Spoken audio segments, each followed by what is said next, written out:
They say the battlefield changes a man. But for Yui Jin, the battlefield was home for 10 brutal years. Now, the world's deadliest teenage mercenary is trading war zones for high school hallways. Survival isn't a grade here. It's a lifestyle. This is mercenary enrollment. This story starts in a school where the entire class is being introduced to this new handsome fella who has just transferred into the school. The teacher mentions that he's been living overseas for a long time and asks everyone to be friendly and help him settle in. All the girls in the class can't help but blush at how hot he is. Even the bullies in the room can't resist sneering, while the other students with average looks feel a pang of jealousy at the new guy's good looks. The teacher directs him to an empty seat at the back of the room, and he makes his way over, ready to get settled in his new spot. As the new guy walks to his seat, we spot a redhead guy named Jae-hyung, and we can tell that he is feeling absolutely annoyed. Let's face it, he's just jealous that this new guy is stealing the spotlight with his looks. The big guy seated behind Jae-hyung gives a subtle signal. Jae-hyung quickly catches on to what his friend is trying to say and decides to take action. He extends his foot out, aiming to trip the new guy as he walks by. But Jae-hyung's plan doesn't go as smoothly as he'd hoped, because this new guy quickly halts, leaving Jae-hyung gritting his teeth in frustration. He had timed his foot extension perfectly, but it still didn't work at all. Meanwhile, the new guy, who goes by the name Jin by the way,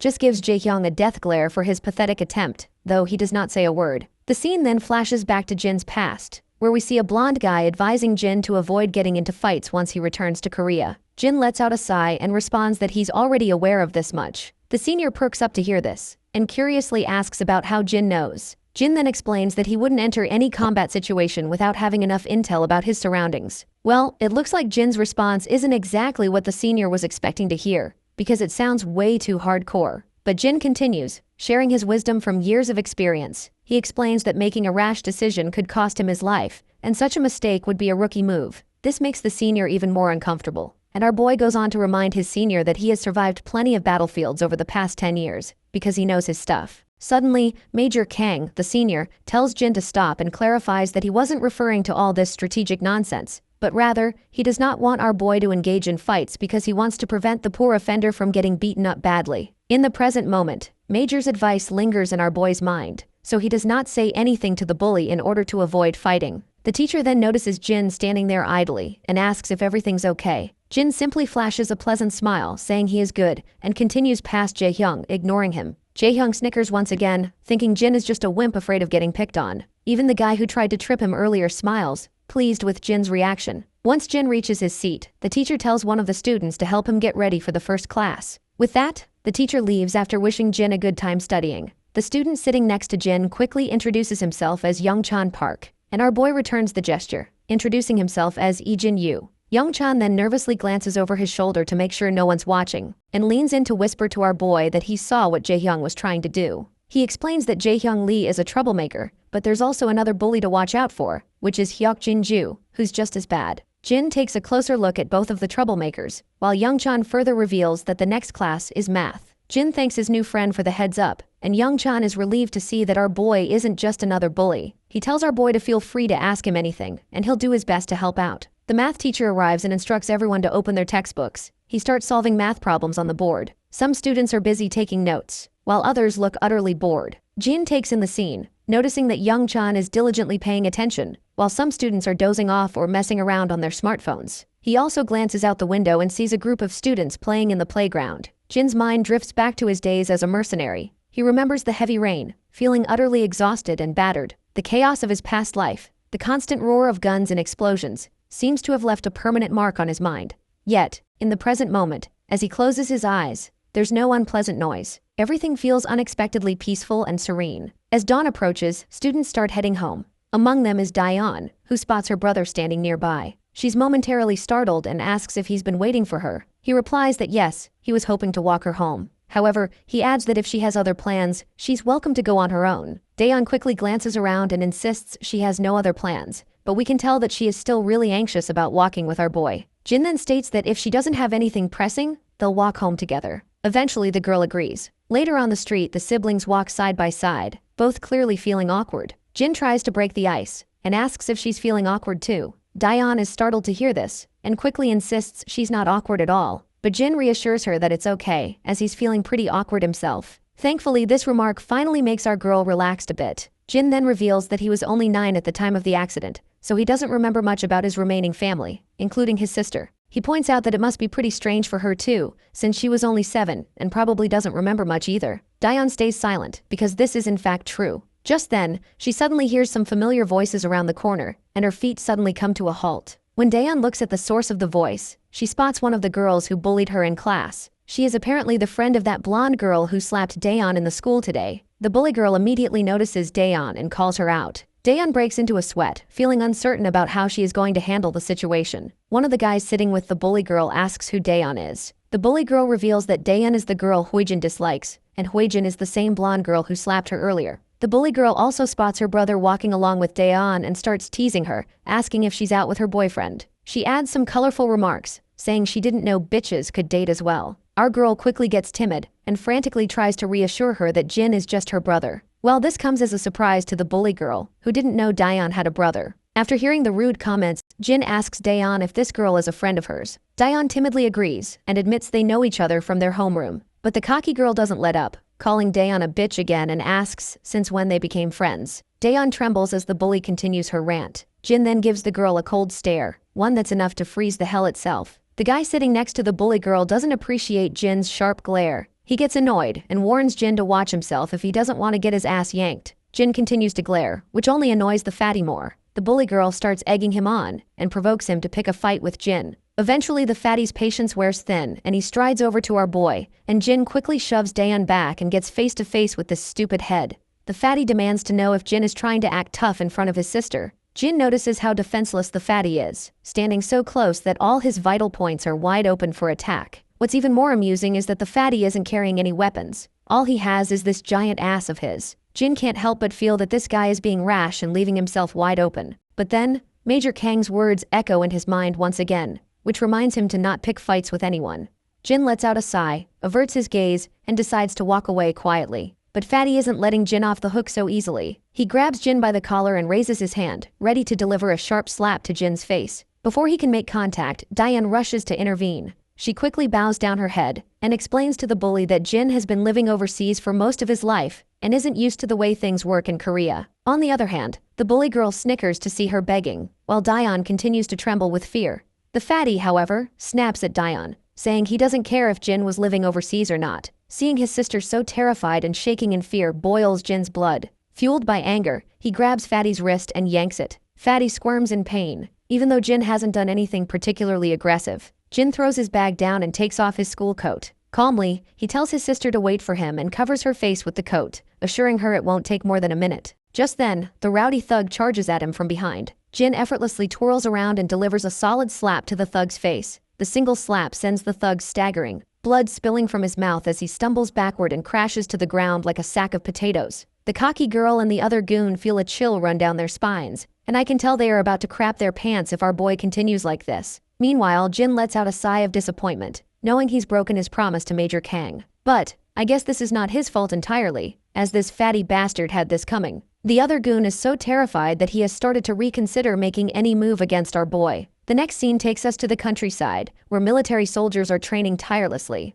Among them is Major Kang, overseeing the rigorous exercises. A fellow soldier approaches from behind and reminds Kang that today is Jin's first day at school. Hearing this, Major Kang gets concerned that despite 6 months of lessons on leading a normal life, Jin might struggle to adapt to his normal school life after so many years as a mercenary. But still, Kang feels a sense of pride, and he's confident that the lessons he imparted to Jin will help him thrive in his new life. Well, it turns out Major Kang's teachings didn't quite do the trick, because Jin is making these bullies look like yesterday's trash. The other bullies watch in shock as the injured fatty lies unconscious, eyes rolled back. The bully girl and her sidekick are shaking with fear as Jin strides toward them. In a flash, Jin lunges and lands a devastating punch right in the gut of the other thug, sending him flying and crashing to the ground. The cocky girl's jaw drops in disbelief. When Jin turns his attention to her, his death glare makes her tremble with fear. Daeon pulls the coat off her face, her hands trembling as she takes in the sight of the 2 thugs down for the count. Even though it's only been a minute since she was covered, Jin notices his sister watching him and, after giving the cocky girl one last intimidating look, he walks away from her. He turns to Daeon and apologizes for covering her face so abruptly. The apology only makes Daeon feel more awkward, so Jin tries to lighten the mood by suggesting they grab some snacks from her favorite store.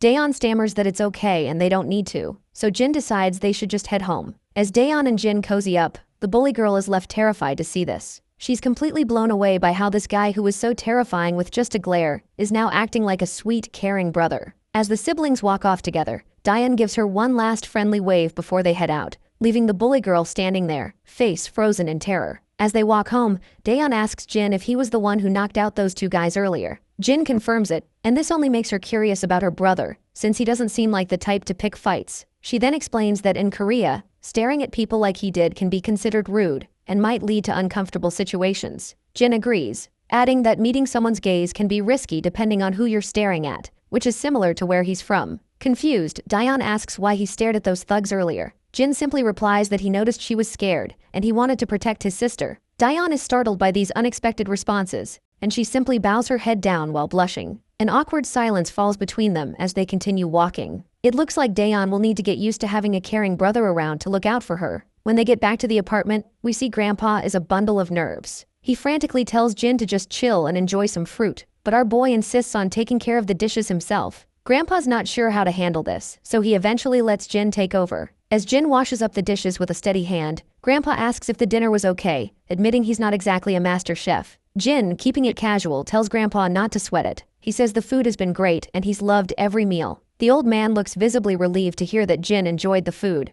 You can even see the glimmer of satisfaction on his face. Grandpa then turns to Daeon, asking if she liked the food as well. She nods and agrees. Next, Grandpa shifts gears and asks Jin about his first day of school, and he is curious to know if anything interesting happened. Jin hesitates for a moment, looking a bit anxious about answering. Daeon also feels a bit uneasy, reflecting on how eventful the day has been. But after a moment of pause, Jin admits that it was a good day. Grandpa's face lights up with genuine pleasure at hearing this, clearly relieved and happy. Once everyone hits the bed for the night, we find our guy still wide awake. His mind flashes back to when his grandpa first saw him, and he can almost feel how grateful his old man was to have him around. Jin's cold heart has slowly started to warm up after living with his grandpa and sister for a while. Then, his thoughts drift to the time he was stuck on that airplane before it crashed. Passengers were in a panic, and the emergency oxygen masks had popped out of the compartments. As everyone scrambled to put on their masks, Jin's parents focused on making sure their son could breathe safely. It was a terrifying day for him. Just as the plane began its downward plunge, Jin jolts awake in the present, leaping out of bed in shock and breathing heavily from this nightmare. His heart is racing,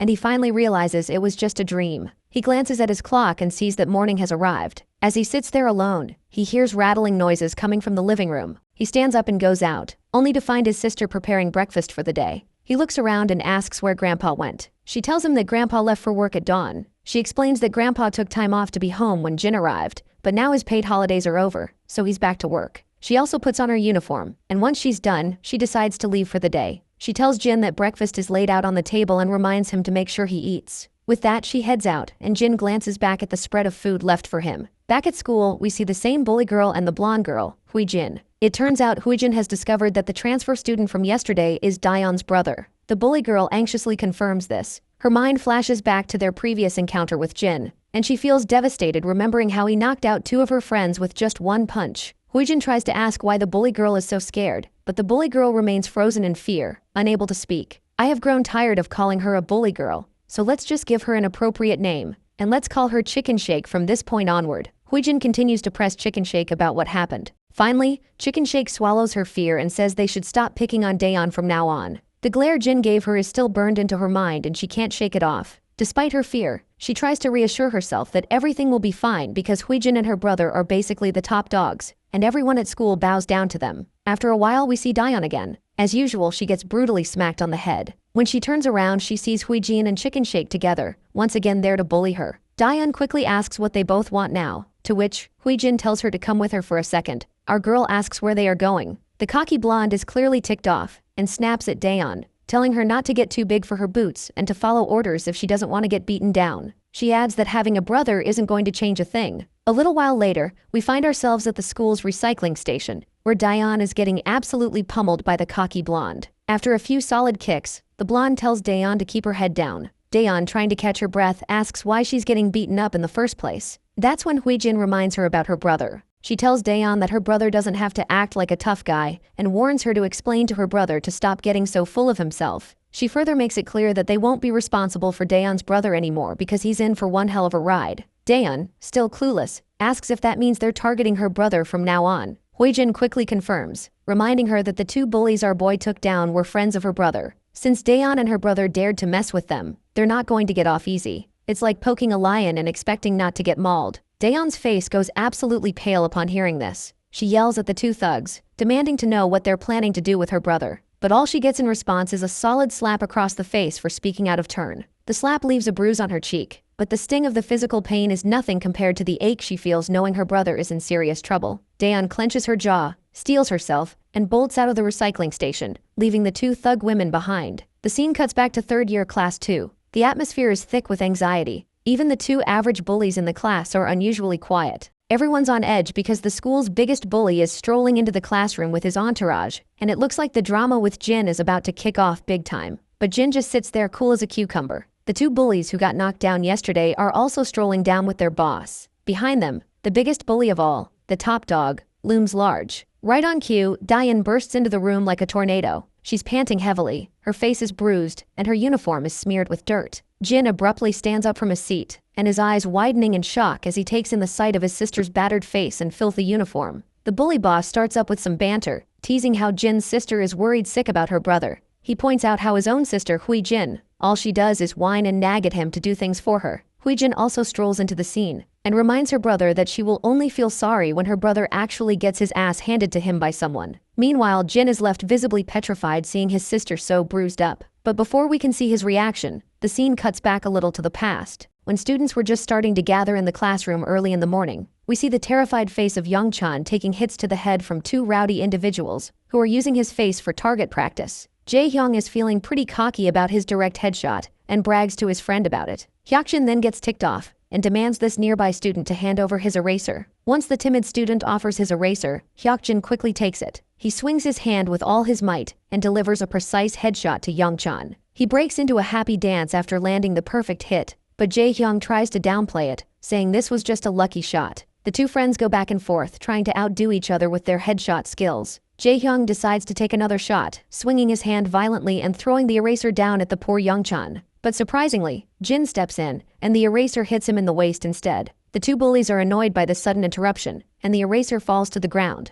Jin then takes his seat right next to the terrified Young-chan. The redhead is visibly ticked off, feeling Jin is finally getting on his nerves. Hyakjin decides to talk some sense into Jin for stepping in, and the redhead quickly agrees. Meanwhile, our boy simply puts his bag on the desk and asks Young-chan if he's alright. The poor fella mutters that he is fine, but we can tell by his pale face he is not fine at all. Young-chan simply leans toward our boy for avoiding any eye contact with those bullies, and asks our boy if they should hang out after school. Jin reveals that he has to walk home with his sister, so he can't hang out. The timid boy perks up at this, and asks if his sister transferred here with him. Jin shakes his head, saying she was already studying here before he arrived. When Young-chan asks her name, Jin tells him it's Daeon. Young-chan is startled to hear this, and Jin notices his sudden reaction, so he asks his friend if he knows her. At first, Young-chan feels reluctant to say anything, but admits that Daeon isn't having the best time at school lately. He explains that she was quite popular back in middle school for being smart and pretty, which attracted a lot of attention from the guys. But then a blonde girl named Huijin, who was jealous, started bullying her. Jin asks if no one stopped them from bullying Daeon. Young-chan reveals that the girl who used to bully her, Huijin,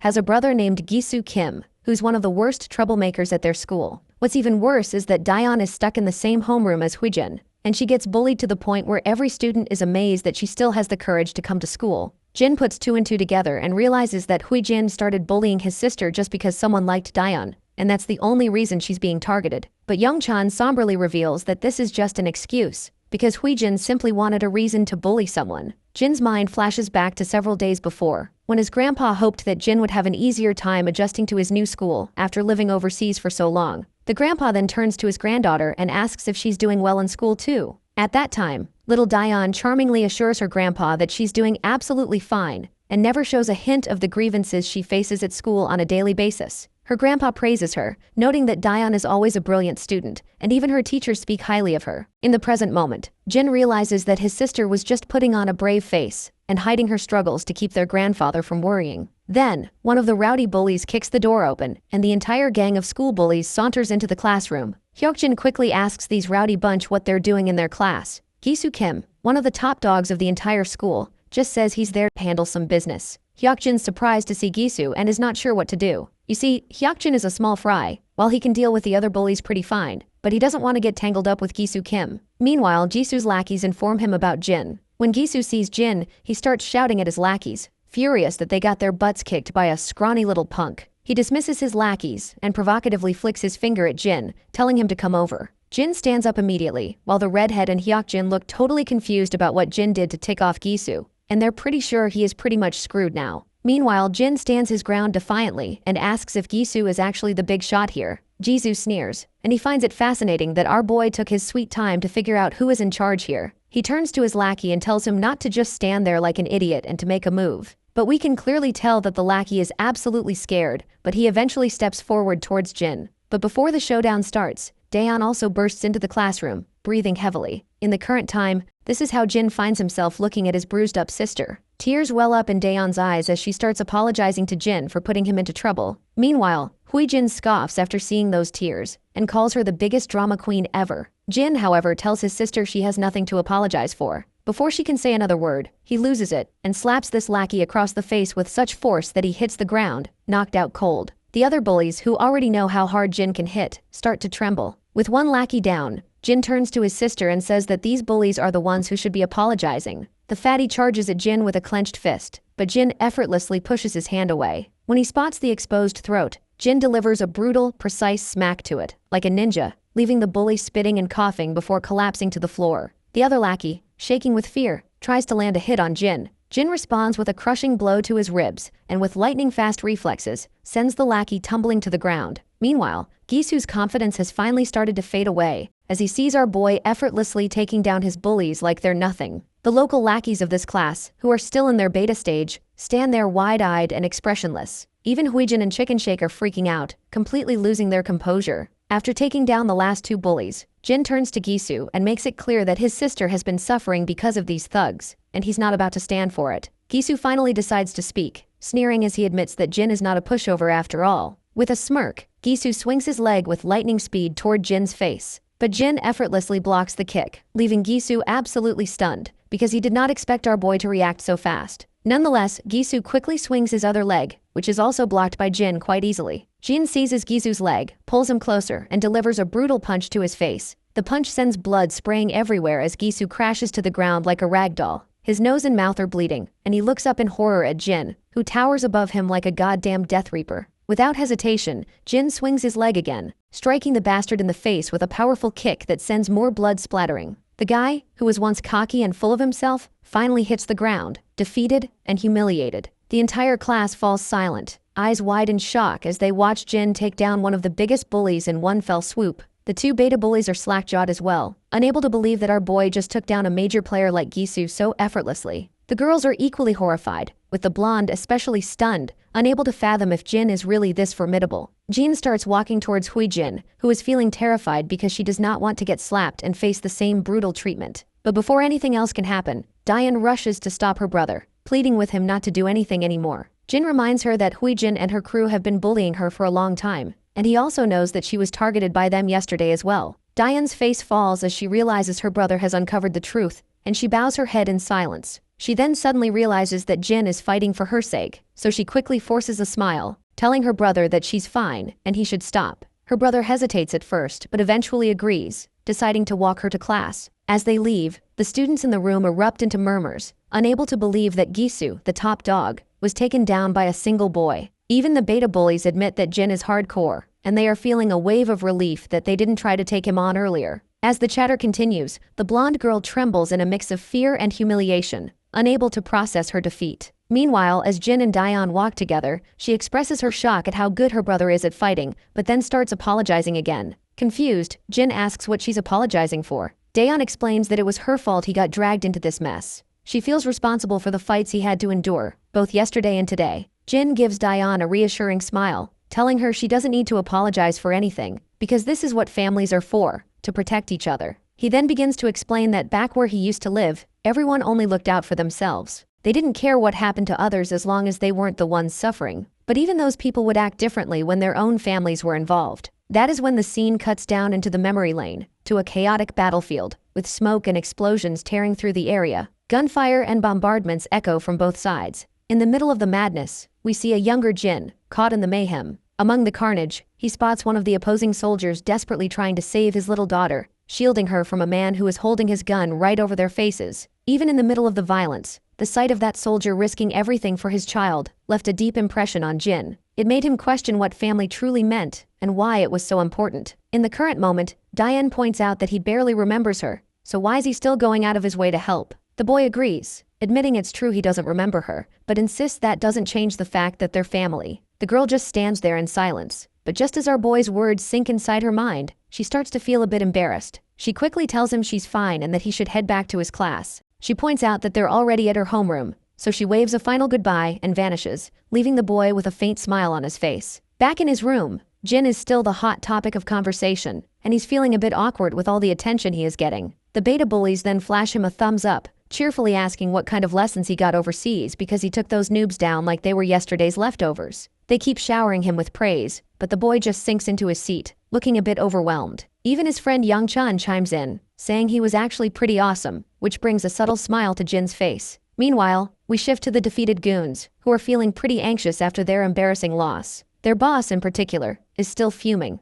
grumbling that there's something different about our boy, because he doesn't fight like your average third-rate thug. His sister tries to cheer him up, reminding him to stop sulking and pointing out that their loss was just a fluke, and Jin just caught them off guard, so she suggests they should try to catch him later. But the bullies stay silent, because they've learned the hard way that our boy is a powerhouse not to be messed with. Still, the blondie reminds her that he's just one guy, and they shouldn't let some dude take us down like this. Her brother finally shuts her up, telling her if she's itching for a fight, she can go take on the boy herself if she thinks it's so easy. Of course, Huijin doesn't like the way her brother's talking to her, so she snaps back that he shouldn't take his frustration out on her just because he got his butt handed to him by some random guy. Her brother is absolutely furious, and it's clear Huijin's words hit him hard. He is seething in anger because we all know that she is speaking some uncomfortable truth. Huijin glares at him one last time, her eyes welling up with tears from the frustration of seeing her brother act like this. Quietly, she turns around and slams the door behind her as she leaves. As she stomps down the corridor, Chicken Shake catches up with her from behind. Meanwhile, Blondie is absolutely fuming.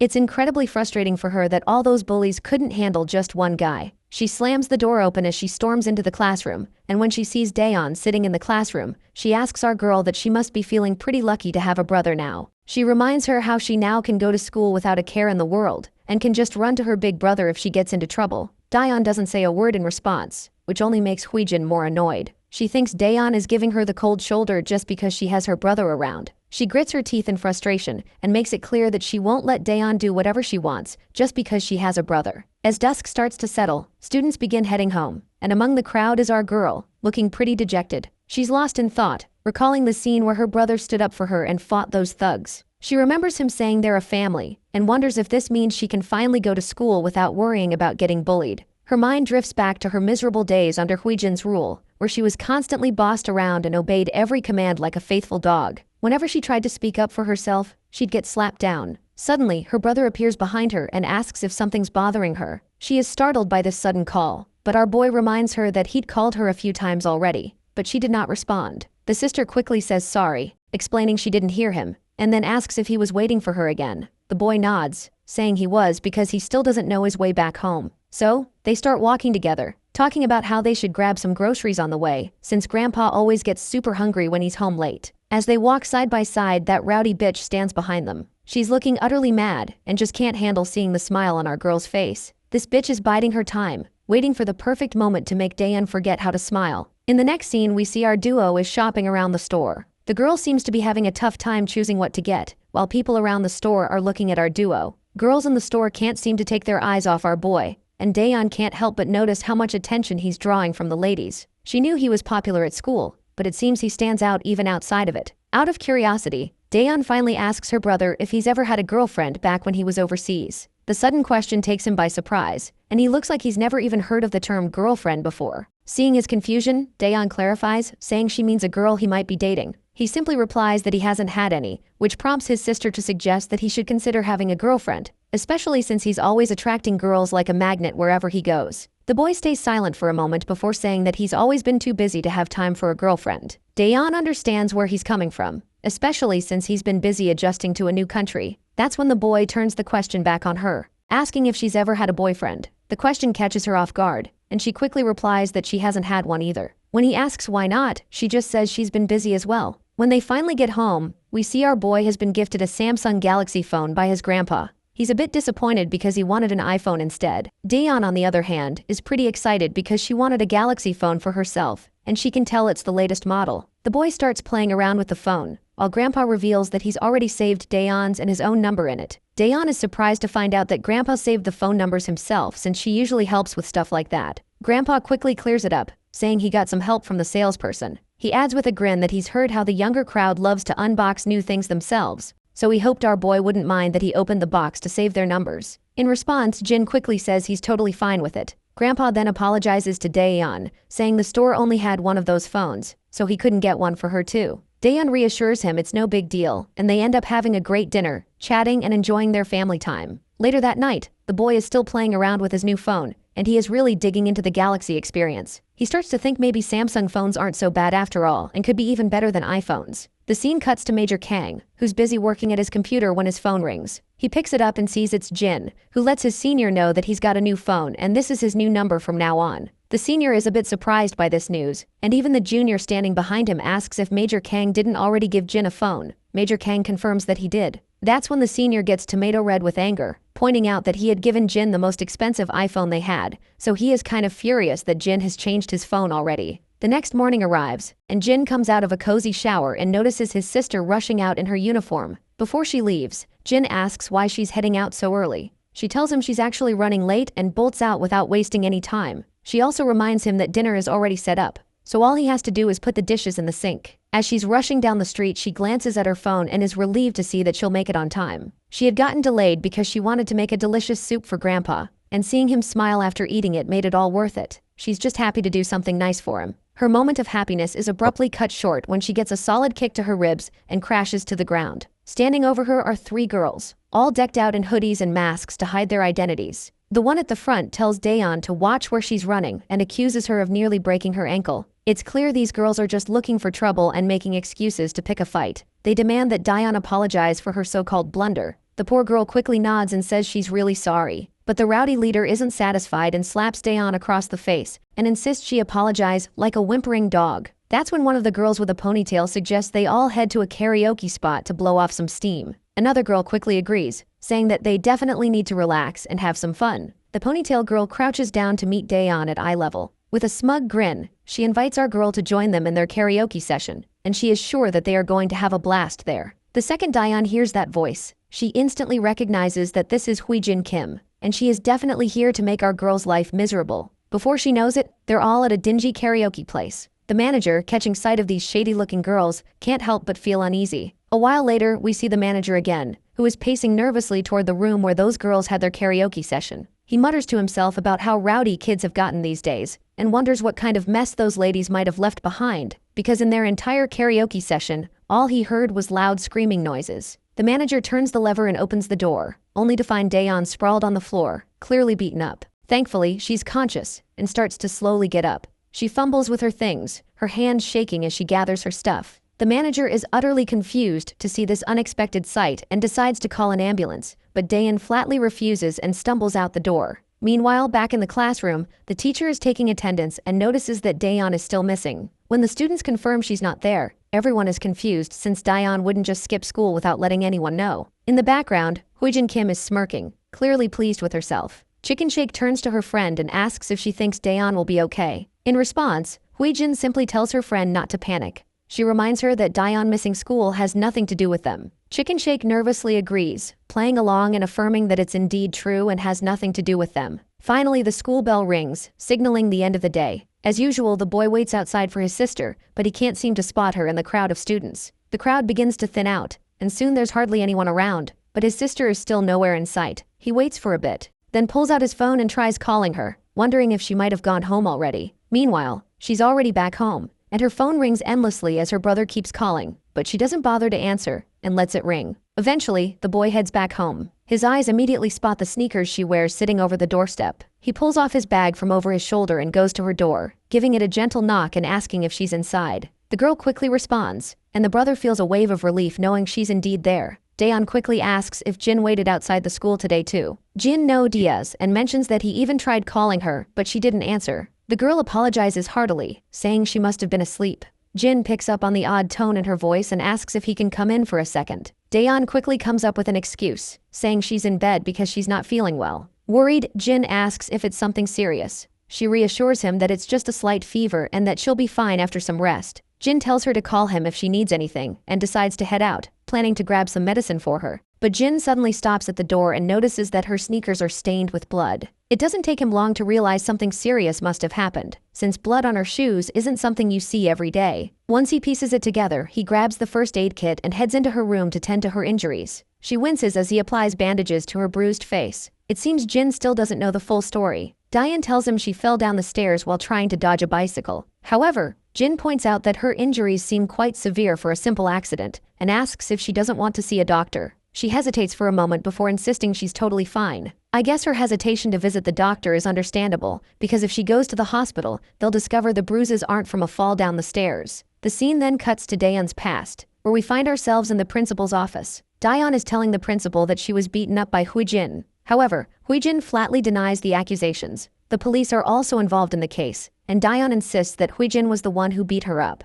She explains that Huijin was wearing a mask and hat, but she recognized her voice and is certain it was her. Besides, Huijin has a history of bullying her at school. But then Huijin, with a sly smirk, asks how Daeon can accuse her when she didn't even see her face. The principal questions Daeon if she saw the face of the person who assaulted her. Daeon responds once again that the assailant's face was covered, but she's sure it was Huijin. At this point, Huijin's mother bursts with anger. She angrily accuses Daeon of calling the police and treating her daughter like a criminal over a ridiculous accusation. The principal tries to calm the furious mother down, but she refuses to listen and makes it clear that she won't calm down. Meanwhile, Huijin's confidence crumbles as she realizes that no one seems to believe her, despite her certainty that Huijin was the culprit. Even the police officers are skeptical. The mother demands that Daeon apologize to her daughter immediately for the accusation, but our girl stands her ground and tells the woman that it was indeed her daughter who assaulted her. The arrogant mother is infuriated by this and decides she will take the matter up with Daeon's parents. She demands our girl to bring her parents to the school right away. This just breaks Daeon's heart. She feels tears streaming down her face involuntarily, while the villain who assaulted her laughs and walks away unpunished. In the present, she feels trapped in the same situation she faced in the past. She believes that raising her voice without solid proof is futile and is determined not to offend her grandfather, who has always been a supportive figure for her. Suddenly, Jin notices her tense expression and puts his hand on her forehead, asking if she's really okay. The girl responds, albeit weakly, that she's fine. Jin points out that while her bones aren't broken, the bruises are pretty severe and will hurt for a few days. She nods and finds it surprising that he's actually quite good at this patching up stuff, because she can tell the bandages are perfectly placed. She then becomes somber, remembering their grandfather. She's worried he might get upset about all this, especially since he has a weak heart. This news comes as a surprise to Jin, and the girl further reveals that their grandfather takes pills to regulate his heart health. In response, Jin promises her that he'll make sure their grandfather won't catch whiff of this predicament, and tells her to just get some sleep. As he begins to walk away, she calls out to him from behind. With a pleasant smile, she thanks him for all his help, and Jin reciprocates with the same warm smile. But once he's gone, her smile fades. She wonders if she did the right thing by not telling him everything. She feels that there's nothing a couple of teenagers like her and her brother can really do about the situation. However, we all know that Jin isn't an ordinary teenager, and I wouldn't be surprised if he already knows who was behind her injuries. Later, we find ourselves in a club where the high-energy music is blasting and people are buzzing. In the middle of it all, we spot the boss bully, Gi-soo Kim. He's gritting his teeth as he drinks and laughs with his boys. They're all discussing Jin and wondering how a single brat could manage to mess things up for everyone. One thug speaks up, reminding everyone that their downfall was due to underestimating Jin. He insists that they can take him out easily if they plan ahead. Another goon agrees, emphasizing that they can't just let him get away with this. A third adds that Jin won't stand a chance against all of them. Despite their enthusiasm, their boss knows that taking Jin down won't be a walk in the park. He's still seething from the humiliating defeat, but doesn't want to let it slide. He puts his glass down in frustration and reluctantly agrees with his lackeys. He makes it clear that going one-on-one isn't their style, so they might think of a strategic plan to take our boy down with numbers. The lackeys grin like Cheshire cats, clearly excited about their plan. This rowdy bunch may think they've got it all figured out, but they're nothing more than a pack of hyenas destined to get their comeuppance from Jin sooner or later. Just as they're planning their next move, Gi-soo's phone rings. The caller ID shows it's from someone labeled Little Bitch. It turns out to be his little sister, and it seems like even Gi-soo agrees with us that she indeed is a bitch. Anyway, she starts yelling at him, asking why he's just sitting around at the club. Gisu tells her to either say what she wants or he's hanging up. The girl insists that he owes her big time. Gisu confusingly asks what she's talking about. She then reveals that he roughed up Daeon earlier today. She tells him they can't let the siblings get away with it, or they'll lose their authority in the whole school. Her brother, feeling a bit proud of his sister, tells her she did a good job. He reveals that they're also planning to get payback on Jin. Just then, someone walks into the club. As the bullies turn to see who it is, they realize it's Jin. He appears to be there to settle some business. Jisoo gets absolutely furious at the sight of Jin casually walking into his turf. But Jin just walks toward their table with a calm demeanor. Jisoo then feels somewhat relieved that they don't have to hunt Jin down anymore to get their revenge. However, Jin isn't there for a friendly chat either, and without wasting any time, he grabs one of the lackeys by the face and slams him down hard against the edge of the table. Another lackey charges at him, but Jin's hand moves so fast that his single punch shatters all the ribs of the attacker. The bully leader and his lackeys grit their teeth seeing their goons go down. The rest of the crew charges at Jin, but my guy just stays cool as a cucumber. As they get close, he kicks one of them down effortlessly, like a true Sigma male. Next, he grabs this purple head and slams him down on the table with a brutal thud. While this purple head is cowering for his life, Jin doesn't stop there and slams this dude against the wall like a rag doll. Then he balls up his fist and delivers a devastating blow to the fatty's face. One of the thugs grabs a glass bottle and swings it at Jin, but my guy casually knocks the bottle from his hand and follows up with a brutal whack to his face, which leaves the thug bleeding his mouth out. Another bully charges from behind, but Jin ducks down, grabs his hand, twists it painfully, and then delivers a hard slap across his face. Jin throws the thug aside and then grabs another lackey by the face. He smashes the guy's ugly mug right into his knee, breaking the thug's nose with a sickening crunch. With all the thugs down for the count, Gisu is left speechless, unable to process what's happening. Meanwhile, his sister is still on the line, and she quickly asks what's going on, because she has been hearing the loud commotion and chaos. Jin turns to Gisu with a chill in his voice, making Gisu shiver. He asks if he needs to repeat himself, because as far as Jin remembers, he's already told Gisu to stay away from his sister. Gisu is absolutely boggled out of his mind to see how the tables have turned. It's kind of ironic that they tried to gang up on Jin, only to end up getting their own gang banged. Jin fought like a pro, and wiped the floor with everyone in just a few seconds. Meanwhile, Jin continues to question Gisu, asking what his sister ever did to him. Gisu plays dumb, pretending he knows nothing, while secretly reaching for a glass on the table. He throws the glass at Jin with lightning speed, but Jin just steps back casually, letting the glass shatter against the wall. As he stands there nonchalantly, Gisu grabs a bottle and swings it at him. Our boy steps back once again, avoiding the hit, but when Gisu swings the bottle once more, Jin knocks it out of his hand and counters with a punch, sending the contents of the bottle splattering everywhere. Gisu tries to swing his fist this time, but my guy responds with another brutal smack to the bastard's face, leaving his nose bleeding like crazy. Gisu stumbles backward, gasping for air after the hit, while Jin remains cool and composed, not even breaking a sweat. Jin then asks this bastard what twisted pleasure he gets from harassing a helpless girl. In a desperate move, Gisu grabs a bottle, shatters it, and aims the sharp pieces at Jin's chest.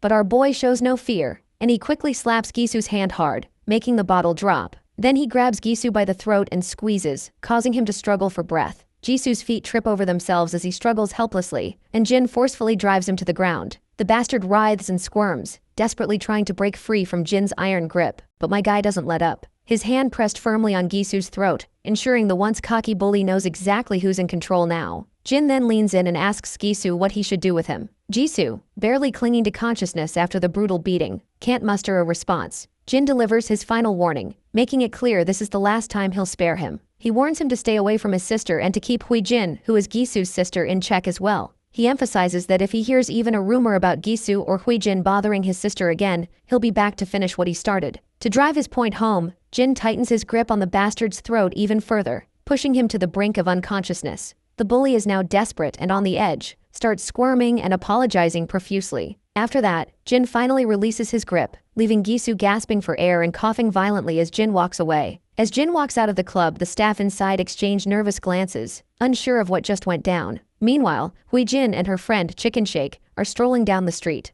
Huijin has got a bad vibe and starts worrying that her brother might be in trouble. When they reach the club, they hear footsteps coming up the stairs, and it's Jin, casually making his exit. Huijin is caught off guard and isn't sure what to do. She shouts for Jin to stop, thinking she can still play it cool because no one can pin the blame of what she did to Daeon. But Jin doesn't even slow down. Huijin, now really nervous, starts backing away, trips and falls hard on her butt. While she's rubbing her sore shoulder, Jin's phone rings. He checks it and sees it's his grandpa calling. After a quick chat, he simply turns around and just heads home quietly. leaving them curious about what he is even thinking. When Huijin enters the clubroom, the scene is a mess. Her brother and his lackeys are all battered and bruised. She immediately starts shouting at him, demanding to know how he got whooped by Jin again. But her brother, too exhausted to argue, cuts her off and tells her to stay the hell away from Daeon from now on. Huijin, not grasping the seriousness of the situation, keeps pushing back, asking what the hell he's talking about. Her brother, visibly frustrated, finally loses it. He grits his teeth and yells at her to leave our boy's sister the fuck alone.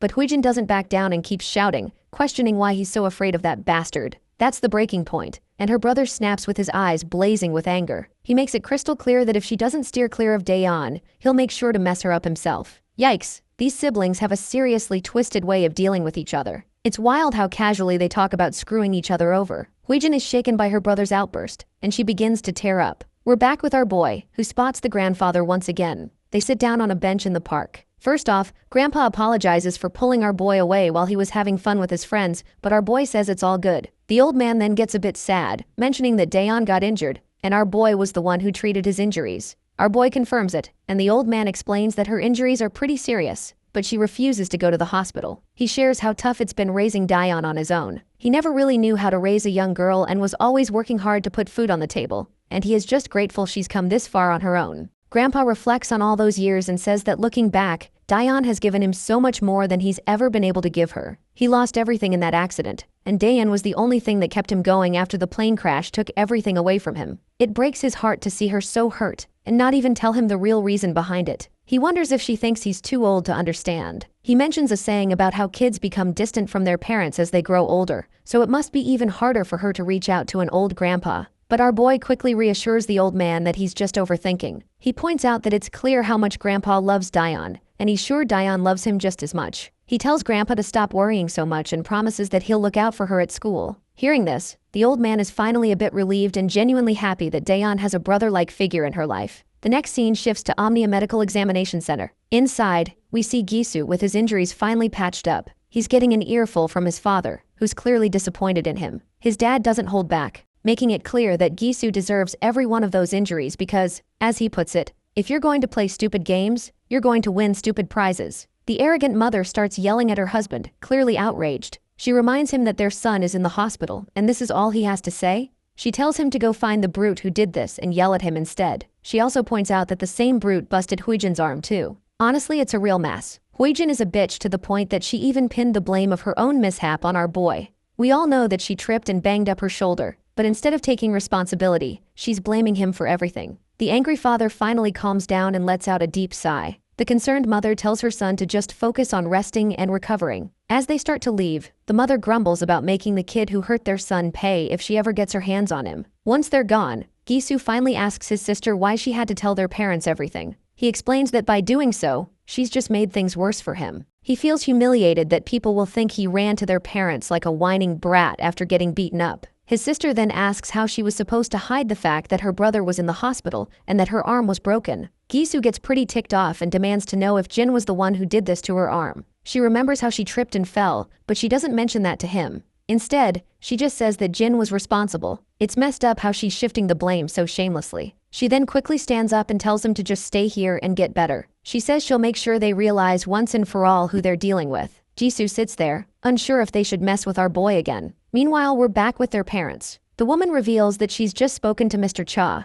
but her husband asks why she's complicating things and tells her to let the school handle it. The woman responds that it's Saturday already, and she doesn't want to sit back and twiddle her thumbs waiting for them. She starts yelling, pointing out that the school won't deliver real justice for what was done to their kids, and they'll likely only settle for a suspension or expulsion at best. The husband continues to argue, saying she has no business going to Mr. Cha to handle this personally. The woman reveals that she already knows Mr. Cha and that he's been handling his dirty work for years. Meanwhile, Huijin is eavesdropping and feeling pretty smug about her mother contacting Mr. Cha. She knows that Mr. Cha is the scary gangster who works for her father, and she's sure this will put an end to those troublemakers once and for all. The scene shifts to a rundown place where a man is fidgeting with his lighter, clearly on edge. Two goons walk by, looking pretty disappointed. They grumble about being ordered by their boss to handle some teenage drama, and none of them are thrilled about it. Even the boss himself isn't thrilled about dealing with this kid's squabble. But hey, a job's a job, even if it means wading through a mess of teenage nonsense. The scene flashes back to a time where a luxury Mercedes is zooming down the road. Inside the car, Mr. Cha, the mafia boss, takes a call from the woman. She fills him in on how her daughter's hand got fractured and her son got beaten up by some teenager. She's insisting that he needs to handle it. Cutting back to the present, Mr. Cha is puffing out smoke from his cigarette, clearly fuming. He's beyond frustrated that he has to deal with this kind of nonsense as well. The scene transitions back to the quarters, where our boy is sitting before his computer, still lost in thought about his encounter with the Gisu. He's wondering if these guys are really going to let it go. Suddenly the doorbell rings. He hears his grandpa arguing with someone at the door. It turns out that the people at their doorstep want to see Jin. The intimidating man outside claims they just want to talk to Jin for a bit. Grandpa, concerned about the late hour, questions what could be so urgent. Our boy steps out of his room, telling his grandpa that he'll be back soon after he hears what they want. Despite grandpa's reluctance and even his sister's protests, Jin flashes a pleasant smile. He reassures them that he knows these guys and that it's just a quick chat, nothing to worry about. With that, our boy leaves his concerned grandpa behind. The goons take him to an abandoned construction site, and he wonders who they might be taking him to meet. When they finally arrive, the lackeys report to their boss that they've brought the guy in question. The boss remains silent, puffing on his cigarette. The bald lackey reveals that the kid caught on quickly, didn't make a fuss, and just came along. The boss, a bit surprised and pleased, decides to make it quick. He snaps his fingers, and the lackeys immediately grab their iron bats. One lackey tells his friend to hold our boy's arm, as he'll be the one to dish out the beating. Meanwhile, the boss sighs and decides to text the mother, letting her know that he's taken care of the job. While the boss scrolls through his phone looking for that mother's number, the lackeys ask him why our boy had to mess with the kids of Kim family. As soon as our boy hears the mention of kids, he realizes this must be about Gisu Kim. The boss, feeling frustrated and annoyed, pauses his scrolling, deciding he shouldn't call her while our boy is present. However, he looks over at our boy and is intrigued by how unfazed and emotionless he appears. Just as the lackeys charge at him, Jin suddenly uses his ninja-like speed. He grabs the bald lackey's hand before he can swing at him and pushes the man toward him, delivering a brutal shoulder smash right to the lackey's face. The boss watches this with his wide-eyed eyes as he witnesses this flawless execution of the move. Meanwhile, the other lackey, bat in hand, swings at our boy. He ducks, letting the bat swoosh harmlessly over his head. But the lackey tries another swing, but our boy charges at the bat as if it's no big deal, leaving the mafia boss utterly bewildered. With lightning speed, our boy locks the baseball bat in his arm and delivers a brutal punch right under the lackey's chin. Not stopping there, he follows up with a devastating blow to the lackey's chest. Then, with a fierce grip, he grabs the lackey by the neck and throws him down onto the bricks below. The boss watches in shock, clearly impressed and flabbergasted by the sheer skill and audacity of our boy's moves. The bald lackey grabs our boy from behind, threatening him with death. But our boy quickly jabs his shoulder into the lackey's ribs and then delivers a solid shoulder smash to his face, sending him crashing to the ground. Mr. Cha realizes that this kid is no average teenager because his combat skills are exceptional. He finally decides to step in himself. As he strolls forward, he scratches his head, snickering and commenting that he never thought he'd be fighting teenagers at his age. Meanwhile, our boy can tell that even though this man is a mafia boss, he still is a weak sauce, because my guy can clearly spot all of the weak spots of this man. As the boss swings a powerful fist at him, Jin effortlessly sidesteps it. The boss then starts a barrage of punches, but our boy dodges each one with ease, making it look like a walk in the park. As they continue their back and forth, our boy quickly sidesteps, but another punch comes straight at him. He blocks the hit, though the heavy force makes him skid backward. The mafia boss sneers, impressed that he managed to block that one as well. Meanwhile, Jin checks his wrist where he took the punch and his hand winces from the aching pain. He realizes that the mafia boss predicted his movements and delivered the punch with precision. On the other hand, the mafia boss's curiosity has finally peaked, and he asks Jin who he really is. Jin casually replies that he's just a high school student. The boss isn't buying it. In his mind, he figures this kid must have some serious skill and experience to fight like this. Jin takes his stance. With a grin, the boss says he's up for sparring further, and balls up his fist to deliver a blow to our boy. Our boy quickly deflects an incoming punch and tries to throw one of his own, but the mafia boss sidesteps it effortlessly. The boss then attempts to attack, but our boy grabs his hand and swings a punch towards his gut. The mafia boss reacts again, causing our boy to end up landing a hit right to his face instead. Mr. Cha is absolutely annoyed after taking that hit right over his face and tries to swing another punch at our boy. Once again, our boy deflects the attack and, locking eyes with his opponent, delivers a brutal blow to his face. He follows this up with a series of powerful punches, knocking Mr. Cha to the ground, leaving him feeling utterly humiliated by a teenager. It's surprising to see a mafia boss who relies more on his fists than on guns. Anyway, once Mr. Cha is defeated, he grins, noticing that our boy doesn't seem rattled at all by the fight. He doesn't know where this kid came from, but he's sure that the Kim family definitely messed with the wrong person. The scene transitions to this agency, known as National Assembly Member, In by Kim. Inside the building, 2 guards are stationed outside an office. Inside the office, we see Mrs. Kim and Mr. Kim. The woman asks her husband why Mr. Cha hasn't responded yet. She is growing impatient with every passing second, tells him to call Mr. Cha. Mr. Kim responds that she should just wait, as Mr. Cha will call back once he is done dealing with our boy. On the other hand, we also see their daughter, who lets out a sigh. And just then, the telephone begins to beep. The impatient lady quickly tells her husband to put the call on speaker so she can hear the news herself. Mr. Kim begins by apologizing to Mr. Cha, saying he's sorry for the ridiculous favor his wife asked him to fulfill. But the women, however, continue to argue loudly, insisting that their kids were attacked, so she doesn't understand how it can be called ridiculous. To everyone's surprise, Mr. Cha says that he's the one who should apologize. Mr. Kim asks for an explanation, and Mr. Cha reveals that it seems their children have meddled with the wrong person, because Cha himself also had been defeated by our boy. This news rattles Mr. Kim to the core. As far as he knows, Mr. Cha is the best enforcer in the business, and it's unfathomable that he lost to a high school kid. Just then, the office door starts rattling as someone tries to force it open. Both Mr. and Mrs. Kim look anxiously at the door. When it finally creaks open, they see soldiers sprawled on the ground, leaving the husband and wife utterly anxious and alarmed. Even their bratty daughter jumps out of her seat when they see Jin strolling into the room. The door behind him slams shut, leaving their unconscious bodyguards on the other side. Mr. Cha, still on the phone, quickly realizes that Jin has made it into their place. He leans back, letting out a defeated sigh. He's still trying to wrap his head around the fact that he got beaten by a single high school kid. He's now anxious about how to deal with this mess. Inside the room, Hui-jin jumps up from her seat as Mrs. Kim starts yelling at Jin, demanding to know if he's the kid who beat up her children. On the other side, the man at the desk demands to know how Jin managed to get into his office. That is when the stupid woman begins to grit her teeth in frustration, because she is pissed that her husband is not overreacting like her. The husband remains calm and composed, and asks again, more insistently, how Jin got past the security. Jin just shrugs and casually replies that he simply passed the guards blocking the entrance. Mr. Kim is even more shocked and confused, not understanding how Jin managed to beat Mr. Cha and all the security guards. What bothers him even more is how Jin even found out that he's living here. That shithead woman starts yelling again, telling Jin to stop giving them attitude. She quickly begins dialing the emergency hotline to report Jin for assaulting her kids and breaking into the office. Meanwhile, Hui-jin feels a sense of pride in her mother's actions. She believes that involving the police is a good move, thinking that even if Jin has impressive fighting skills, the law will take care of him. The arrogant mother tries to intimidate Jin with her threats, claiming she'll call the police or even the district attorney because she thinks Jin has no idea who he's dealing with. Jin, however, remains calm and responds that he has a pretty good idea. He points out that her husband is a second-term assembly member currently running for office. The woman scoffs, asking Jin if he knows so much about their status.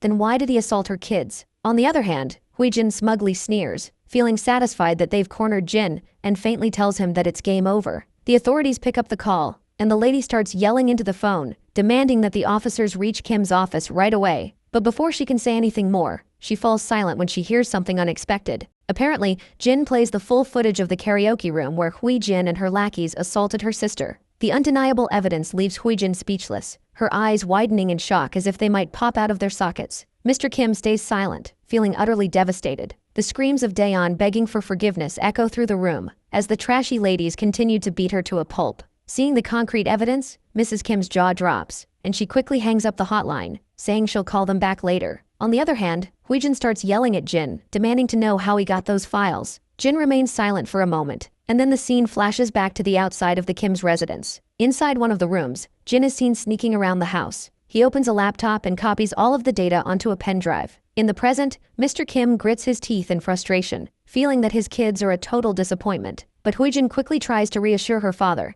explaining that she had a good reason for everything. Mr. Kim, however, angrily tells her to shut up. Jin then reveals that he also has files involving Gisu Kim. He explains to the Kims that their children always save videos of their conquests. He states that he has dozens of clips showing their violent behavior, beating up kids at school, extorting money and valuables from their victims, and even the latest clip of his sister being assaulted by a group of girls at karaoke. Hui-jin is shaking like a leaf with all these truth bombs exploding around her, but her mother quickly jumps in to defend her daughter, claiming that our boy is just trying to threaten them and that he won't get away with it. But Jin reminds her that he didn't start this mess, and what he's doing now is hardly a threat compared to hiring a bunch of gangsters to attack him, and makes it clear that he has recorded all of it too. The father facepalms in utter disappointment and asks our boy if he did all this just because his kids assaulted his sister first. Jin responds that, as a parent, they have the right to take their children's side at all costs. So as a brother, he will do whatever it takes to protect his sister as well. The man understands where he's coming from and points out that they'll cover her treatment and offer a hefty settlement to make amends. But our boy makes it clear that this isn't necessary. The father is puzzled and asks what he means by that. He then inquires if Jin would like his kids to apologize to his sister. Hearing her father, Huijin grits her teeth and thinks to herself that she'd rather bite her tongue and bleed to death than apologize. On the other hand, our boy makes it clear that an apology won't undo the time his sister spent in fear and pain. So he insists that if they really want to compensate him, he wants his sister to never have to see Jisoo or Huijin Kim again. This demand rattles Huijin's nerves, but her father quickly agrees, stating that he'll have his kids transfer schools or perhaps even send them abroad to study. Naturally, the mother and daughter let out a piercing scream in protest, but the father quickly shuts them down and turns his attention back to our boy, asking if this would be enough to satisfy him. Our boy states that he wants them gone from the school starting tomorrow. In response, the father says he'll inform the school, and once that's settled, Huijin begins to cry, and her tears flow out involuntarily. Just as our boy starts to leave, the father quickly stops him and reminds him that, since he agreed to the demands, he'd like our boy to delete all of the videos he found. Our boy shoots the old man a death glare, and the father can tell from the intensity of his eyes that this kind of deadly glare doesn't belong to a high schooler. Jin makes it clear that he's not a fool, and then begins to walk away, slamming the office door behind him with a resounding thud. Once outside, he finally heads home. His grandpa rushes to open the door and asks if he's okay, while Daeon is seen crying in the background. Jin is startled to see them so worried about him, but he smiles and reassures them that no one hurt him. As he begins to enter the house, the old man points out that the people they encountered seemed dangerous. Jin replies that they just stopped by to talk, nothing more. The sister then mentions that something about those people didn't feel right, and that she and Grandpa were very worried. Jin quickly tells her not to worry about anything other than getting better. Jin then hints to his sister that, from now on, she'll never have to walk down the stairs again because he's taken care of it. Of course, this doesn't make much sense to her at the moment, but she'll likely figure out what he meant soon enough. The next morning, they head to the school. Once inside, they part ways to go to their respective classes. As Daeon enters her classroom, she tries to avoid making eye contact with Huijin. However, her steps falter when she hears students talking about how Huijin won't be coming to school anymore. The entire class buzzes with curiosity about what happened, and one of the girls explains that Huijin and her brother are both going to study abroad. This news hits Daeon like a thunderbolt out of blue, because her biggest obstacle is finally quitting school. The words Jin had said about taking care of the stairs she had fallen down replay in her mind. She quickly realizes that he must have known about Huijin's transfer all along. Daeon rushes out of the classroom in order to talk to him about this. When she finds him and calls out to him, he turns around, but as soon as she tries to speak, she's at a loss for words and remains silent. Jin simply smiles and says, "See you later," leaving Daeon to tear up. She manages to reciprocate with a soft, "See you later," before she breaks down, her emotions overwhelming her. A while later, we find ourselves in an apartment where a blonde girl is asking her friends if it's true that Huijin is moving overseas. One of the other girls confirms that it's true, saying she was shocked when she first heard but has no idea why they're leaving suddenly, as Huijin never mentioned anything about moving abroad. The blonde girl then turns to Chicken Shake, who is sitting silently and seems too preoccupied with herself to respond. One of the girls snaps her out of her reverie and asks if she has nothing to say about it. This rattles the timid girl to her core, and the blonde girl asks her directly if Huijin is really moving overseas, figuring that since they're in the same class, Chicken Shake might know more about it. Timidly and nervously, the girl confirms that it's true, and that their teacher announced it to the class earlier. The blonde girl then asks if she tried reaching Huijin directly. Chicken Shake admits she did, but Huijin didn't pick up the call. Hearing this, all the girls start to believe it might be true.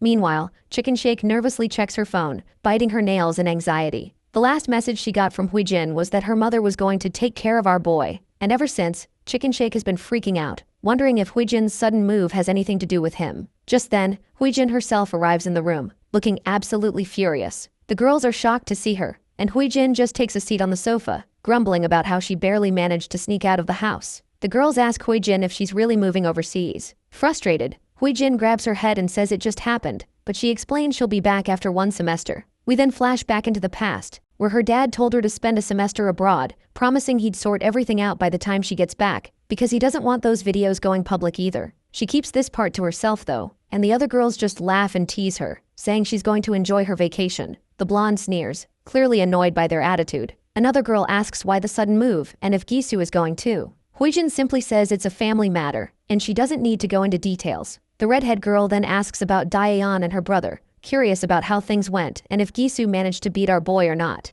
Huijin tells them not to ask, insisting that Gisu probably has handled the situation already. However, we all know that she just doesn't want to admit that her brother and his lackeys got thoroughly defeated by our boy, as it would be too humiliating. She grows even more agitated thinking about how pleased Daeon will be to see her leaving the school. This irritation sparks an idea in her mind, and she decides to mess with Daeon one last time, asking her friends to help with her plan. Her friends question whether it's really necessary, and even Chicken Shake jumps in shock and expresses her reluctance. But Huijin insists they should consider how cocky Daeon will be without anyone to bully her. She plans to deal with Daeon before she leaves Korea, wanting to make sure she gets her revenge. Chicken Shake grows increasingly anxious and terrified as Huijin continues to reveal her twisted plan. Huijin gets cocky, boasting that Daeon's grandpa is a security guard somewhere, and she plans to have her mom get him fired. She believes this will teach Daeon a lesson not to mess with anyone from the Kim family. This is seriously messed up. Daeon is just an innocent girl, and Huijin's plotting is enough to make anyone sick. But before this trash woman can act on her disturbing thoughts, her face goes pale when she sees a figure standing before her, cloaked in a hoodie with a mask over their face. It doesn't take long for her to recognize that it must be Jin. However, Jin pulls a classic Uno card move and asks her who Jin is, questioning how she can be so sure when he's wearing a mask and she can't see his face. He casually explains that he's just here to check if everyone's having a good time, and is quite pleased to see that everyone from the karaoke room video is present. One of the girls starts trembling and asks what he's talking about. That's when the boy reminds them he's referring to the place where they all filmed his sister getting beaten up. Huijin's face turns ashen as she realizes he might have been there waiting all along just to mess with her. Chicken Shake is visibly sweating and trembling, clearly aware of what might come next. The other two girls just sit there, utterly silent. The boy starts to shut the door, asking why no one's singing, since he thought everyone here loved to scream along to loud music. With that, he slams the door shut, leaving us with no clue about what he might do next. The scene takes us to the hospital, where the Kim family is gathered. The father, In-by Kim, is clearly annoyed, asking where Huijin went. Her brother explains that she stepped out to say goodbye to her friends. In-by's irritation grows as he asks why she left when she was supposed to stay put until they had everything sorted out. Just then,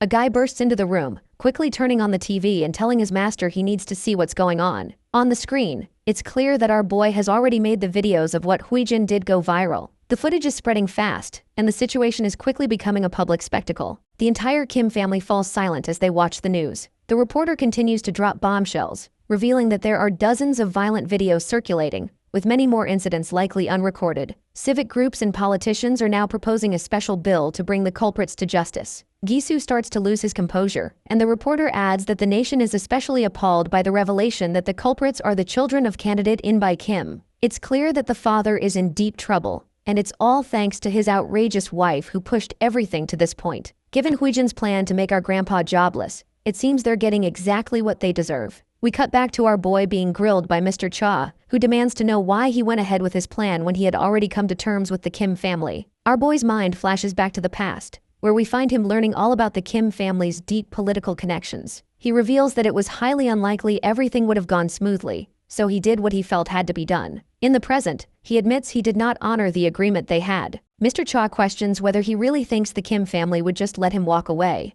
Our boy confidently asserts that he's probably the last thing on their minds right now. It seems our boy might be right. The reporter continues to drop more bombshells, revealing recent evidence of In-by Kim's involvement in money laundering, bribery, and election fraud. The evidence is so damning that even his fellow party members are calling for a strict investigation, with everyone trying to cut ties to avoid any damage to their party. As soon as Mr. Kim hears this, he slumps down on the bed like a lifeless doll. Back with Mr. Cha, he seems to suspect that our boy has dug up some data about his past as well, and Cha does not want to get exposed to the law just like the Kim family. So he quickly asks who our MC really is. Our boy responds simply, saying he's just an average teenager. Mr. Cha smirks at this ridiculous remark, noting that nothing about Jin is average. The scene shifts to the classroom, where the girls are feeling anxious and blushing as they see Jin. They whisper among themselves, trying to muster the courage to approach him and ask him something, but everyone remains too shy to make a move. As Jin sits lost in thought, his phone rings. It's Daeon, letting him know that she can walk home by herself today and telling him to take a break and hang out with his friends. Jin is puzzled by the concept of hanging out and wonders how to go about it. Just then, one of his friends, Young-chan, pops up and greets him.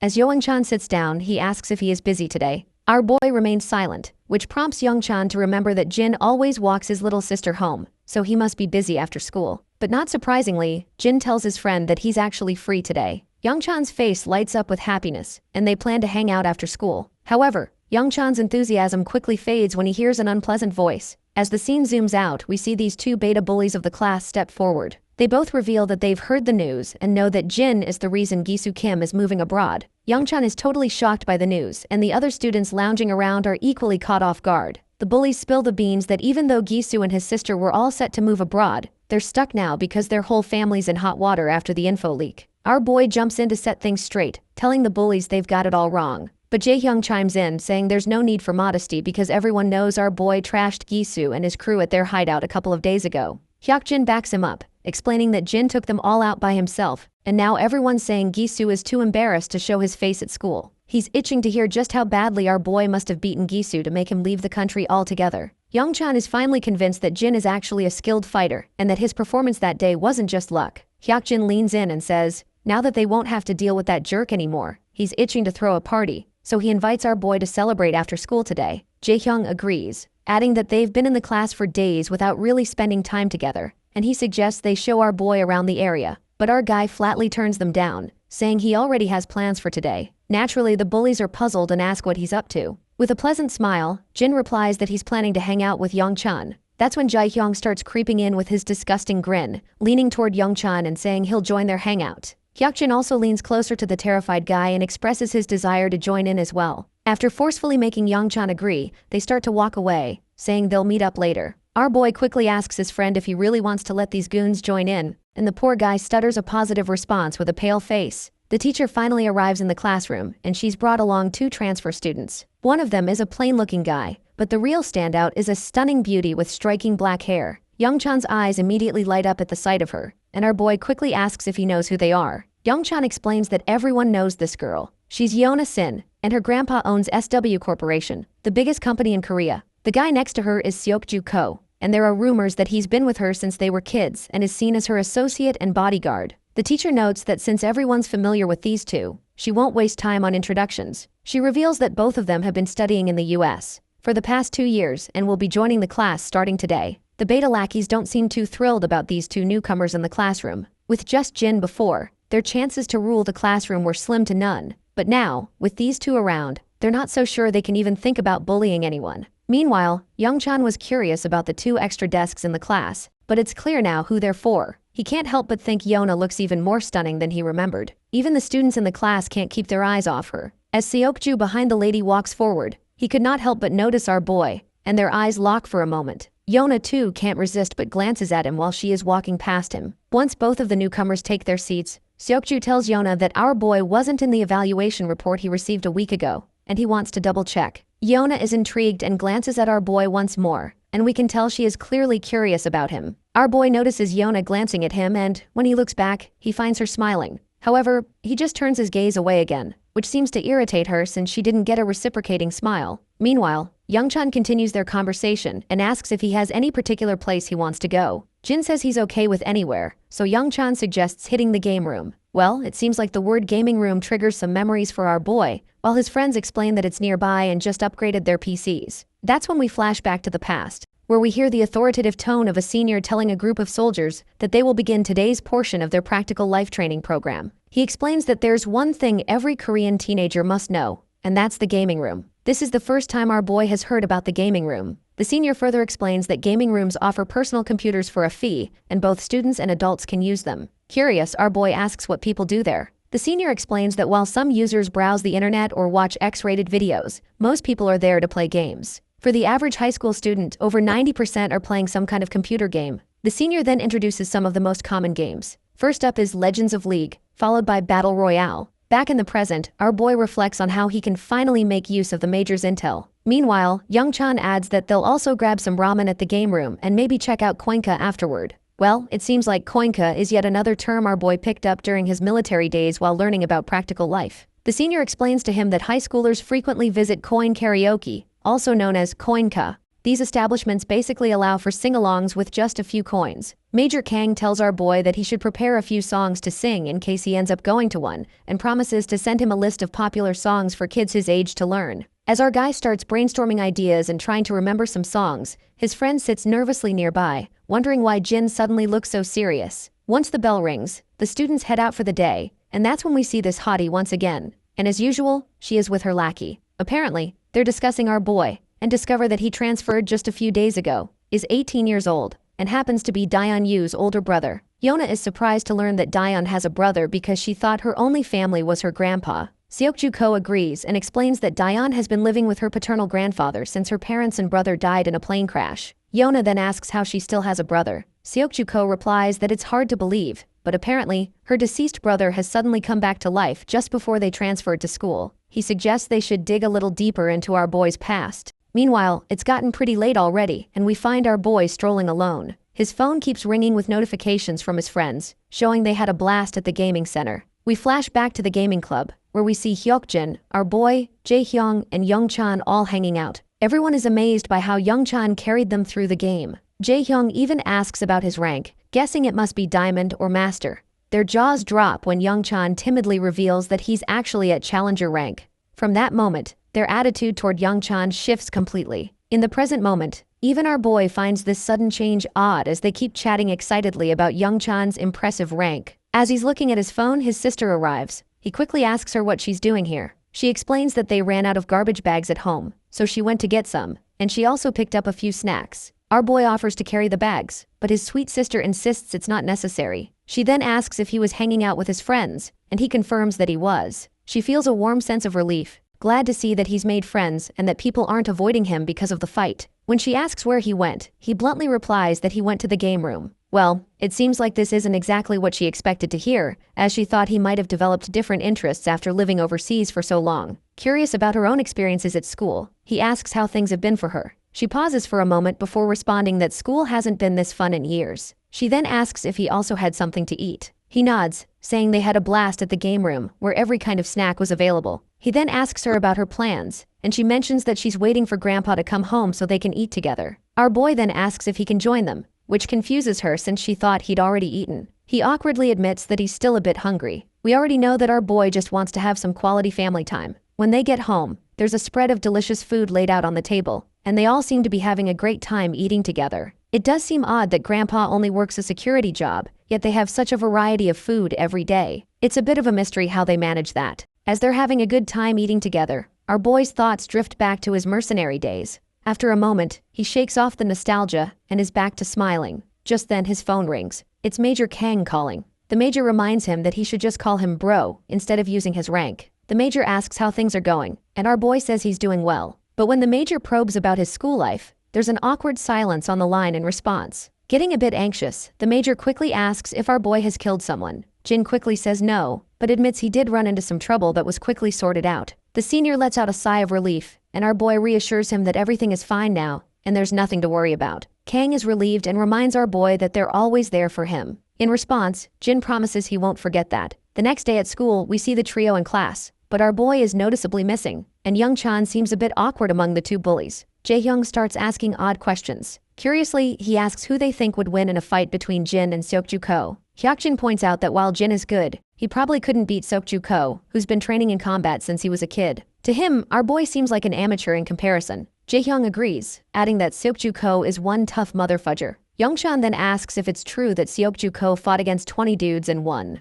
Blonde quickly corrects him, saying it was actually 30 guys. The number leaves Youngchan momentarily stunned. He even forget to breathe for a second. Brownhead explains that when a group of street thugs was harassing Yona Sin, Seokju-ko took them all out. He says it started with 10 guys, but they kept coming. By the time 30 guys showed up, Seokju was still going strong. He walked off without a scratch while the 30 thugs were left unconscious on the street, like discarded toys. The timid boy then asks about the rumors he heard, about Seokju catching the kidnappers who took Yona. He's heard that the people behind it were all retired soldiers. The blonde quickly confirms that the story about Seokju-ko catching the kidnappers is probably true as well. He insists that Jin doesn't stand a chance against Seokju because he is on a whole other level. It's sometimes hilarious to think that teenagers in these Korean manhwa are taking down entire gangs single-handedly, making the government and all those intelligence and law enforcement departments look like they're just wasting taxpayer money. In the meantime, our boy suddenly stops in the corridor when he comes face to face with Seokju. Without wasting any time, Seokju asks him straightforwardly what he's doing here. Confused, our boy makes it clear that he doesn't understand what he is getting at. Seokju simplifies his approach and asks why he is lying about his identity. He mentions that he's heard our boy had a hand in Gisu and Huijin Kim moving away. Jin clarifies that he did have some beef with Gisu,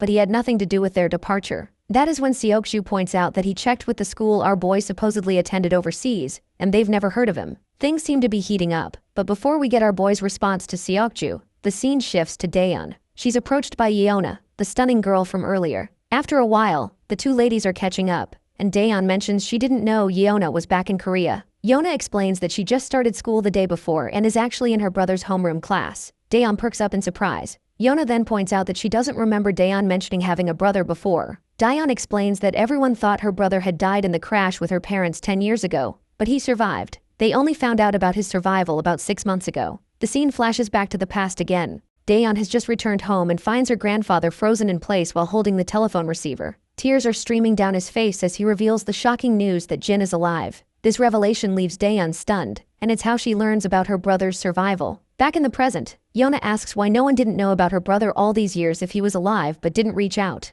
Daeon explains that Jin lost his memory in the crash, and it was only recently that he started to regain some of it, and someone helped them locate and reconnect with him. Yeona, clearly skeptical, finds it hard to believe. Daeon confirms that Jin only has faint memories of having a grandfather and a younger sister. After the interrogation, Yeona flashes a pleasant smile and comments that their grandfather must have been overjoyed to get his grandson back. Yeona comments that their grandfather is indeed overjoyed, explaining that after receiving the call, he cried for hours and then took time off work to enroll in cooking classes. He wanted to improve his Korean cooking skills, thinking that Jin might not have had much of that growing up. Yeona comments that their grandpa must really love his grandkids, and Daeon smiles, agreeing that he definitely does. But then Yeona throws a serious question her way, asking, is she absolutely sure Jin is her brother? Daeon looks a bit surprised but quickly gives a positive response, saying Jin is definitely her brother, and they even took a DNA test to be sure. Our girl then asks why Yeona is so interested in her brother. This question clearly catches Yeona off guard. Since she is not sure what to say, she quickly asks, almost frantically, if her brother has a girlfriend. We then cut back to our boy, who asks Seokju what the hell he's talking about. Seokju repeats his question, asking what's so important about this school that our boy had to forge his records just to be here. Jin responds by asking if he's being accused of having fake records. Seokju confirms this, saying they must be fake because, according to his research, Jin never lived in that city, and the school he claims to have attended doesn't even have a record of him. Our boy then asks about the proof, and reminds Seokju that if he's claiming the records are fake, there must be some evidence to back up the claim.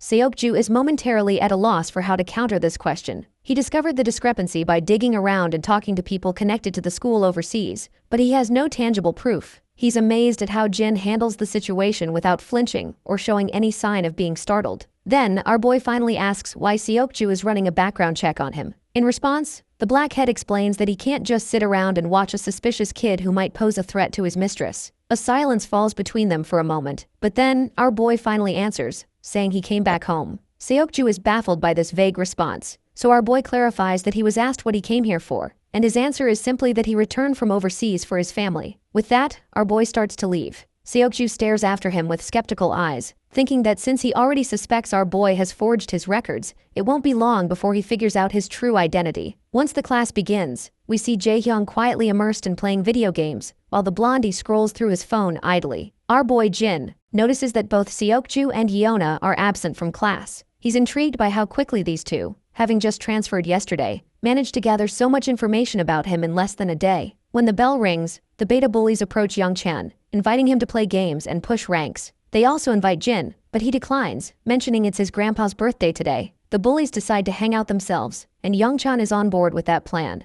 Meanwhile, we're back with the Black Beauty, where Seokju is filling her in on the situation. He's convinced that Jin has definitely forged all his records and even questions the authenticity of the DNA test. Seokju further mentions that his research dug up some pretty rough stuff about his sister, Daeyeon. Apparently, she's been getting seriously bullied by Gisu Kim and his sister for the past 2 years. When Yeona asks just how bad it was, Seokju says it's enough to make anyone wonder how she endured the bullying all these years. He explains that the videos of her assault weren't exactly publicized, but he is pretty sure that the assault she faced was just as serious. Yeona's pretty blown away and can't help but think about how messed up kids these days can be. Seokju adds that Jin's already knocked out Gisu Kim and his crew twice, and saved her sister from the bullying. Yeona chuckles to herself, thinking it's kinda sweet that her long-lost brother comes back from the dead and takes out her bullies, while Yeona's own siblings only ever seem to want to get rid of her. Yeona's curiosity gets the best of her as she starts piecing things together. She points out that if Jin had really come to school with the intent to target her, it doesn't make sense that he'd be so upfront about it. A smart person would have stayed under the radar. Seokju agrees, noting that someone with a real plan would have kept a low profile. Yeona's mind starts racing once again,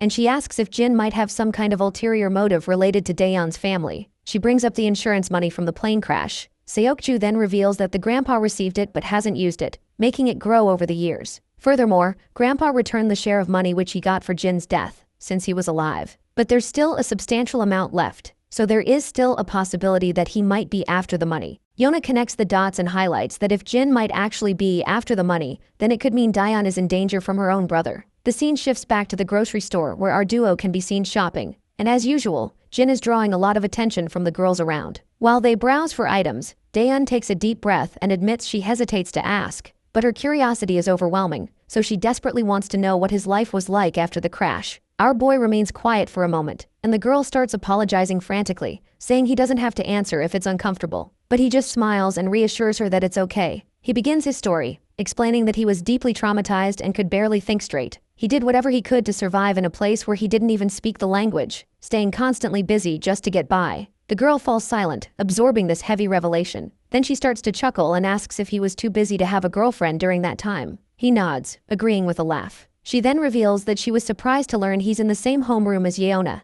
something Yeona herself had mentioned to her. Jin is surprised to hear this, and quickly asks her if she knows her. Daeyeon explains that Yeona was really nice to her before she moved to the US, and she had missed her a lot. So, when she saw her again today, it was a happy reunion. Then, with a playful grin, Daeyeon reveals that Yeona even asked her if he has a girlfriend. And of course our boy just gives a somewhat typical reaction upon hearing this. Later, back at home, the birthday celebrations are in full swing. The siblings present their grandpa with a gift. As he unwraps it, he discovers a high-quality wallet inside, and his face lights up with joy. He's genuinely touched and feels a bit guilty for the low pocket money they have, thinking they must have spent more than they could afford. But his granddaughter just smiles warmly and reassures him that they had more than enough to get him a gift. And besides, it wasn't too expensive.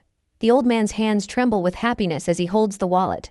With his voice thick with emotion, he tells them that the biggest gift he could ever ask for was already given to him when Jin came back home safe and sound. Nothing could ever top that. Suddenly, the sound of a phone ringing grabs everyone's attention. Daeyeon rushes to her room to answer it. While she's chatting on the phone, Jin tries to eavesdrop quietly.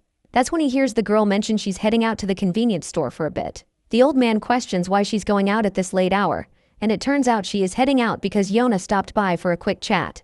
Well, we can tell that Jin definitely senses something is off. Later that night, Jin is digging into his computer, trying to uncover all he can about SW Corporation, which Yeona's family owns. He's curious why Yeona seems so interested in him, and why they're running a background check on a random transfer student like him. Jin reflects on his conversation with Seokju when suddenly he hears a call from his grandfather. When he steps into the living room, his grandpa mentions he's heading out for a bit too. Our boy asks if he's going after Daeyeon, and the old man kinda agrees. He adds that he just needs some fresh air. Jin smiles and tells his grandpa to stay put, and he'll go check on her instead. But the old man insists on going out by himself. Jin then reminds him about the early job he has in the morning. And finally, our boy decides to head out on his own. Later, we see both girls chatting away about their studies and other topics. Yeona shares her experiences studying abroad and suggests that Daeyeon considers studying outside as well. In response, Daeyeon admits she never really thought about it before. When Yeona asks why, Daeyeon explains that it costs a lot, and she'd need to be away for several years, which means she wouldn't get to be with her grandpa for a while.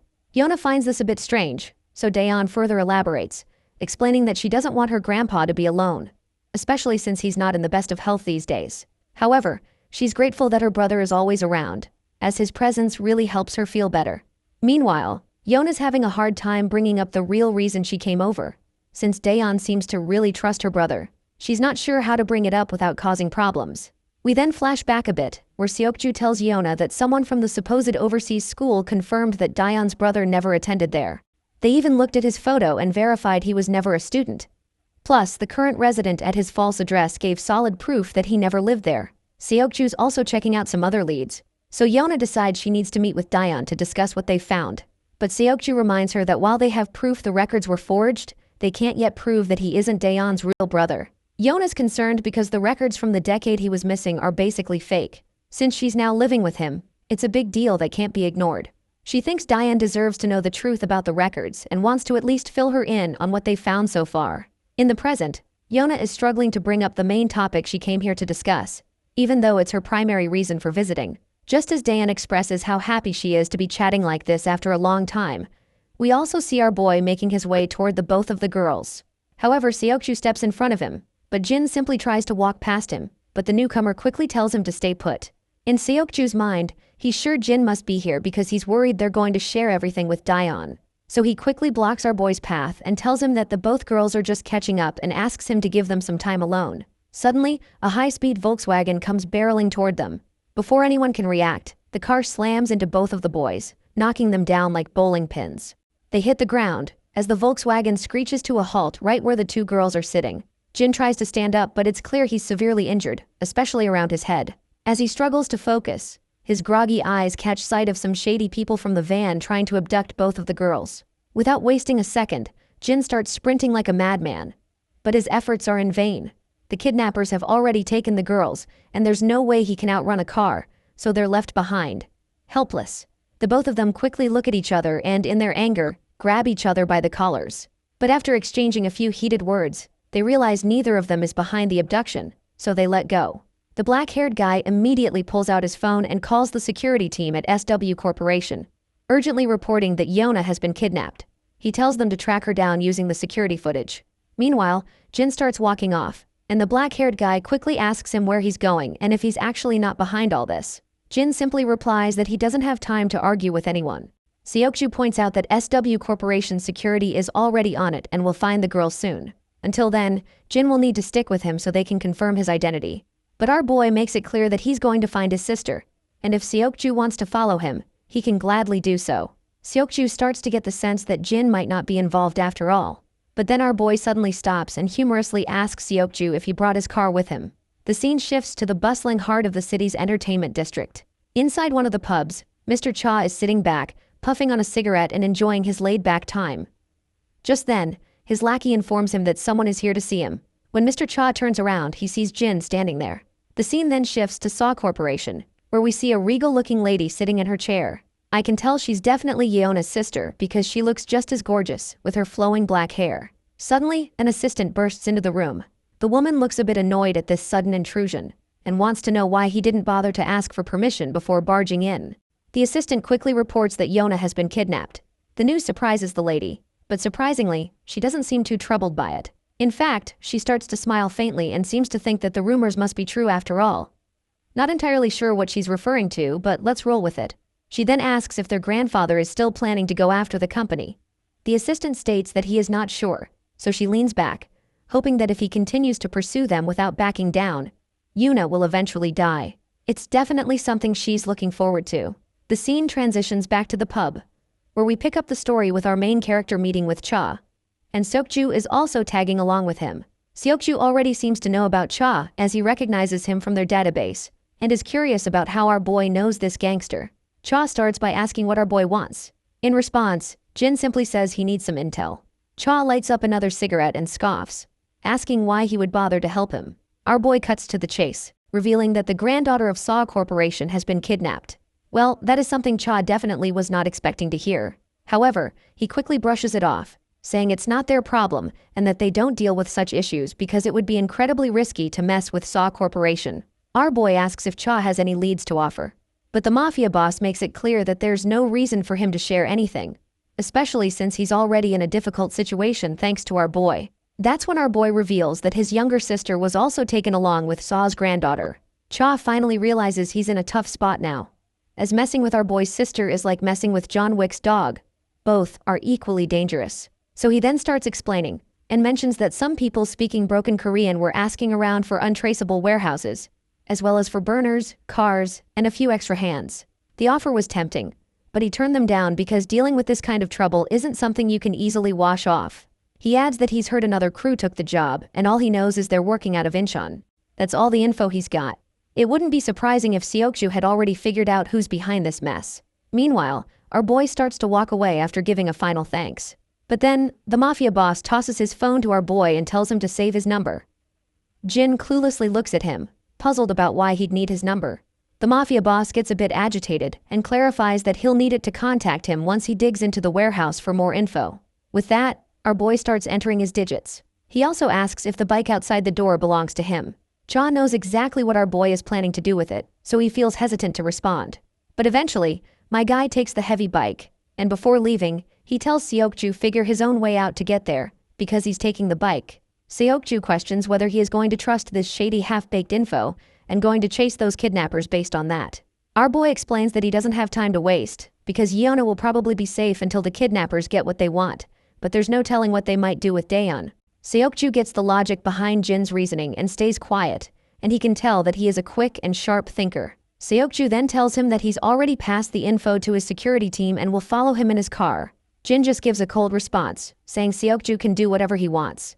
With that, he puts on his helmet, revs up the gas pedal, and speeds off through the streets. The scene then switches back to the girls, where we see Daeon waking up with a headache and, as she becomes aware of her surroundings, Yeona quickly apologizes, saying it's probably her fault that Daeon got dragged into this. Daeon's mind starts to recall the recent event, and she is shocked to remember that they have been kidnapped, and Yeona sadly confirms it, adding that she didn't expect this to happen so soon after returning to Korea.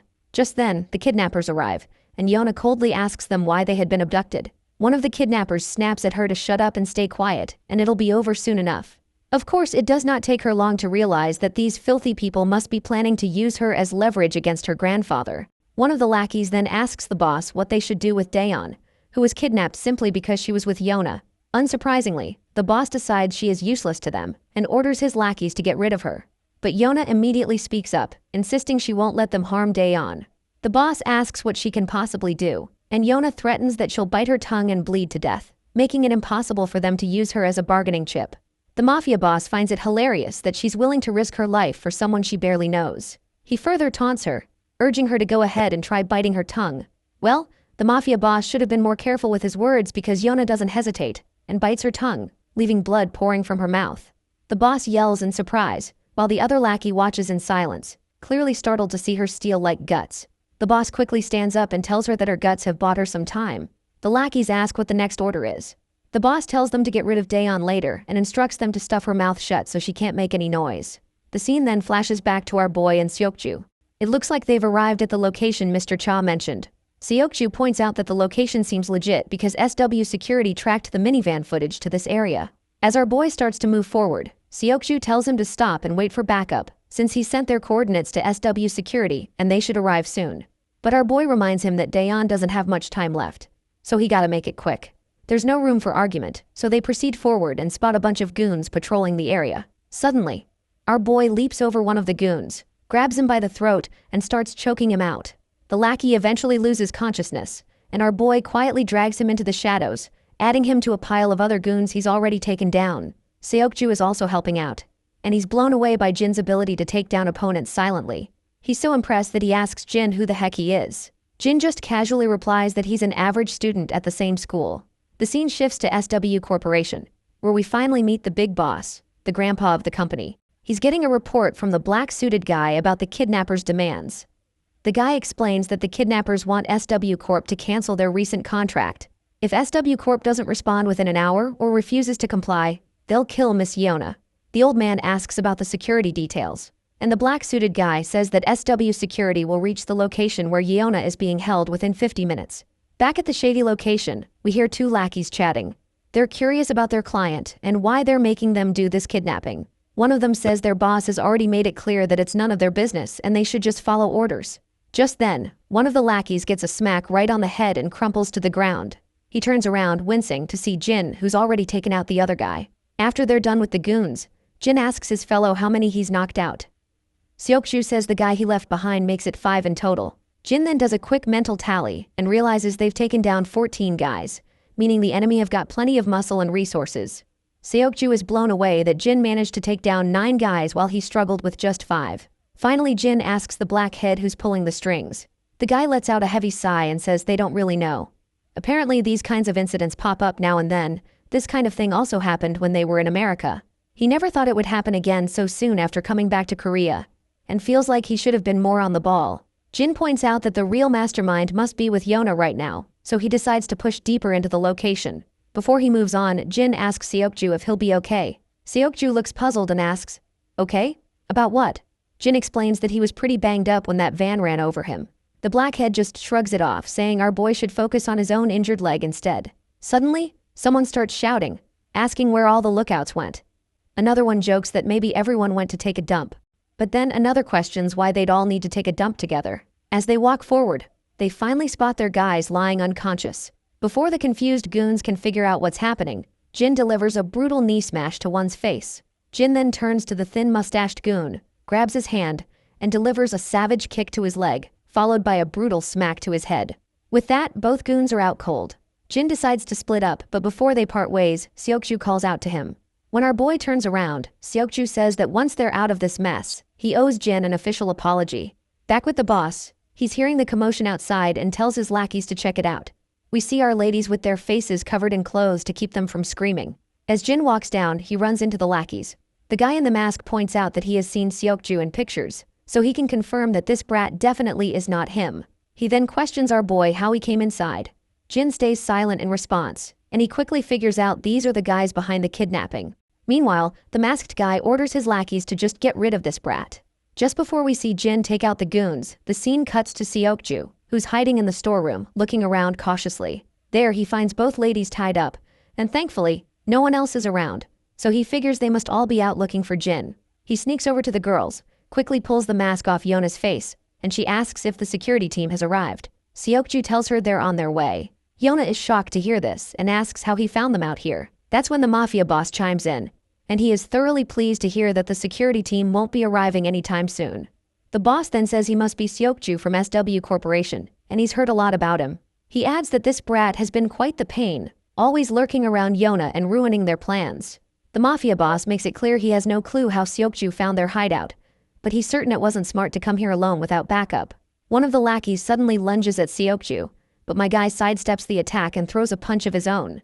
However, this lackey isn't a pushover. He dodges the punch and quickly retaliates. Seokju realizes this guy is tougher than the goons they took down outside, and he's having a hard time keeping up.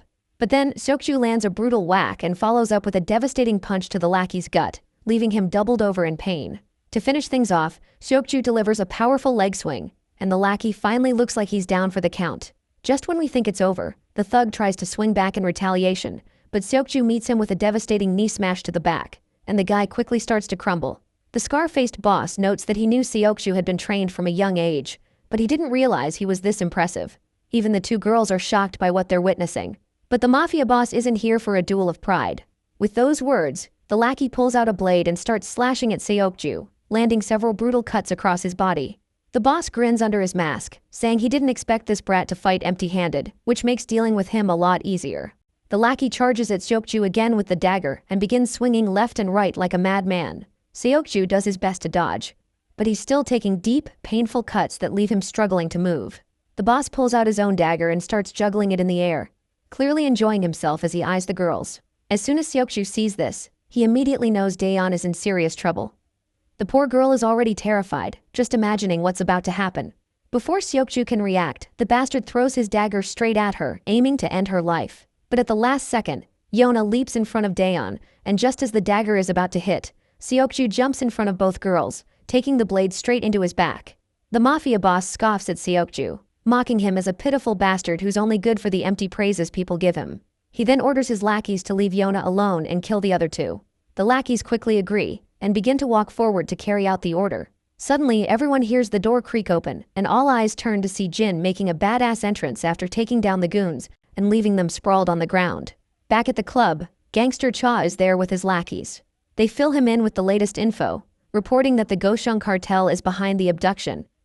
Cha is stunned by the ridiculous mistake the Gosheng cartel made by getting involved with both Jin and SW Corporation.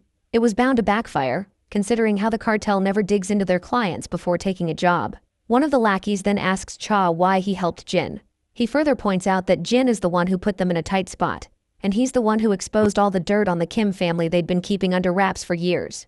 Cha lets out a big sigh, saying he had no choice. He points out that he's just an old man who couldn't possibly take on a kid like Jin, and they can't just take revenge on him, especially since it was the Kim family who messed with him first.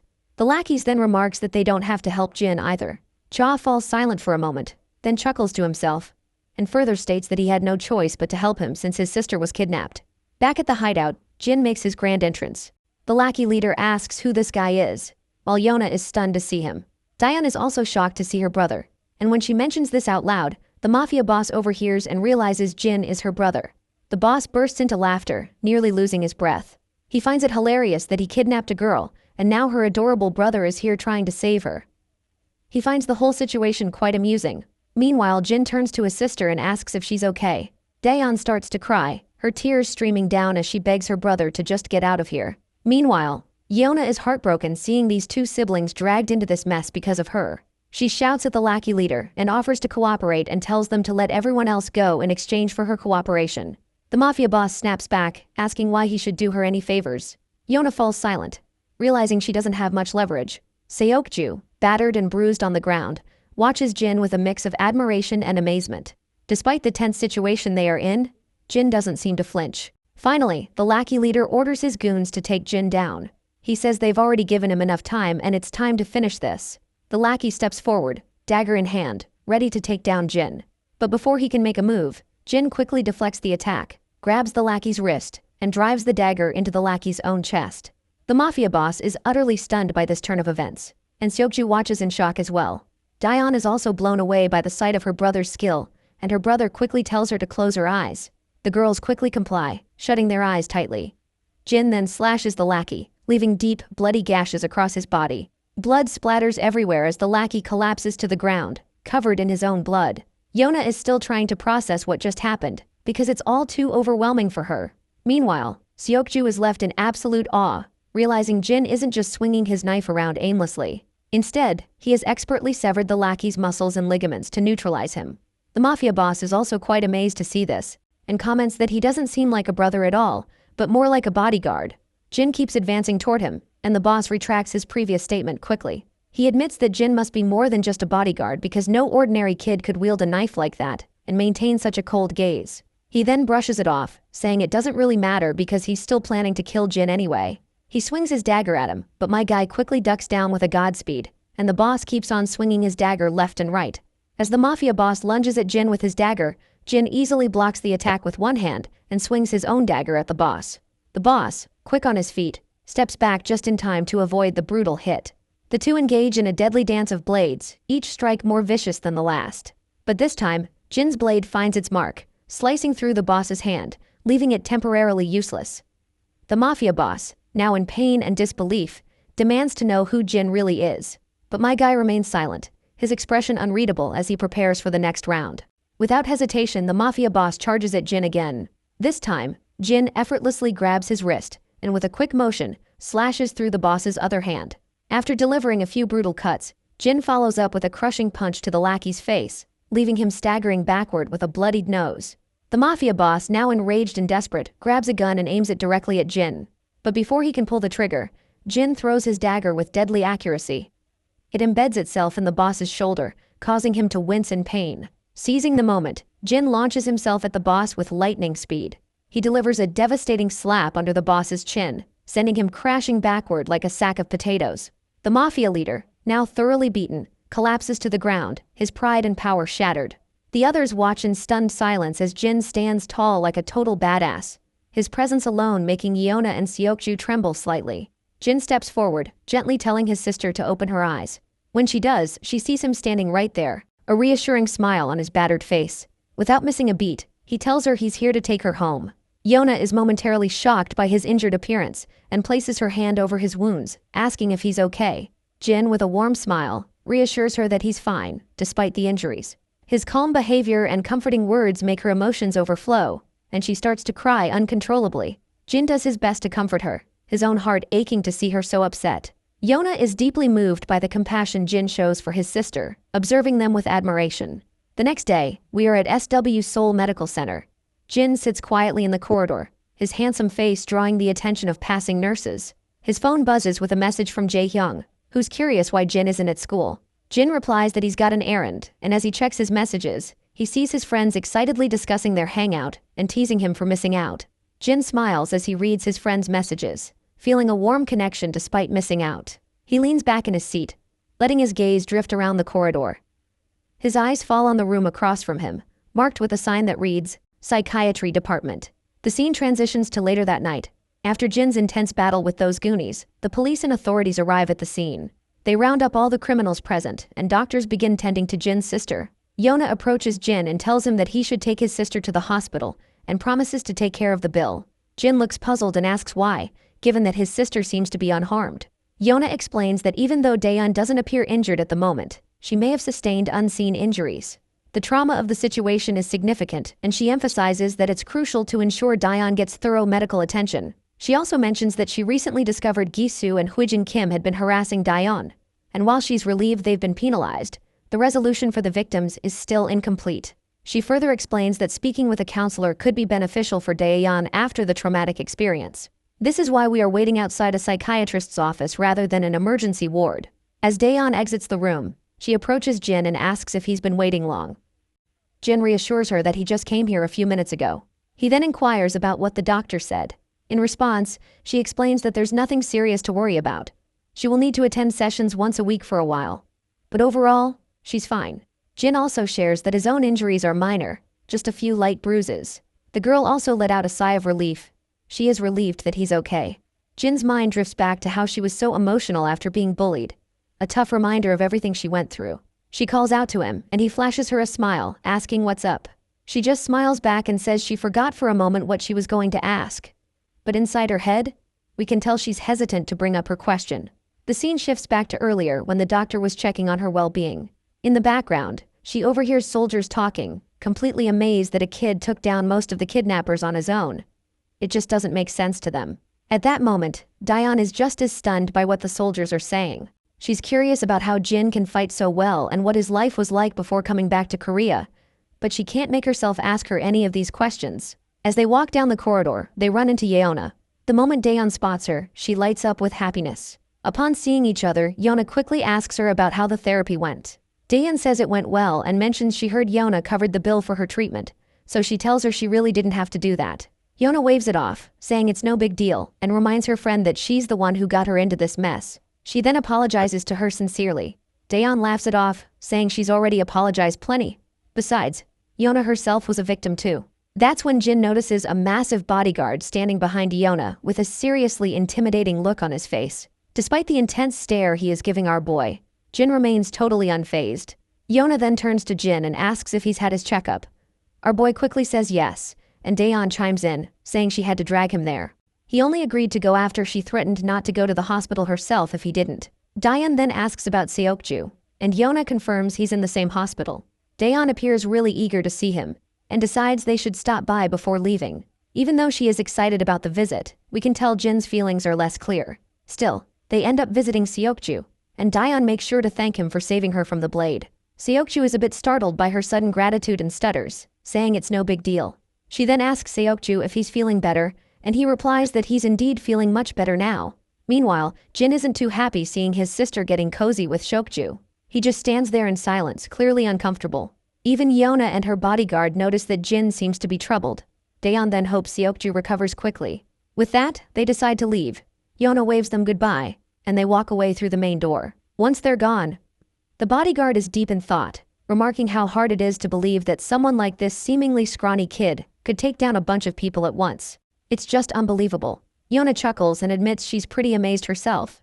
But she isn't sure if it's something that would even surprise a pro like the bodyguard. The bodyguard shrugs and says it's not just about the kid beating up a group of guys, because there appears to be something way deeper about our boy. The bodyguard explains that our boy quickly and quietly neutralized over 10 guards, which is no easy feat. Even a trained pro would struggle to do that without some kind of backup. What's even more mind-blowing is that he didn't kill any of them. He just made them unfit for combat. And judging by the cuts on the 2 men found in the cargo container, his knife skills are insanely advanced, especially considering those guys were retired soldiers, not just a bunch of common thugs. He wraps it up by saying that, based on Seokju's report and the state of those thugs, it's pretty clear that Jin Yu is a highly trained pro with a ton of combat experience. Both Seokju and Daeon are completely blown away by this. A while later, we catch up with Daeon and Jin. Daeon quickly apologizes, feeling really ashamed that she always seems to need his help. Jin tells her she doesn't need to apologize at all, and that he should be the one thanking her. Daeon is startled to hear this, and Jin continues, saying he understands what it feels like to have a family now. You see, it is for the first time in his life he put someone else's safety above his own without any calculations. Something he'd never experienced before coming to this country. So, he's starting to get what family really means. We then see the same woman with short black hair again, and I will say it once again, she's likely Yeona's sister, and she looks utterly distraught that Yeona was rescued safely. The reporter details that there is suspicious rumor going around. He elaborates that while Seokju played a key role in the rescue, the exploits of another student who accompanied him were even more extraordinary. She asks how that's possible, and the reporter responds that even the chairman has taken an interest in this student, and we already know that this student is our boy, of course. The woman is shocked and wonders if these rumors might actually be true. We see Jin once again doing some hardcore pull-ups. As he works out, his mind flashes with images of the people he fought that day. Just as he's lost in the intensity of the exercise, Daeon knocks on the door and mentions that she's brought some fruit. While Daeon munches on the delicious fruit, Jin arrives and quickly asks his sister how she's feeling. She responds that she's already answered that question 1,000 times, and she's fine. Once Jin sits down, he notices something on Daeon's mind, so he asks her what's up. That is when she assures him that she does not hate him just because she saw him fighting and beating those guys brutally. She claims that it doesn't change how she views him. After all, he did all this just to save her, and she won't ask him about his past either. Daeon then gets somber, saying she was never able to tell Grandpa about any of the bad things that happened at school. She just wasn't ready to share it with him. But now, she feels more relaxed, as if she can open up about anything. Suddenly her phone rings. It's Yona on the call, so she grabs the phone and heads to her room while still on the call. A while later, we see Yona sitting in front of Jin, who quickly tells him to take a seat as well. Jin sits down and asks why she wanted to see him. Yona explains that she wanted to apologize for putting Daeon in such a dangerous situation. Even though she's already apologized before, she wanted to say it to him personally. She explains that Seokju will also come to apologize in person once he's better. She also wants to thank Jin for saving her as well. Jin makes it clear that he only went to rescue Daeon, not Yona. She shrugs, saying that it doesn't change the fact that she was saved thanks to his intervention. Once she's finished, Jin asks if there's anything else she wanted to say. Yona admits that she also wanted to let him know that they will stop investigating his background, so she is hoping that he is not too mad that they tried to dig into his past. She then lets out a sigh, and explains that she couldn't ignore the fact that all of his documents were forged. After a recent kidnapping attempt in America, it raised some red flags for her. She's been in many tough situations since she was little because of who she is. She says that although they never figured out the truth behind his fake records, she won't be investigating it further. Jin starts to leave, saying if there's nothing else, he'll be on his way. Yona looks startled and asks if he could spare a couple of hours because her grandpa wants to meet him and thank him in person. While Jin is heading back, he replies that there's no need for that since he wasn't there to rescue her in the first place. Yona falls silent, and Jin heads home, walking down the dimly lit, gloomy alleys late at night. As he walks, we see a familiar person over that street. As the scene zooms in, we see that this is one of Mr. Cha's lackey, who has been brutally shot in the gut, and it does not take long for our boy to recognize who this man is. The man is barely holding on to his life, but makes sure to start berating Jin, blaming him for putting his gang in danger. He explains that they were already struggling after Jin exposed the Kim family. Then, their boss also helped our boy by tipping off the location of the Goseong cartel, which stirred up trouble between the Goseong cartel and their gang. Mr. Cha's turf is now under attack. His friends and lackeys have already been killed, and the Goseong cartel leader made sure to personally visit Dushik Cha. When Goseong finally faces off with Cha, he throws a verbal jab, asking why he doesn't just give up before making a fool of himself in front of his men. Cha responds with a jab of his own, pointing out that he's already sent most of the crew on a weekend off. Yet Goseong brought his entire platoon of lackeys. Then, another guy in a coat chimes in and tells Cha that he really shouldn't have stirred up trouble by messing with the Kim family. And when it was not enough, he tipped off Goseong and his men recently. Our gangster throws another brutal jab, and this time, Goseong himself loses his cool, and he is going absolutely bonkers to what just Cha said. He furiously orders all his lackeys to charge at Cha, and the gang rushes at Cha like a pack of wild dogs, ready for a fight. But our beloved gangster isn't just any weakling. He deftly ducks, letting a punch zoom past over his face, and retaliates with a devastating blow that leaves his attacker reeling. Another lackey tries to swing at him, but ends up taking a brutal hit right under the chin, crashing to the ground in a pool of blood. Goseong grits his teeth in frustration while Cha continues to drop lackeys as if they're mere flies. Suddenly Cha takes a brutal jab with a stick from behind. He groans in pain but quickly recovers, throwing a punch in return that sends his assailant crashing down for the count. Even though Cha manages to take out a bunch of guys, the sheer number of lackeys is overwhelming. It's clear that despite his skill, he won't be able to take them all down like this. Our beloved gangster takes his stance, knowing he's up against copious amounts of people, and is furious that Goseong brought so many guys when he knew Cha does not have most of the men in the club. He can't help but smirk when he thinks about our boy, and wonders if he has saved his little sister by now. With the speak of the devil, Jin arrives outside the club. The The lackeys standing guard tell him to get lost, but Jin isn't about to take orders. He delivers a brutal kick to one of them, sending him crashing to the ground and leaving the other two speechless at Jin's audacity. He then dismounts from his bike, and the two remaining lackeys try to take a swing at him. But Jin effortlessly grabs one's hand and delivers a devastating smash to his face, leaving blood splattering everywhere. The remaining lackey tenses up at the sight and ends up taking a heavy kick to his gut. With both goons taken care of, he moves further into the club, only to find a brutal scene of dead bodies. As he advances, a group of arrogant thugs orders him to leave. But our boy remains unfazed and keeps walking toward them. One of the thugs steps up, yammering some nonsense, but my guy quickly silences him with a single blow, sending him crashing to the ground and leaving the others utterly terrified. Despite their fear, the thugs recklessly charge at him, and our boy begins to deliver blows, taking them down one after another.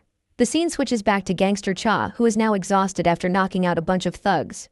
Goshong is absolutely livid, unable to believe that Cha is holding his own for so long by himself.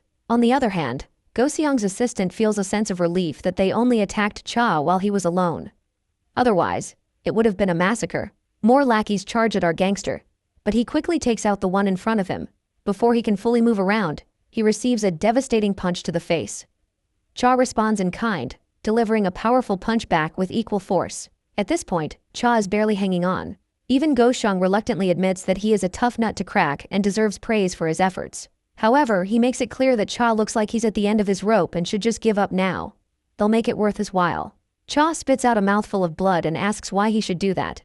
Wiping the blood off his face, he decides he's going to finish what he started, no matter what. We can tell that the big cheese is not impressed by Cha's gutsy display, and the swarm of lackeys surrounding the place are visibly shaking to hear his bold statement. Suddenly, there's a commotion at the entrance, with the lackeys screaming their heads off. Goshong, bewildered, asks what the hell is going on and why his men are screeching like dogs. They turn around, initially seeing nothing, but then they hear footsteps. Out steps Jin, and the entire crowd of lackeys is stunned to see a kid in their midst. Cha is equally shocked to see him, and quickly asks what the hell he is doing there. To which Jin casually responds that he's just there to return the motorcycle he borrowed. Well, Cha was literally not expecting to hear this kind of crap while they are surrounded by death itself. Meanwhile, Goshong's assistant sneers once he realizes that Cha knows this kid. So he promptly orders his lackeys to take Jin down as well. The lackey proudly complies, and begins to walk toward our boy as if he is about to scold the toddler. Cha then tells them that it would be better if they just leave him alone. But the assistant insists they can't just let Jin go since he's seen everything. Cha snaps back once again, saying they should pray to God that Jin feels generous enough to let them go, not the other way around. The assistant has no clue what this stupid head is yammering about, but he soon gets a wake-up call when Jin takes down one of his guys with a single punch. Our boy then follows up with a kick that cracks another lackey's leg and a headbutt to another, sending him sprawling. One of the thugs tries to swing a bat at Jin from behind, but Jin quickly grabs his hand and delivers a brutal smash to his face, leaving him bloodied. The bat clatters to the ground. Goshong is completely blown away by Jin's display, and Cha just smirks, saying it's their fault for not listening earlier. He adds that even though Cha himself is tough, he wouldn't stand a chance against this kid. The big cheese simply commands his lackeys to take Jin down, and they quickly charge at him. But as usual, Jin effortlessly takes them down, making them look like amateurs in the process. Growing impatient, the big cheese shouts at his lackeys to stop letting a little punk beat them. But just as he's about to make another command, he suddenly falls silent when he sees Cha charging at him. At this point, Goshong is pretty sure things are about to get even messier for him. Shortly after, the big cheese and his lackeys are all on the ground, looking like they've kissed the dirt, while Cha slumps back, utterly exhausted. Jin strides over to him, and when Cha looks up, he sees the wreckage of the fight. People scattered around like discarded wrappers, with Jin standing triumphantly. Jin starts heading out, casually saying that Cha has now paid his dues. Cha is shocked and still trying to wrap his head around how this kid is so fixated on the same bullcrap after all this. He then asks if Jin saved his sister. Jin calmly replies that he did, and it's all thanks to Cha. The next scene shifts to a hospital room where one of Cha's lackeys suddenly jolts awake. As he looks around, he spots Cha on the other side of the room, all patched up, but clearly still in rough shape. The lackey is stunned to see his boss there, and Cha quickly tells him to stop calling him boss while they're in the hospital. Confused, the junior asks how his boss ended up here. Cha casually mentions he got roughed up and just took a cab to get treated. The lackey then inquires about Goseong and the rest of the lackeys. Cha, with a nonchalant shrug, says he took care of them all. The junior simply can't believe it and calls this BS, prompting the senior to get a bit annoyed and asks why his junior thinks he'd lie. The lackey suggests it's probably because he is too embarrassed to admit he got beaten by Go-seong. Cha then asks if he happened to have met Jin yesterday. The junior perks up and confirms that he did indeed meet him. He further explains that he got ambushed by the enemy team while he was heading out of the club, and after getting brutally wounded, he found our boy and yelled at him. He charged at Jin out of anger, but after receiving the first hit, he fainted and doesn't remember anything else. The boss explains that Jin probably knocked him out to get him to the hospital. Cha then continues, saying that inside the club, he was overwhelmed by the sheer number of enemies. That's when Jin showed up, took them all out in seconds, and then told him he'd paid his dues before simply walking out. The lackey finds this absolutely admirable and thinks it's really badass, to say the least. The senior agrees, acknowledging that Jin is indeed quite impressive. The lackey then asks his boss if he has any clue who this kid really is. The senior points out that Jin claims to be just an average teenager, so he figures they'll have to take his word for it. In the next scene, we see a football heading straight toward Jin, and he catches it effortlessly. The referee immediately announces it as a handball, leaving everyone on the playground absolutely shocked. His friend, visibly annoyed, reminds him that he's not supposed to grab the ball because he's not a goalkeeper. Jin is confused about why he's getting an earful, apologizes anyway. Suddenly the bell rings, and Jin's friends call out to him, asking if he has time to hang out since today is the only day Youngchan doesn't have lessons after school, and they're planning to do some gaming together. Jin tells them to go ahead, and that he'll meet them at the location later, because he needs to walk his sister home first. His friends are a bit bewildered and ask if he's started to babysit his sister again. Jin explains that she's not feeling well lately. Blondie decides to save a spot for Jin, and meanwhile, Daeyeon is preparing to leave her class. She's thinking about making kimchi stew for Jin because he loved it the last time. However, she's unsure if he can handle spicy food, so she's considering making a milder soybean paste stew instead. Suddenly she hears a buzz of excitement from the other girls in her class. They're all gathered by the window, swooning over Jin. Some find him hot, while others are hoping he'll become their boyfriend. The girls even turn to Daeyeon and ask if her brother is dating anyone. Daeyeon is caught off guard by their dripping enthusiasm about her brother, so she hesitates, and then reluctantly says that he mentioned he's not dating anyone. As the ladies dash back over the window, Daeyeon smiles faintly, clearly pleased that her brother is well known among the girls. Walking outside the school, she wonders why Jin doesn't have a girlfriend, and if he might not be interested in girls at all. Suddenly she hears some voices nearby and discovers that it's Jin with his friends. Startled, she quickly tries to greet them as politely as possible. One of the more bashful lackeys blushes at her cuteness, and just waves in response to her greeting. The boys decide to head off to the game room, hoping Jin will meet them there. Once they're gone, Daeyeon asks if Jin is hanging out with his friends. He confirms that he is, but adds that he'll stop at home first. When she asks if it's because of her, Jin explains that he just left something at home, but she still insists that she can walk home on her own since it's still bright outside.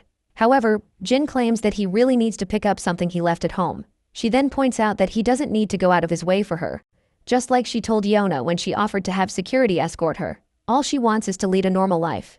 Jin stays quiet but agrees to her request, saying he'll do as she says, though he suggests they still walk home together from time to time.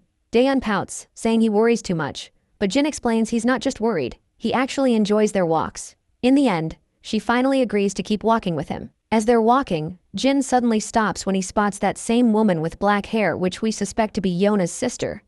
Anyway, she greets Jin, but he doesn't bother to respond to her greetings. Meanwhile, Daeyeon is just as clueless about the woman with the black hair. The woman then pretends to notice Daeyeon for the first time, puts on an exaggeratedly concerned look and says she must be the one who went through so much because of Yeona's abduction. Daeyeon is seriously confused by now and asks who she is. The woman introduces herself as Yeona's cousin and says she's here to thank Daeyeon for helping Yeona, and offers to treat her to dinner if she has some time. Jin flatly refuses, explaining that Yeona already thanked him personally, so there's no need for this stranger to go out of her way. The woman is bewildered by his bluntness but tries to continue the conversation, saying she also has a proposition that could benefit both of them. Once again, Jin firmly declines, saying he's not interested. He then just starts to walk away, leaving this arrogant woman absolutely fuming. But before he's completely out of sight, Daeyeon makes sure to bow her head and give her one last polite nod. Meanwhile, the lady is seething with rage, and her guard asks if he should bring him back forcefully. But the lady says no. It seems her ego's been bruised more than we thought, and she's practically boiling over with anger. Next up, we're in the gaming room where everyone's glued to their TV screens. While they're all deeply immersed in their game, Youngchan decides it's time to take a dump. As he's heading down the hall, he accidentally bumps into a cocky punk. This guy immediately starts threatening Youngchan, barking at him to watch where he's going. Young-chan, poor guy, is practically shaking and stumbles out an apology. But Mr. Cocky isn't done. He's about to slap Young-chan across the face. Just in the nick of time, Jae-hyung bursts onto the scene and saves his friend from getting slapped. Jae-hyung strides over cockily, telling the cocky punk to get over it, because there's no need to make a scene over a little shoulder bump. He quickly spits out the lollipop he was sucking and locks eyes with the punk, and tells him to not take them for a bunch of goddamn scaredy cats. The punk's nerves are clearly rattled by Jae-hyung's deadly glare, and my guy continues to stare him down and demands this crazy punk why the hell he is staring. Once the punk is thoroughly intimidated, he finally walks off with whatever pride he has left. Jae-hyung lets out a puff of air through his nostrils, looking pretty pleased with himself. On the other hand, Young-chan still appears to be in shock, watching his friend and reflecting on the turn of events. It's a bit of a shock to him, considering Jae-hyung used to be the one bullying him, and now he's the one coming to his rescue. Orangehead tells them they'd better hurry, or Hyuk-jin will start giving them grief for being late. So, they head toward the toilet, while Young-chan still can't believe his eyes that this dude saved him. When they finally return, Hyuk-jin asks why taking a dump took so long. Orangehead explains there was some idiot trying to mess with Young-chan. Hyuk-jin's interest peaks and he quickly asks who it was. Orangehead says the guy was wearing a Gosok Tech uniform. Blondie then turns to Young-chan, checking if he's okay. The timid fella simply replies that he's fine, because nothing had happened since Jae-hyung interrupted just in time. Orangehead decides it's time to just dive into the game. But then, a bunch of rowdy people burst into the gaming room. It's the same guy Jae-hyung bumped into earlier, and he's brought his lackeys to get revenge for the humiliation. Hyuk-jin is completely absorbed in his game, and doesn't notice the people standing over his left shoulder. When he finally looks up, he sees a bunch of goons towering over him, and the leader of the gang quickly tells him to step outside. Both Hyuk-jin and Jae-hyung realize that shit is about to get real, and Young-chan is shaking, terrified just thinking about what's coming next. Once they head outside, Young-chan is trembling with fear, feeling utterly terrified because they've gotten into this mess because of him. The cocky guy from before starts bragging about how Orangehead was all talk and no action, claiming it'll be easy to take down him and his other friend. But our Orangehead doesn't back down. He mocks the cocky guy, pointing out how he was scared and walked off quietly earlier, only to come back with his lackeys. The cocky guy doesn't appreciate the jab and gets furious. He tries to land a punch on Orangehead, but Jae-hyung quickly ducks and delivers a brutal punch to the cocky guy's face, showing him who's boss. The cocky leader staggers backward, and Young-chan, on the other hand, is practically panicking, convinced it's all his fault they're caught up in this mess. That's when Jae-hyung speaks up, telling his terrified friend that he doesn't need to feel guilty about anything, because these bastards are the ones who should be sorry. Those words absolutely melt Young-chan's heart, because seeing his friend looking so badass while saying that is almost overwhelming. But then, Hyuk-jin chimes in, pointing out that it's the exact same line Jin used a while back, and even the way Jae-hyung said it had the same energy. He jokes that he basically copied Jin, and now he feels like he needs to bleach his eyes after seeing his copycat friend in action. Orangehead starts blushing, feeling totally embarrassed, and admits that Jin looked so cool when he said those words that they stuck in his head, and he couldn't help but repeat them. While the trio is caught up in their own back and forth, they momentarily forget they're actually facing off against a gang, and they are too distracted to pay much attention to the goons. But soon enough, the lackeys charge at them, because they are not here just to be simply ignored in the middle of the fight. The Orangehead stands his ground. As soon as one of the thugs reaches him, he delivers a powerful kick to the guy's gut, sending him stumbling backward. Another goon tries to swing at him, but Orangehead responds with a brutal whack, taking him down. Young-chan, who's not exactly a fighter, is more or less panicking on the sidelines, unsure of what to do. Hyuk-jin, however, is in full battle mode, taking down goons left and right. He turns to Young-chan and tells him to stay back and just watch from behind. Orangehead agrees, pointing out that while Young-chan might be a pro gamer, he is out of his element in this fight, so they have got things under control. Young-chan is completely blown away by this. He can't believe they're fighting because of him, and yet they're telling him to stay back. The goons are squirming and quivering on the ground after taking a serious beating. Our boys, on the other hand, are starting to struggle a bit, exhausted from the fight and outnumbered. Eventually, Jae-hyung takes a solid hit to the gut and feels the pain. He's sure that he is screwed because the cocky guy is about to land a punch right on his face, but before the punch can connect, Young-chan jumps onto the cocky guy, grabbing him tightly like he's found his brother from another mother. They both crash to the ground, and the cocky guy starts shoving Young-chan aside. But Young-chan holds on tightly despite the fear. That's when Orangehead takes his chance and swings his leg, delivering a devastating blow to the cocky guy's head. The impact leaves Young-chan a bit teary-eyed from the sheer brutality he's just witnessed, something he's never experienced before. Orangehead stands tall, looking like a boss after giving the cocky guy the final kick. He glances at the guy who's clearly down for the count. Hyukjin can't help but jab at Orangehead, noting how Youngchan had to step in to save the day. Orangehead quickly gets embarrassed and defensive, saying he was just about to take the guy down himself. They turn to Youngchan, who's on the verge of tears. Orangehead immediately asks if he's okay. The timid fella quickly reassures him that he's fine and apologizes for causing all this trouble. The scene shifts to our boy finally making it to the game room, only to find it empty. He tries calling his friends, but no one picks up. Just then, he hears someone calling his name. He turns around to see his friends, who eagerly tell him he missed all the action. The beta bullies start bragging about how they just whooped some Goseok Tech guys. They head inside, and as they climb the stairs they point out to Jin that while he might not be familiar with the Goseok Tech guys, they're pretty tough, but not a match for them. As they head into the gaming room, they're shocked to find a bunch of people lying unconscious on the ground. The beta lackeys are blown away by the sight and quickly ask who took down all these Goseok Tech guys. Our boy casually points out that he came looking for everyone and was jumped by these guys when they saw his uniform. The three of them are absolutely stunned to realize that our boy took out all these men single-handedly. After their mindless fun at the arcade, the group heads out to grab some grub. The beta bullies have brought the same delicious food Youngchan usually eats. But Orangehead forgets to grab drinks and decides to go get some as soon as possible. Youngchan decides to go with him, but Orangehead opts to go himself. As they start eating, Hyukjin feels proud and laughs about how they took down the Goseok Tech goons. Orangehead agrees, saying the goons came in trying to act tough but ended up getting beaten like dogs. Meanwhile, our boy looks at the tuna mayo food with no clue how to proceed. He watches as Jaehyung tears off the seal and pops the snack out of its wrapper. He mimics Jaehyung and starts to take a bite. While eating, he asks his friends who started the fight. Jaehyung explains that one of the goons was messing with Youngchan outside the game room, which triggered the whole scene. Our boy checks in on his timid friend, asking if he's alright. The friend says he's good, because Jaehyung showed up to rescue him just in time. Orangehead then shares some advice, telling Youngchan that in situations like this, he should never back down. Youngchan looks a bit confused to hear this, so Orangehead explains that you shouldn't flinch in front of a bully.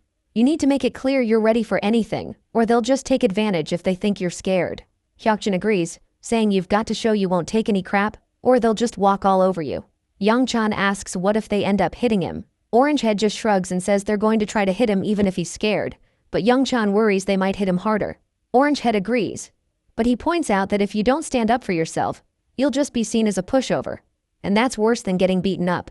Hyukjin also adds his 2 cents, saying he's seen this trick work before because no one wants to deal with trouble. Bullies usually pick on the quiet ones who never speak up.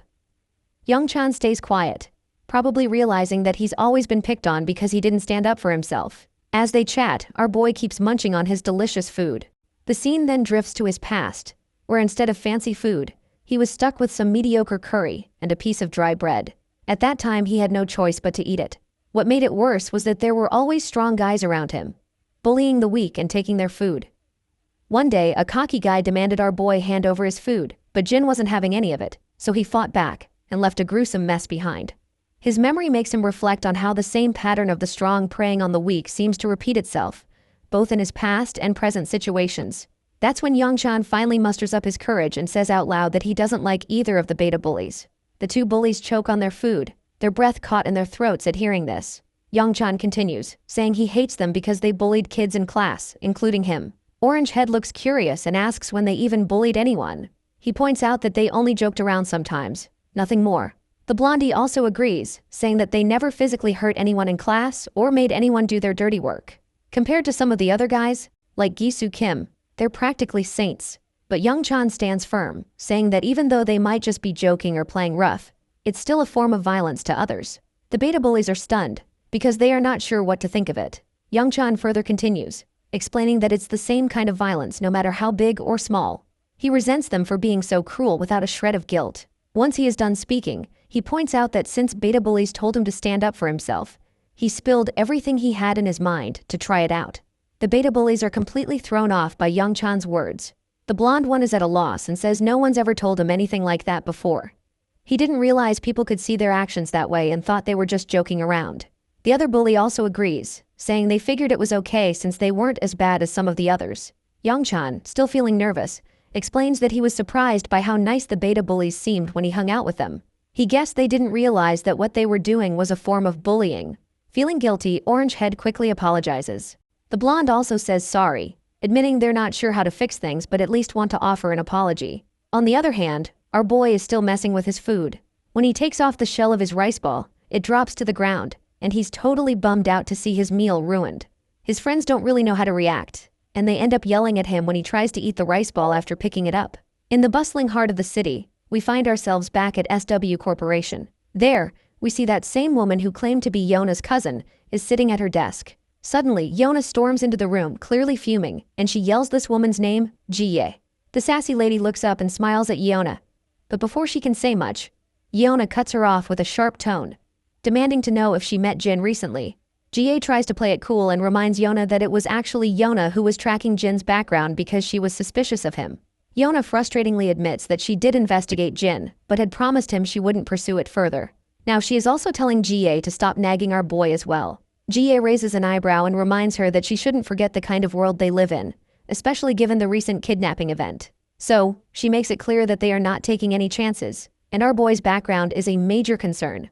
Yona insists that Jin wasn't involved in any of the recent trouble, but Jie quickly interrupts, saying that just because Jin helped with a rescue doesn't make him trustworthy. Jie's manager also chimes in, pointing out that Jin's identity is a significant issue for the school. They emphasize that a school affiliated with SW Corporation shouldn't have accepted a student with fake records, and they make it clear that they won't overlook this matter. Yona frustratingly grits her teeth, while Jie just smiles with a hint of satisfaction. She explains that they might receive some good news soon. Curious, Yona asks what kind of news she is talking about. Jie's manager explains that Jin's records were restricted, so they had to consult higher-ups in their network to obtain more information. Jie looks at Yona with a challenging smile, asking if she's not curious about Jin's true identity. Yona firmly states that she doesn't care, emphasizing that Jin saved her, which is more than enough for her. Just then, the telephone rings, grabbing everyone's attention. Jie's smirk widens as she says it's time for them to hear the news together. She answers the call, and the caller announces that they have news to deliver. As Yona waits anxiously, Jie expresses hope that the caller will reveal information about Jin's identity. The caller responds that the higher-ups have decided that SW Corporation should refrain from any further inquiries into Jin's background. The announcement leaves Jie visibly pale, and the guards stunned as well. Her frustration boils over, and she starts yelling at the caller, demanding to know how they can simply let the matter slide. The caller makes it clear that, given the enduring relationship between SW Corporation and the government, they have decided to overlook the matter. The caller explains that Jin is estranged from his family due to an unfortunate plane crash, and is essentially a young man who has found his way back home. They emphasize that it would be best to let him live his life without further scrutiny. The next day at school, Yona walks in with her escort, catching everyone's attention, including our boys who are curious to see them back after such a long time. Yona suddenly starts looking at them with a direct gaze, which makes Young-chan feel uneasy. She approaches him and simply asks if Jin isn't in school today. Young-chan, looking around for Jin, explains that he was just here. But Jae-hyung explains that he just got called to the office a few minutes ago. As Yona and her escort, Seokju, settle into their seats, her escort reveals that the chairman is at the school right now. Yona is surprised to hear that her grandfather is at the school, and wonders why he didn't inform her of his visit, and if Jin might have gone to meet him in the office. In the office, we finally meet the old man we've been hearing so much about. He's thrilled to finally meet our boy in person, especially since our boy had previously turned down a meeting, so he came by himself to thank him for saving Yona. Our boy responds that there's no need for thanks. He was just trying to rescue his sister, and Yona happened to be there too. The old man acknowledges that he knows, but he still wanted to express his gratitude for saving his granddaughter and apologize for involving his sister. Our boy clears things up again, letting the old man know that he doesn't need to worry about that since Yona has already apologized. The old man stays silent after hearing this, and our boy starts to head into the classroom. That's when Grandpa finally asks if he will become Yona's bodyguard.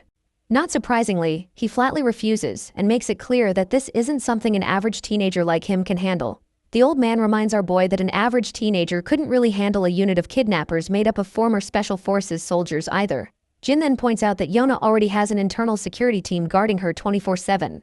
The old man agrees but says that a security team can't be with her at school. And besides, she wouldn't be able to live normally with a team trailing her all the time. He explains that Seokju was in charge of her security, but the recent incident made him realize he isn't the right person to protect her, so he's thinking of giving the job to our boy. Jin starts to walk away again, saying he can't help. The old man goes quiet for a moment, and then says he wasn't just here to thank him for saving Yona. He also wanted to thank him for what he did 3 years ago. As soon as our boy hears this, he freezes and quickly turns back toward the old man. The old man keeps going with his thanks, saying he's wanted to express his gratitude for a long time, because without our boy's efforts, he wouldn't have had the chance to see his son before he passed away. It's clear that Jin remembers what the old man is talking about, but he stays nonchalant, saying it was just another job. The old man insists it was a dangerous job that no one else would take on. Thanks to our boy's success in the mission, he was able to see his son again, and his son spoke about Jin often. The old man reveals that his son was worried and asked him to find out why our boy had become a mercenary. So, the old man tried to track him down but couldn't find any leads. Now, as fate would have it, they're face to face, and he adds that Yona is his daughter. Jin's mind quickly flashes back to the past, recalling the man mentioning that he had a daughter around his age. Still, Jin makes it clear that he can't be Yona's bodyguard. However, he adds that he won't turn a blind eye if something happens to her. The old man is a bit taken aback but then smiles and says that would be more than enough. He then adds that there's one more thing he'd like to request. He points out that he would like to hear Jin's thoughts on the security team at SW. Jin asks what he means, and the old man explains that SW's security team is part of a long-standing and proud tradition, maybe too proud for their own good. They believe that Yona's recent kidnapping would have been contained even without Jin's help. However, as SW continues to expand, the threats are growing, and their security division is lacking in innovation. The old man wants Jin's honest assessment of their skills, and it will be a paid assignment, of course. Jin lets out a sigh, feeling like all of this is just a drag. He then finally heads back into his classroom. As soon as he enters, Yona greets him, but he clearly ignores her and walks to his seat as the teacher starts the class for the day. Jin sits quietly in his chair, thinking about the old man's words. He realizes that Yona's father must have died since the old man mentioned he'd seen his son before he passed away. The scene then cuts back to the past. We see Jin as a mercenary, with all the site workers gathered around eating. Jin is munching on some kind of food bar when a voice calls out to him, asking how a kid like him ended up working as a mercenary. It's clear this man is Yona's father, and after he sees our boy's face, he comments that he didn't realize Jin was so young. Jin quickly covers his face and starts to walk away, but the man offers him his platter full of delicious and appetizing food. He tells Jin to throw away his trash and eat this instead, saying that what he eats really matters at his age. Meanwhile, the other mercenaries chat about how their new client seems really wealthy and explain how they're building roads, a school, and a clinic in the town they're all stationed in. As they chat, Jin listens quietly. While he's on guard duty, the man walks up to him again, offering him a chocolate bar. Jin just looks away. Later that night, the man offers him food once more, but Jin turns away again. On a particularly rainy day, the man brings an umbrella and coat, but Jin refuses them as well. One day, as Jin is packing up his stuff to leave, the same man approaches him again. He says he'll miss having Jin around and invites him to stop by if he can since they'll be there for at least another month. The man then tosses a bag to Jin, explaining that he's packed some snacks and basic medical supplies inside. Finally, Jin speaks up and asks why he's giving him all this. The question catches the man off guard, and he's surprised to hear Jin speak Korean. He adds that he tried speaking in Jin's native language and in English before, but didn't get a response. The man explains that he's giving these things because he has a daughter around Jin's age, and he reminds him of her, so he can't help but worry. Later, we found ourselves in a rundown place where conflict is ongoing. We then see Jin with his fellow mercenary. His fellow informs him that the town where Jin was stationed as a guard has been taken over by a resistance group. He explains that they were waiting for the foreigners to finish their construction so they could take over the buildings, and most of the people at the site had been killed. Jin is jolted out of his flashback by the sudden ringing of the bell, and he notices Yona calling out to him, asking if he's free right now. A while later, they're in the lounging area, where Seokju is bowing his head in respect and offering a late apology in person. Jin tells him there's no need for that, as he understands the reason behind his actions. Yona then says she's pretty sure Jin will deny it, and explains that Grandpa asked her to invite him on his behalf. Jin agrees without hesitation, leaving Yona quite puzzled to see that he actually agrees without protest for the first time. The scene then shifts to Jie, who is gritting her teeth in frustration. She's fuming mad that the higher-ups aren't releasing Jin's true identity. Just then, her manager enters and mentions that the same student has arrived, which shocks Jie a little. In the SW Corporation's men's locker room, Jin is getting suited up in the company's dress code. Seokju asks how Jin ended up landing a job with SW Corporation. The scene transitions to the past, where Jin is reviewing the records of all the security personnel working for SW Corporation. The old man had told him to spend a few days with the team and share his thoughts since arrangements had been made to accommodate him. It should be fairly easy for Jin to get a sense of the program. Back in the present, Jin tells Seokju that he simply wanted to experience what being in the security team is like, so ended up here with a job. Seokju wonders if that means Jin wants to be a bodyguard. Jin then asks if Seokju isn't joining the training. In response, Seokju explains that today's session is for Team 2, and he is part of Team 3. He adds that Team 3 escorts Yona exclusively, while Team 2 escorts Ms. Jie and her parents. The scene transitions to a training hall where all the personnel are sitting on the ground. One of the instructors introduces Jin to everyone, explaining that Jin will be joining them for the next few days. He's in the same class as Seokju, and the chairman has allowed him to participate in their program to learn about their field. One of the men raises his hand and asks if Jin is the one who handled the kidnapping situation with Seokju. The senior confirms that he is indeed the same person. Jin introduces himself and thanks everyone for letting him participate. As the students begin their training, we see Yeona standing above, observing our boy. Seokju reveals to her that our boy is here because he wanted to experience what it's like to be a bodyguard. Or at least that is what Jin told him. Meanwhile, the guards are running down the halls, engaged in their training. As Yeona watches our boy, she also notices someone else in the hall, and it's Jie along with her guard. Yeona curiously wonders what she is doing there. Meanwhile, Jin is running across the hall with the other soldiers. The senior leading the pack takes a quick look back and sees that Jin is keeping up well, so he decides to pick up the pace, running even more intensely. After several rounds, all the soldiers are completely out of breath, and the senior looks utterly exhausted, as if he might faint any moment. Jin, however, looks as if nothing has happened, taking just a simple, casual breath. The senior reveals to us that they've run enough to make anyone faint, but Jin kept up the whole time and even looks like he could handle 20 more laps. They move on to other intense exercises, and Jin excels at those as well. From the sidelines, Yeona is absolutely blown away by how Jin outperforms everyone, leaving them struggling to keep up. Meanwhile, Jie just sneers, saying it's just basic training, and still Team 2 is falling way behind this kid. As our boy stands there, the senior is wondering where in the hell they found this kid. He's questioning if he's been trained somewhere before because he's just too good. Then the senior notices Jie standing nearby, and his face goes pale as soon as he makes eye contact with her bodyguard. He realizes he's going to catch flack from Jie and her bodyguard later for falling behind compared to a high schooler. Suddenly, one of the juniors raises his hand and points out that he's heard this student played a critical role in Miss Yeona's rescue, so he wants to test the kid's skills himself. The senior gets angry and asks if he really wants to spar with a high school kid, yelling at his junior for being out of his mind. But the senior finds himself completely blown away when the kid himself volunteers to fight and says he doesn't really mind. The senior, completely at a loss for words, scratches his head in frustration and reluctantly agrees. He tells his juniors to get the protective gear for our boy. Before long, our boy is decked out in his gear, and the other guy facing him gets suited up too. Yeona wonders if this will be okay, and Seokju points out that it's hard to say, given how tough the other guys are. Even Jai thinks it would be pretty hilarious if this high school kid actually won. She mentions she's heard the kid has extraordinary fighting skills, but her bodyguard assures her that he's still no match for his men, because these guys have been highly trained in all sorts of combat, long before they started working at SW. The senior tells both of them to just take it easy, especially telling his junior to go a bit easy on the kid, and the junior agrees. The senior then tells them to get ready, so the junior takes his stance and reminds our boy that he's not against those chumps he has beaten before, so he better be careful. Our boy doesn't even flinch at the jab and simply takes his own stance. As soon as the senior signals the start of the fight, the junior lunges at our boy with an incredible burst of speed and swings a punch right at his face. But our boy quickly steps back. The junior swings again with full force, but Jin dodges effortlessly once more. Yeona, growing anxious, points out that the soldier wasn't supposed to go that hard during a sparring match. But the soldier, however, keeps coming at Jin, swinging his fists left and right. Jin continues to dodge every attack effortlessly. Then, Jin quickly kicks the junior's leg, causing him to stagger. Seizing the moment, our boy balls up his fist and throws a brutal punch. But the soldier quickly raises his hands to block, avoiding a direct hit. The fatty mocks our boy for his futile attack and gets ready to hit him with a punch of his own. But Jin quickly deflects the incoming fist and counters with a brutal blow right to the bastard's face.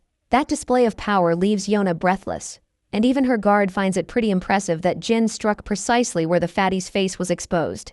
As the fatty writhes in pain, Jin grabs him by the head and delivers a vicious knee smash to his face, leaving him bloody and beginning to collapse to the ground. Jie is absolutely blown away by what just happened, while Jin stands there as the clear winner, with his opponent slumped unconscious on the ground. He removes the protective gear from his head, and both the senior and the other soldiers are stunned by the turn of events. Seokju notes that they were clearly instructed to take it easy, but this was just too intense. Jie speaks up again, questioning if this kid is really the 19-year-old they claimed he was. Meanwhile, her bodyguard is fuming at the top of his head, as Team 2 is part of his crew, and he is not at all happy to see one of his soldiers going down like flies after being beaten by a teenager. The other soldiers drag their incapacitated buddy off the ground, while Jin remains the center of attention. By now, the senior has no doubt about Jin's role in saving Yeona from the kidnappers. Meanwhile, Jie's bodyguard is giving his soldiers death glares. They're all panicking, especially the senior, who's sweating bullets because he's sure he's in big trouble. Then, another soldier, Byung-seok Choi, raises his hand and volunteers to spar with Jin too. The senior reminds him that they've already lost to a kid once and doesn't want to look foolish by losing again. But Byung-seok, brimming with confidence, says he's really itching to fight Jin after seeing his impressive skills. The senior points out that they can't all just rush at Jin, but Jin says he's totally fine and not exhausted at all. He even adds that he hasn't moved around enough to be tired. This freaks everyone out a bit because after taking down one of their top soldiers, he's practically saying he hasn't even broken a sweat. Seokju lets out a sigh, clearly not surprised by our boy's antics.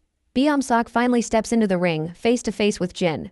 While stretching his muscles, he casually asks our boy where he learned to fight like that. Jin then asks if Byung-seok isn't going to wear his headgear, to which the soldier confidently replies that he doesn't need it. He tells Jin to go ahead and use one if he wants to. But Jin was only asking for the guy's sake. He doesn't care about headgear either. So he just tosses it aside, surprising Byung-seok and even Yeona. That's when Byung-seok starts getting cocky, calling Jin a punk and saying he likes his spirit.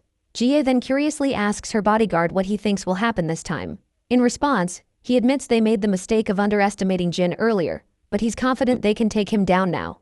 He takes major pride in his men, who train tirelessly every single day. Not to mention, our boy is about to face the ace of the team this time. Jie cracks a smile, eagerly anticipating how Byung-seok will handle Jin. Meanwhile, Yeona's bodyguard is starting to think Jin might actually lose this round. In a weapon-free fight like this, it all boils down to physical strength, and Byung-seok Choi is a jacked-up dude. There's no telling what kind of rigorous training Jin has had, but nothing can make up for the raw strength Byung-seok is rocking. As the fight begins, Byung-seok, full of bravado, takes his stance and swings at Jin. But our boy casually sidesteps the punch with ease. Jin tries to land a punch on Byung-seok, but this dude isn't here to mess around. He dodges Jin's attack quickly and counters with a punch of his own. Jin also tilts to the side to save him and throws another punch, but Byung-seok grabs Jin's fist and smirks. He acknowledges that Jin's punch is stronger than he expected based on his appearance. But Jin isn't interested in mid-fight chit-chat. He throws another punch, but Byung-seok blocks it effortlessly. He gives Jin props for his great timing, but smirks and scoffs that no one can break his guard with pesky blows like that. But that's where he's dead wrong. Jin quickly swings his leg and lands a solid kick to Byung-seok's thigh. The cocky guy is now totally stunned, and the senior's jaw practically hits the floor to see our boy making a hardcore comeback.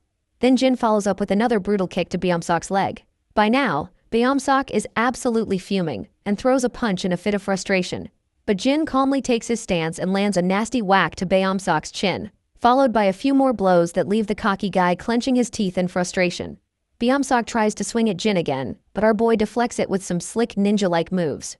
Then, he delivers a solid slap to Byung-seok's throat, making him cough up and spit.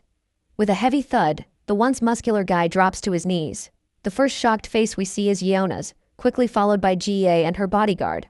Meanwhile, Jin just stands there while the muscular guy coughs violently on the ground. Yeona's bodyguard is blown away by how strategically Jin broke Byung-seok's upper guard. By striking his knee and then immediately going for the neck, he effectively narrowed the gap in their physical strength. Further attacks on vital points would have completely neutralized Byung-seok's advantages. Jin then asks if anyone else is itching for a throwdown, but it's clear no one's eager to step forward. That's when the senior chimes in, telling Jin he shouldn't go for the neck or knees when sparring. Jin, looking genuinely puzzled, asks if there are rules to sparring and apologizes if he broke any since he wasn't aware. The senior quickly clarifies that there aren't really any specific rules, but it's just something he felt like mentioning. Well, deep down, the senior feels like he is just trying to save his sorry face after getting his butt handed over by a high schooler. After witnessing the entire battle, Jie is absolutely certain that it wasn't just a stroke of luck that Jin was able to rescue Yeona, and she wants her bodyguard's take on the matter. The man, clearly pissed off after seeing his soldiers drop like flies, reluctantly admits that from basic training to serious combat, Jin excels in every aspect. Jie smiles thoroughly at this, and then quickly tells everyone to move on to the next course. Everyone is startled, especially Yeona, who has no clue what Jie even means by that. Jie then walks over to Jin and reminds him that since he's here to experience real security duties, it's finally time to see what it's like to be a real bodyguard. Jin listens intently as she explains that since he's paired with Team 2, he'll be escorting her. and she's looking forward to his service. Yona, however, can tell from a mile away that this woman is cooking up something shady. The next scene takes us into one of the offices inside SW Corp, where we meet the grandpa, who's with a suited guy. This suited guy is amazed that Jin is in the same class as Yona. He explains that he learned about Jin's background during their research, but it's still a shock to see that codename Jin is actually this young kid. The suited guy adds that Jin's name only came to light a few years ago, which means he was even younger when he first gained recognition. He just can't wrap his head around how this kid could be the same ruthless individual he's heard about. The scene then shifts back to the locker room, where Jin is finally suited up in a real bodyguard outfit, and he looks seriously badass. Evening has arrived, and we find Diane and her grandpa together. The old man asks her if Jin is still out with friends. In response, she explains that Jin had to take care of something and said he'd be a little late. The grandpa is concerned, saying Jin shouldn't stay out too late. He's sure Jin will be fine, but if he runs into any trouble with hooligans late at night, it could be a problem. The next scene shows the two defeated soldiers who were getting pretty cocky before fighting Jin. They're now getting an earful from their superior, and everyone is feeling ashamed after getting their butts kicked by Jin. The senior is so livid his veins are practically bulging, and he makes it crystal clear that they're about to face training like they've never seen before. The soldiers' faces fall when they hear this, and the senior lets out a sigh of relief that they didn't get chewed out by their boss today. Meanwhile, Yona is absolutely blown away when she sees Jin stepping out in his bodyguard uniform, looking like he's about to hit the town for a date. Even GA is really pleased to see him, and those defeated soldiers can't help but feel a bit jealous of our boy. As we head outside the building, Jin and two other guards are escorting GA.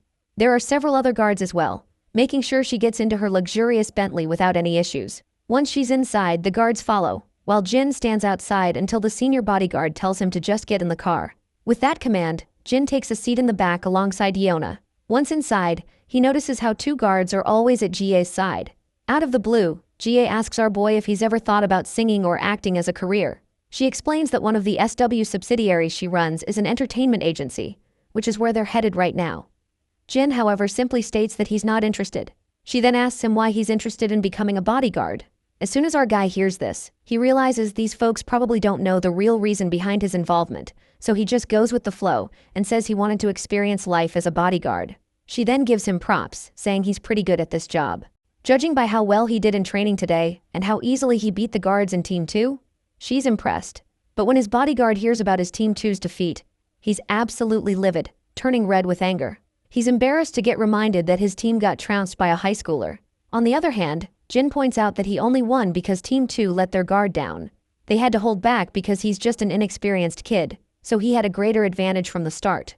If they had taken him seriously as a real opponent, he's pretty sure he would have lost both duels. The woman acknowledges the situation, but deep down, she thought Jin would be more boastful about beating working guards. Turns out he's not like that at all. Meanwhile, the bodyguard is blown away by how our boy has thought through everything so well. A while later, they finally reach their destination. In that other SW Corporation building, we see she's sitting in her office, while our boy and the senior bodyguard are standing outside. The senior is amazed that after standing there for an hour, our boy hasn't even flinched. So out of curiosity, he asks where he received such intense training. Our boy simply looks at him and stays silent. The senior asks again where he picked up those moves from the sparring session, because this isn't something you can just pull off by luck. In response, Jin just says he learned on the streets where he grew up. This vague answer really ruffles the senior bodyguard's feathers, who wasn't expecting such a brush-off. Well, his answer wasn't too far from the truth. The scene then transitions to his past, showing how he really did learn these skills on the streets. We see him running alongside his buddy, while a hail of bullets rains down from behind. He's climbing ropes to reach the treetops in harsh weather and facing off against highly trained soldiers and killers. But he never flinches. Once they head out again, their car zooms down the highway. GA asks if he's feeling alright since it's been a long day. He says he's fine, and she finds it odd because it's his first day on the job for this line of work.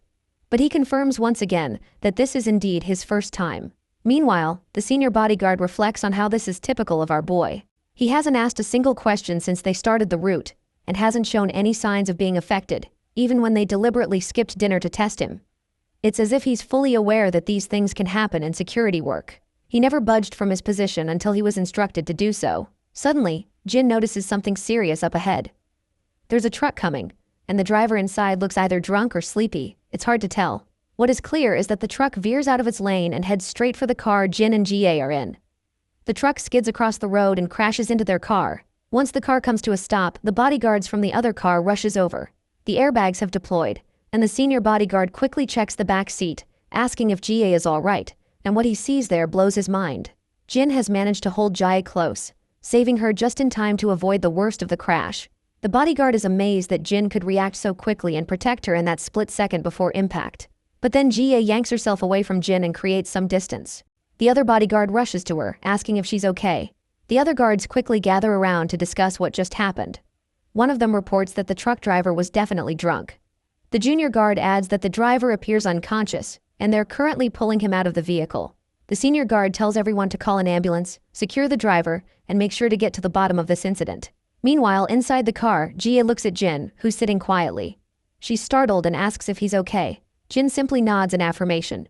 But Jie points out that he might have been hurt and suggests he should come with them to the hospital to get checked out. Instead of responding to this, Jin reminds her that she should always wear her seatbelt, even when sitting in the back seat. Seems like this is not what she was expecting to hear at such a critical moment, so she has no clue how to respond to this brutal truth bomb. Back at home, Daeon is busy preparing some delicious food, and Jin also walks into the living room and asks if she's making lunch. She responds that she's cooking for Grandpa and will save some for him to have later too. Jin reminds her that Grandpa is already at work. Daeon explains she plans to take it to his workplace, just like she used to visit him there often, but hasn't ever since our boy came back home. Jin decides to tag along with her and seals the deal with a warm smile. Later, in the bustling city, we find Grandpa happily chatting with his fellow officer. The officer is teasing him, asking if he won the lottery or something, since he looks so cheerful since returning from vacation. Grandpa looks puzzled and asks what he means. The officer points out that he just looks unusually happy lately. Grandpa is confused by the teasing, and his friend further reveals that apartment 703 just gave them some snacks to share. He's told to drop by to grab him after his shift. Grandpa replies that he'll come by after he finishes sorting out the recycling. As the old man starts shoving down the trash into the bins, he reflects that he might have let himself get too excited about Jin's return, to the point where others have started to notice his happiness. Suddenly, Grandpa hears some commotion. He sees a thug slam on the brakes in the middle of the road and get out of his car. Another person behind him tells him to move his car instead of blocking the road. But this cocky guy just gets out of his sports car, holding 2 disposable glasses. With a smug attitude, he uses every name in the book to tell the other guy to shut up, saying he'll be back in a minute after tossing these glasses. The man in the car is visibly scared by the thug's attitude. The thug strides over to Grandpa and drops the 2 disposable glasses into the dustbin, but he's so careless that they just fall to the ground instead of making it into the bin, leaving Grandpa with extra work. The old promptly picks up the scattered trash. Meanwhile, the thug's girlfriend, who's still in the car, tells her boyfriend to throw this bag of trash as well. Reluctantly, he grabs the trash bag and throws it from a distance, not bothering to walk over to the bin. As expected, Grandpa ends up picking up the mess left behind by the inconsiderate duo. The thug zooms out of the place in his car, and just as Grandpa is busy putting the garbage to its rightful place, he hears a familiar voice and turns to find his children arriving to visit him.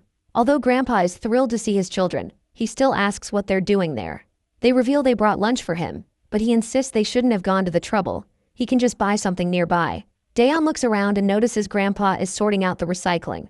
He agrees, saying it's better to take care of it before it piles up and gets out of hand.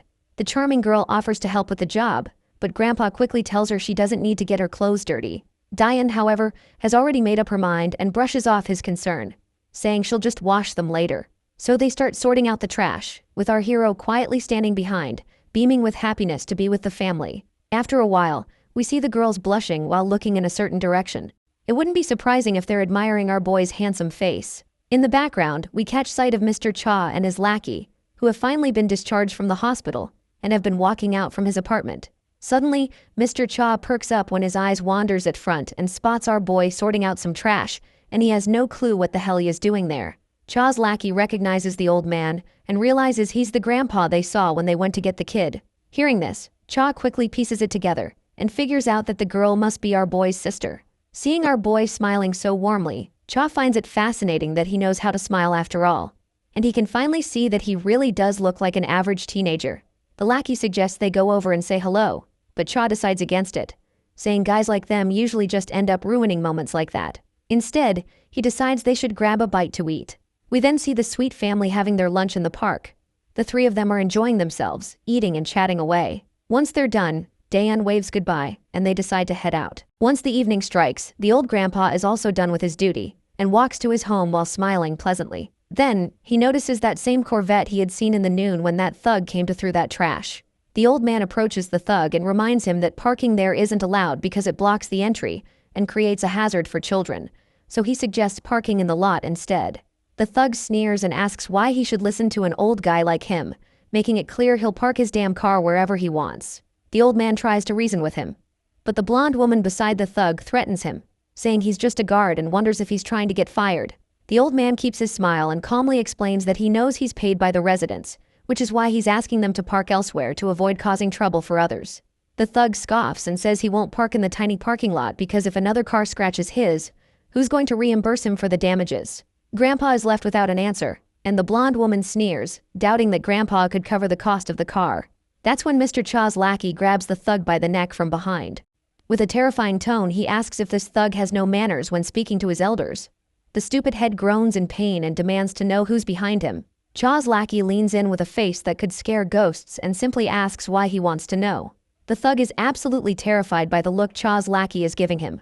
The lackey yanks the thug away and tells him to shut up and move his car. He makes it clear that if he ever catches him giving this gentleman trouble again, he's going to make sure both of them get a serious beatdown. The disgusting couple quickly hops into their car and speeds away. Cha's lackey then smiles at the old man and asks if he's all right. Grandpa, unsure how to respond, simply says, "Thank you." The man then reminds Grandpa that Jin is his friend and that he saw Jin working with the old man earlier today. Grandpa's mind perks up and remembers that this man is the same guy who came to their home one day to meet Jin. The scene cuts to Mr. Cha's turf, where the lackey meets up with his boss. Cha's in good spirits despite his fractured hand, glad he can still enjoy a drink with his other hand. The lackey mentions that if he hadn't stepped in, Grandpa would have had even more trouble from that little punk. Cha chuckles and gives his friend a nod for his solid work, noting how disrespectful punks can be these days. Suddenly Jin barges in abruptly and he looks quite terrifying at first glance. Cha immediately starts sweating to see our guy this serious, because Jin is the last person he would want to mess with. He asks Jin why he's giving them this insane look. By the way, we've been referring to this man as Cha's lackey for a while now. Since we don't know his name yet, let's give him one and call him Muscle Man. Jin pulls out his phone and shows a selfie of Muscle Man with Grandpa. Grandpa also had told our boy that one of his friends lives in the apartment where he works. Muscle Man starts blushing, feeling pretty pleased as well as embarrassed with himself. Meanwhile, Jin looks absolutely furious and asks Muscle Man if this is some kind of threat. Cha and his lackey are terrified that Jin is taking this the wrong way, and they definitely don't want to get on the bad side of our MC. As our boy's anger boils over, Muscleman starts to stagger and quickly tries to explain that it's just a gesture of goodwill, begging Jin to listen before taking any action. The scene then shifts to SW Corporation, where GA is asking her guard how the kid is doing. The guard remains silent for a moment, but then points out that the kid should be finishing up his training session with Team 3. GA then asks if Jin was taken to the hospital to get checked out and what the doctor said. The bodyguard reports that Jin had a few bruises but nothing serious to worry about. GA reflects on how Jin saved her just in time, and we can tell that she has a soft spot in her heart for him. She tells her bodyguard to check in on Jin just in case, as you never know what symptoms might develop after a car accident. She's concerned that if the media finds out the crash was staged and Jin gets hurt, it could create a real problem. Well, I already had a hunch from the start that the accident was staged, because they just wanted to assess Jin's caliber. We then see Jin again, donning his school uniform back. Seokju asks him what's going on, noting that Jin seemed to be holding back compared to his last session. Jin points out that he does not want to get on the bad side of everyone. He then asks Seokju why he's still hanging out with the security team, since he initially thought Seokju had already finished his security training and moved on. Seokju sighs and explains that, contrary to what Jin might have heard, he was never an official guard. He only started because of his family and because he grew up with Yeona. Since he was good at being a bodyguard, he stuck with it. He admits that after seeing how Jin rescued Yeona from kidnappers, he realized he's not as skilled as he thought he was and felt he needed to improve. Seokju mentions that he got all his training from SW but is curious about where Jin learned his moves, because he seems like a trained professional. Jin simply responds that he learned it on the streets where he used to live. Seokju senses that Jin isn't telling the full truth but decides not to press him further. After they finish preparing in the men's locker room and head out, they find Yeona standing outside, eavesdropping. Jin doesn't bother to engage with her and continues walking, but Yeona quickly speaks up, asking if he's not planning to try more field work today. Jin looks confused, and Yeona blushes as she explains that she thinks it would be a good opportunity to hang out, and it won't take too long. Jin remains silent, and both her guard and Seokju stay quiet as well after hearing her odd wish. Later, a bunch of guards are stationed outside while Yeona and Jin stop by a stall to grab some food. Yeona excitedly explains that she missed cup noodles and triangle kimbaps so much while she was in the US. As Jin looks at his triangle kimbaps, he has a flashback to an unpleasant memory where his food fell out of the wrapper and hit the ground. Seokju looks a bit bewildered by the rundown spot they've chosen for eating. Yeona notices and asks Jin if he's not going to eat anything. Our boy then replies that he doesn't think he should eat with her since he's supposed to be guarding her. Yeona is startled by this, and Seokju quickly explains that Team 3 is responsible for escorting Yeona right now, and their job is to blend in as her companions while guarding her from close by. Yeona charmingly agrees and tells everyone to just dig into the food. Meanwhile, Seokju reflects on how Yeona picked the convenience store near his home on purpose because she knew he would decline if she took him somewhere nicer. Yeona then brings up the accident that happened while Jin was escorting Jae and asks if he's okay. Jin replies that he's fine, all while staring at his triangle kimbaps inside the packaging. Yeona then asks if Jae gave him a hard time, noting that Jae is known for being super demanding and harsh. In response, Jin simply says everything went smoothly.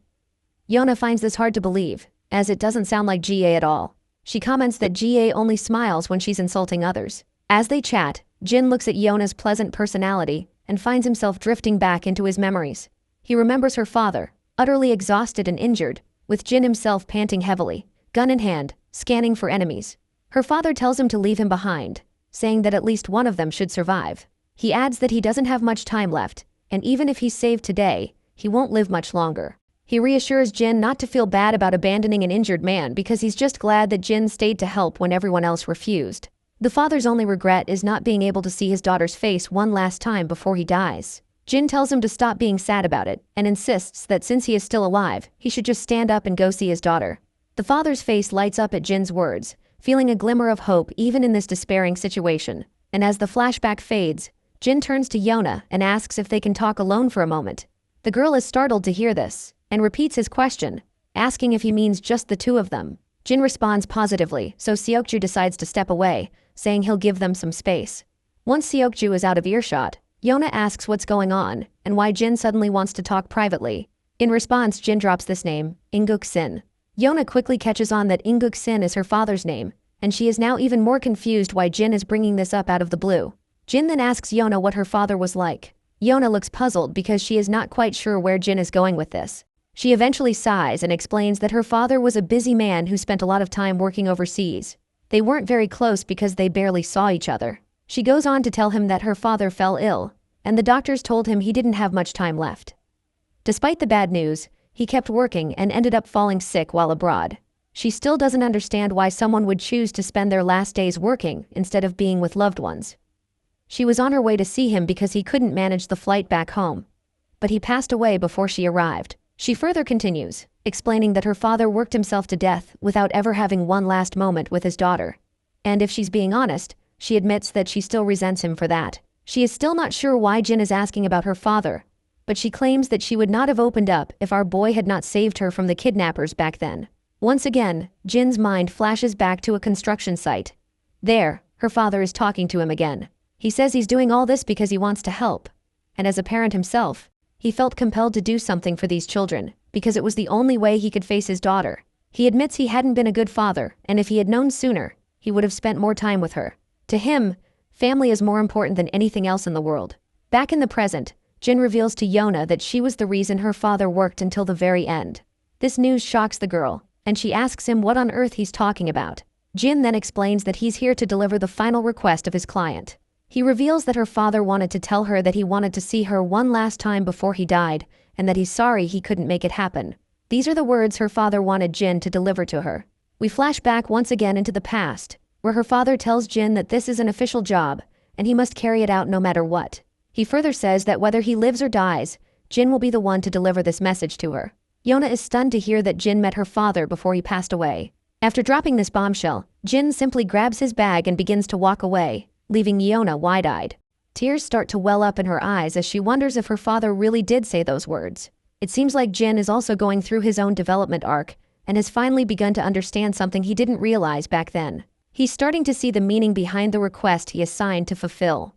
You see, whenever Yeona's father tried to offer anything to Jin, it wasn't about making himself feel better, but rather, It was simply because he wanted to protect Jin. The father simply made that request to get Jin away from the battlefield, because he was trying to do what he could to help him. The next scene takes us to Jin's apartment. The doorbell rings, and Jin quickly opens the door, only to find his senior, Major Kang, standing there. Later, they sit down in the living room at the dining table, and Jin's grandpa is thrilled to finally meet Major Kang in person after only talking on the phone before. Major Kang apologizes for not coming sooner to say hello. He explains that he returned to Korea with Jin, but wanted to give him some time to reconnect with his family first. Grandpa finds it surprising that Major was here in Korea all along, and states that he was eager to thank him in person. He remarks on how shocked he was to learn about all the things Major Kang had done for Jin. Earlier, the old man had thought Kang was just an embassy employee, not the very person who brought Jin home. Major Kang happily explains that they wouldn't have survived without Jin's help either. Well, it's actually true, and Kang reflects on how Jin essentially brought them back from hell, and he couldn't be more grateful about it. On the other hand, Grandpa nods in respect and says that Jin might never have made it back home if it weren't for Major Kang. He admits it's a bit late, but he thanks Kang again for everything he's done. Major Kang starts to sweat and looks a bit anxious, quickly waving off the thanks and saying there's no need for it. Nevertheless, Grandpa is curious and asks how a military officer ended up meeting Jin. Major Kang feels confused initially, as he is not sure what to say, but soon collects himself and explains that Jin was their guide when they were deployed overseas. He got them out of a tough spot, and Kang says they definitely wouldn't have made it out alive without Jin's help. Grandpa then invites Major Kang to stay for lunch, noting that it's almost noon. Major Kang happily agrees, and as he munches on some fruit, he turns to the little girl and asks if she's Jin's sister. The girl gets a bit frantic but quickly confirms with a yes, and Kang gives her a warm smile and tells her that being Jin's younger sister makes her like a younger sister to him as well. So he jokingly adds that now she's got two stylish bros to hang out with. How cool is that? The little girl feels a bit awkward, but musters up a polite response.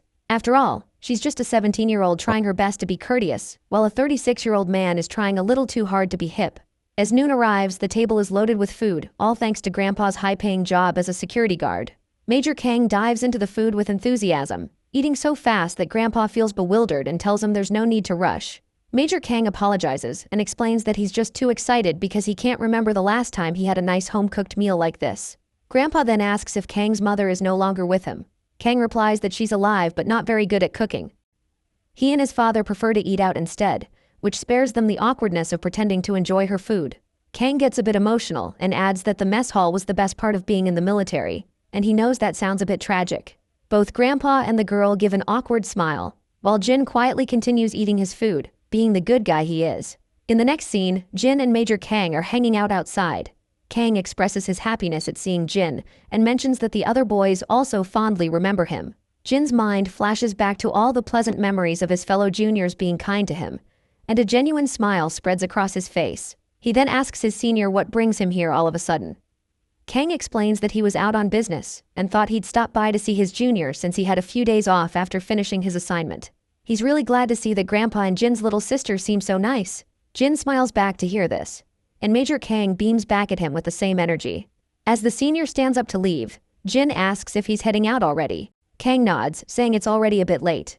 Major Kang further states that he would love nothing more than to sit and catch up, but he has to go meet his fiancée. This news takes Jin by surprise, and he asks if his senior has gotten engaged already.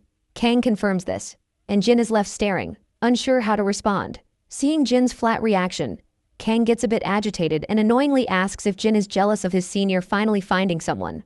Jin quickly denies it, while Kang explains that it's a bit of an old-fashioned arrangement since their parents set them up. He admits he's kind of glad about it, especially since he's always too busy with assignments to date much. As Kang waves goodbye, he tells Jin to take care of himself. Just as he's about to leave, Kang suddenly stops and calls out to Jin. Our boy quickly responds to the senior's call, and Kang cryptically asks if he has found the answers he was looking for. To understand what Kang is referring to, the scene flashes back to a time when Jin asked his senior about what family is all about. At that moment, Kang found the question really hard to answer and remained silent. Back in the present, Jin confirms that he still doesn't fully understand what family is all about, but he's starting to get a sense of it. Kang is pleased to hear this and gives Jin a heartfelt goodbye. We then return to the SW Corp, where GA apologizes to her visitor for calling him at the last minute, explaining that she didn't have enough time to see him elsewhere. Well, to everyone's surprise, the visitor appears to be Major Kang himself, and he quickly reassures her that there's no problem at all. In fact, he's the one who called her out of the blue and is just glad she could spare some time for him. As she takes her seat, she comments that she's heard Major Kang has been dispatched overseas a lot lately, so it must be quite busy for him. The man scratches his head and modestly says he's sure he's not as busy as she is, as he's just scrambling around trying to be useful. She tells him not to be so modest, knowing well how tight his schedule is. Kang grins sheepishly in response, while she thinks to herself that she never imagined she'd end up with a military man, and they wouldn't have even met if their parents hadn't arranged it. She then wonders how many times they've seen each other, and Kang responds that it's exactly 14 times. She then points out that this much time is just far too little given the fact that they had been engaged for over a year. She then remembers another thing, and she states that she has a favor to ask. The man quickly perks up and tells her to just say the words. That is when she slides across the profile of our boy, and when he looks at the document, she points out that it's about this boy in the picture, and she wants him to look into his records. Of course, Kang doesn't need to look into anything since he already knows everything about Jin, but he remains silent about it. She then mentions that this boy is Yona's class fellow, and that they've discovered Jin's records are fake. She's been trying to investigate it herself, but the authorities won't let her, so she thought it might be better to leave it in Kang's hands. Kang, however, apologizes and makes it clear that he won't beat around the bush, and he can't help her with this. Jie's eyes widen in surprise and she remains silent for a moment. Then, she turns her head away, a bit annoyed, and tells him that if he doesn't want to tell her anything, he doesn't need to get all dramatic about it. The poor guy trembles with anxiety and nervousness, as he surely doesn't want to upset her. A few days later, Jin receives a phone call informing him that Major Kang and his men, who were on a mission, have now gone missing. The scene flashes to Major Kang and his soldiers, carefully treading their way with guns pointed. But then, we also see the enemy soldiers in the woods somewhere. One of the enemy soldiers reports that Kang and his team have been driven into the target zone. The boss flashes a big grin to hear this pleasant news, and he is looking forward to hunting them down. Back with Jin, he asks the caller if Major Kang is in danger. The caller confirms that Kang is indeed in danger. And by the way, the one who called our boy is Yeona's grandfather, and SW Corporation's director. According to their sources, Major Kang and his men were ambushed by armed forces during their mission. They're being chased by the enemy and are forced to engage in combat. Meanwhile, the military is preparing to extricate Major Kang and his troops. The director further explains that he's sharing this information because he knows Jin has a close relationship with Major Kang. Jin quickly catches on and realizes that if the director felt the need to inform him, it likely means the chances of Kang's survival aren't very promising. The old man sadly agrees, saying he called Jin to prepare him for the worst. Jin remains silent, and the caller advises him not to jump to any rash conclusions and to leave the matter in the hands of the military.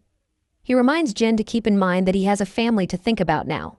At the end, our boy agrees and ends the call. As he stands there, his mind flashes back to memories with Major Kang.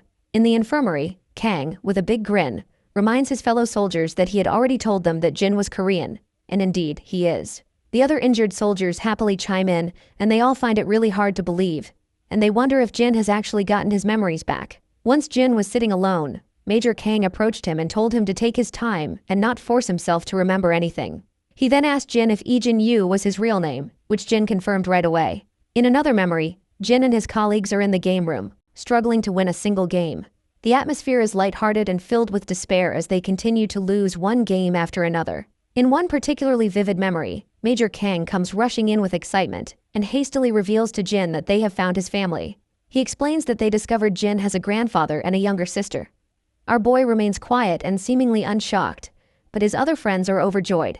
They smile and congratulate him warmly, and they are happy for him that he will be now able to lead a normal life once again. In the present moment, Jin feels a pang of sadness from the news about Major Kang. He's lost in his thoughts when Daeon calls him for dinner, and Grandpa reminds him to hurry before the food gets cold. Jin finally exits his room and stands silently. The others are puzzled to see his unusual behavior, and ask if he's not going to take his seat. Jin snaps out of his contemplation and eagerly sits down next to his sister. As they settle in, Grandpa shares that the other guards are envious that his grandkids come to eat with him. Daeon finds it odd that anyone would be jealous about that and assumes all kids visit their grandparents. But sadly, the old man shares that's not the case, and none of the other grandkids visit as often as she does. Daeon is pleasantly surprised and excitedly declares that she'll visit again soon with lunchboxes. Meanwhile, Jin isn't quite in sync with the current mood. He suddenly calls out to Grandpa, who asks what's on his mind. Jin asks how Grandpa feels about helping someone who once helped him. The old man thinks for a moment and replies that there's no simple answer. It depends on the nature of the help he received and how he can offer assistance in return. What is clear is that the person who helped you had a lot more to lose and didn't expect anything in return while helping. He further explains that the true value of a kind deed is not measurable, and eventually Jin will find that there will come a time when he needs to repay someone for their kindness. All in all, if you can't help someone entirely, you should at least try his best to return the favor. Grandpa starts feeling a bit embarrassed after his heartfelt words, and apologizes if he rambled too much, because he's not the best at putting perspectives into words. Jin simply responds that he understands everything very well, and is genuinely glad to have met someone like Grandpa.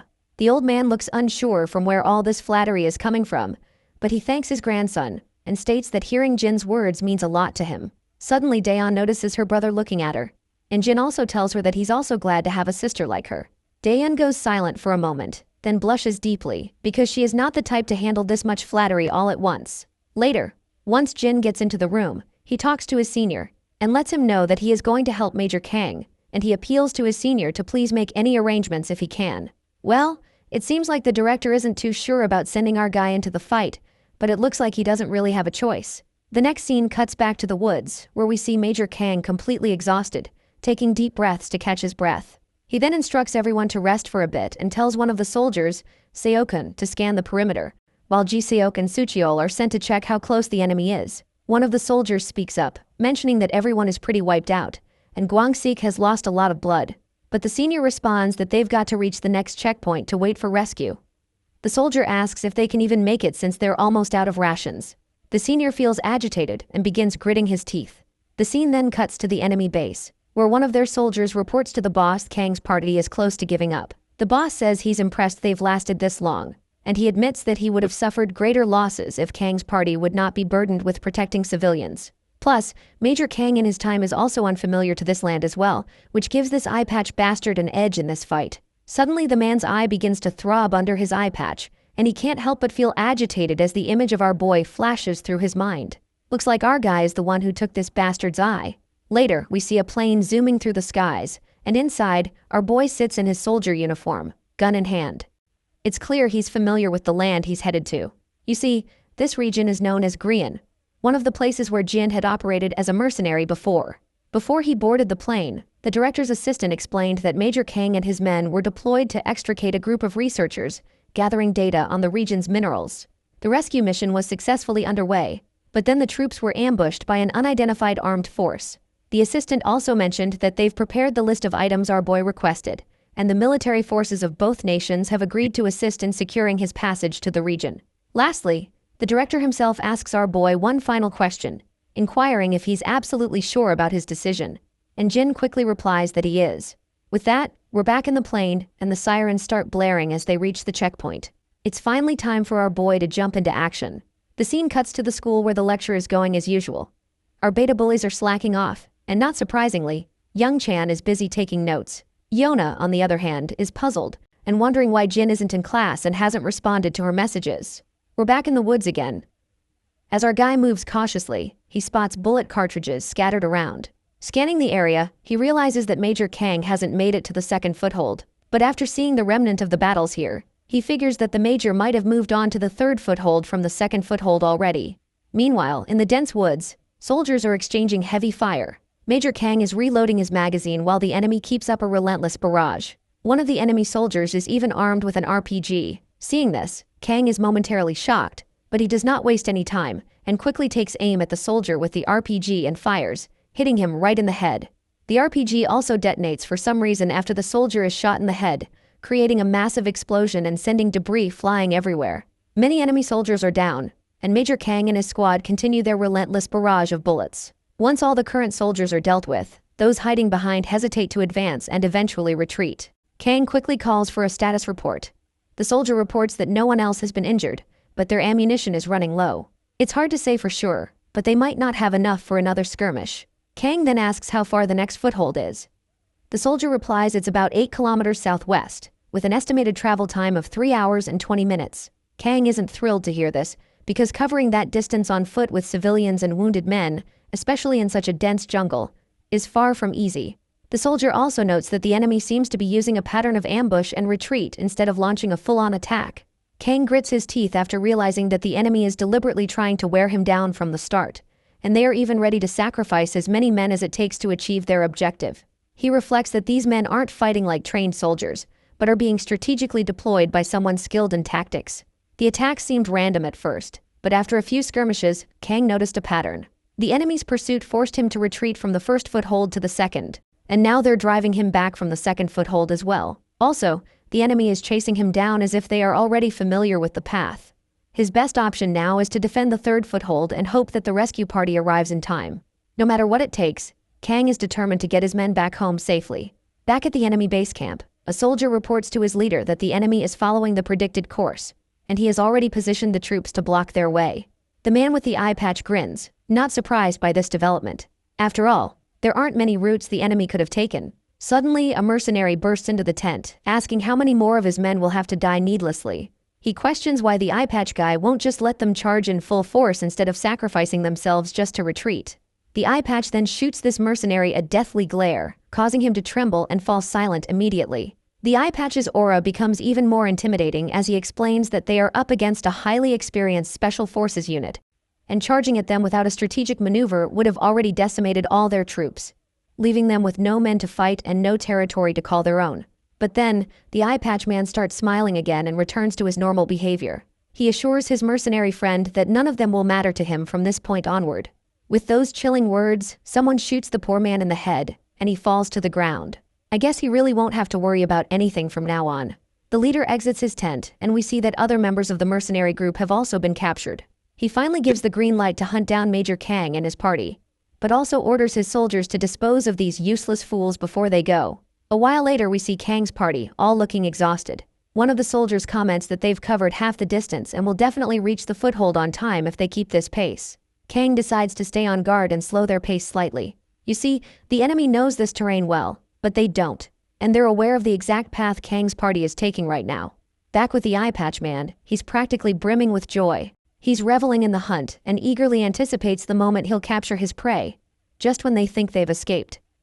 He can barely contain his excitement, imagining how the fools will feel when they realize they've been screwed from the start. He's so thrilled that he orders his soldiers to inform the others that their prey will be arriving soon. Meanwhile, Kang and his party make their way through the terrain and come across the slaughtered bodies of the mercenaries scattered on the ground. Every one of them is dead, and Kang is left bewildered, with no clue about what's happening. It seems like our boy is the one who took all those soldiers down. Back at the enemy base, a soldier delivers some bad news to the leader. Apparently the Alpha unit was waiting for the ambush, but they've lost contact with them. The boss is jolted in shock, demanding to know how this could possibly be true.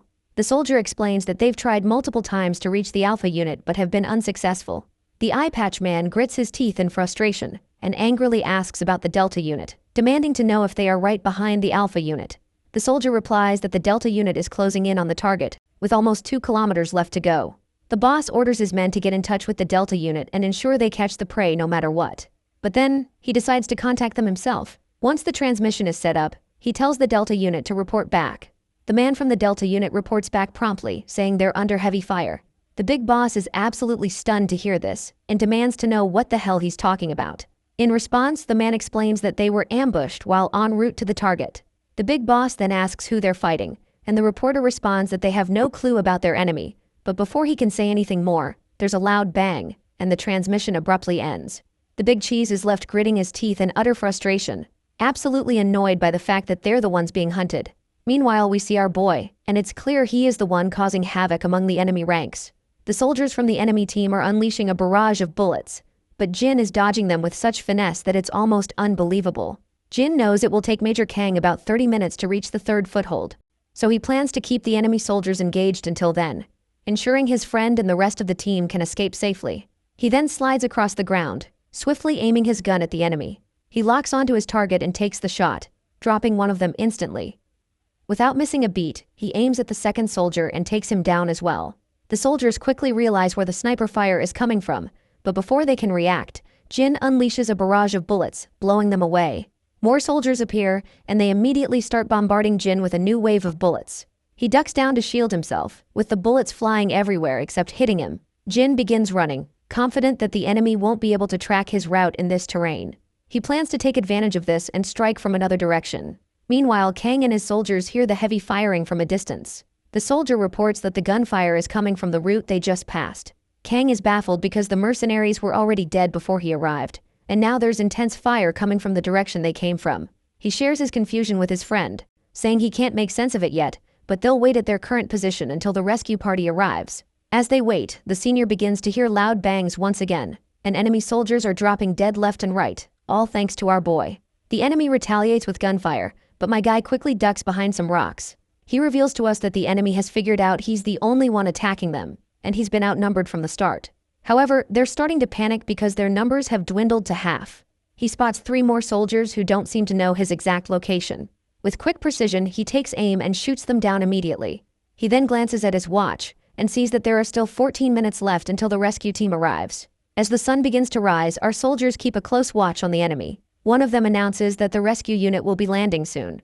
The civilians let out a sigh of relief at this news, but Kang quickly reminds his relieved soldiers to stay alert until they're safely out of this mess, especially given his bad feeling about how the gunfire suddenly stopped. Suddenly, their transmitter crackles to life. From the other side, they hear a man reporting that this is Jin, and he is only 3 minutes away. The soldier notes that the name sounds familiar, and it doesn't take Major Kang long to connect the dots and realize who was behind all that gunfire which abruptly stopped.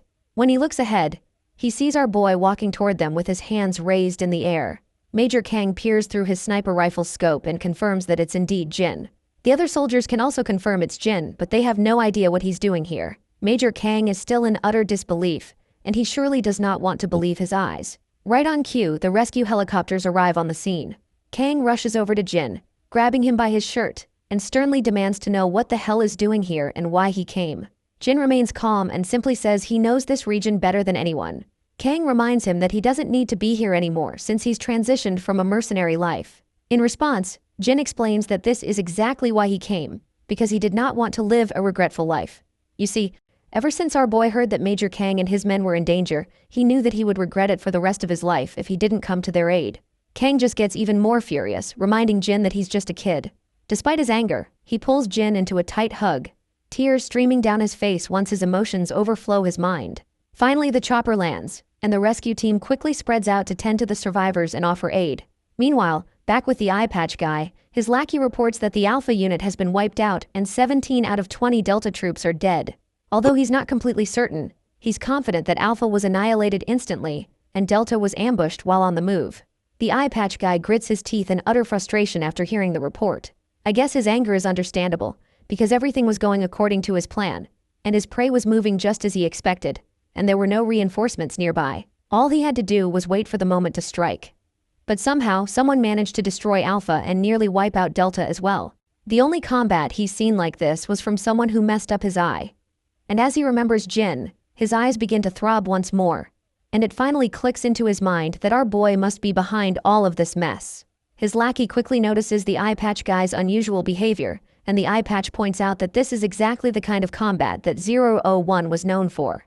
The lackey reminds him that 01 was terminated years ago, but the boss tells him to check again. He orders his lackey to analyze the current situation, considering the possibility that 001 might still be alive. The scene then cuts to the SW Cooperation Training Area, where guards are diligently doing their daily routine exercise. Among them are Seokju and Jin, with Yona watching from the sidelines. The training involves some running and rope climbing. Seokju seems unable to take his eyes off Jin, likely because he struggles to keep up with him. After the rope climbing, the next exercise is desk jumping.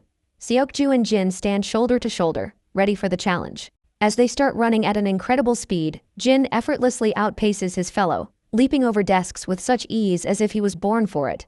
The spectators on the sidelines, including Yona, watch in awe, marveling at how Jin seems to excel at everything he does. Once they finish the course, the group takes a moment to catch their breath. Seokju is panting heavily from exhaustion, but when he glances at Jin, he's shocked to see that Jin hasn't even broken a sweat. In the men's locker room, Seokju continues to observe Jin, and he is fascinated by his prowess. That's when he notices a spot of blood on Jin's arm and points it out. Jin also takes notice of the bloodstain but quickly brushes it off, saying it's nothing, and simply puts on his school coat.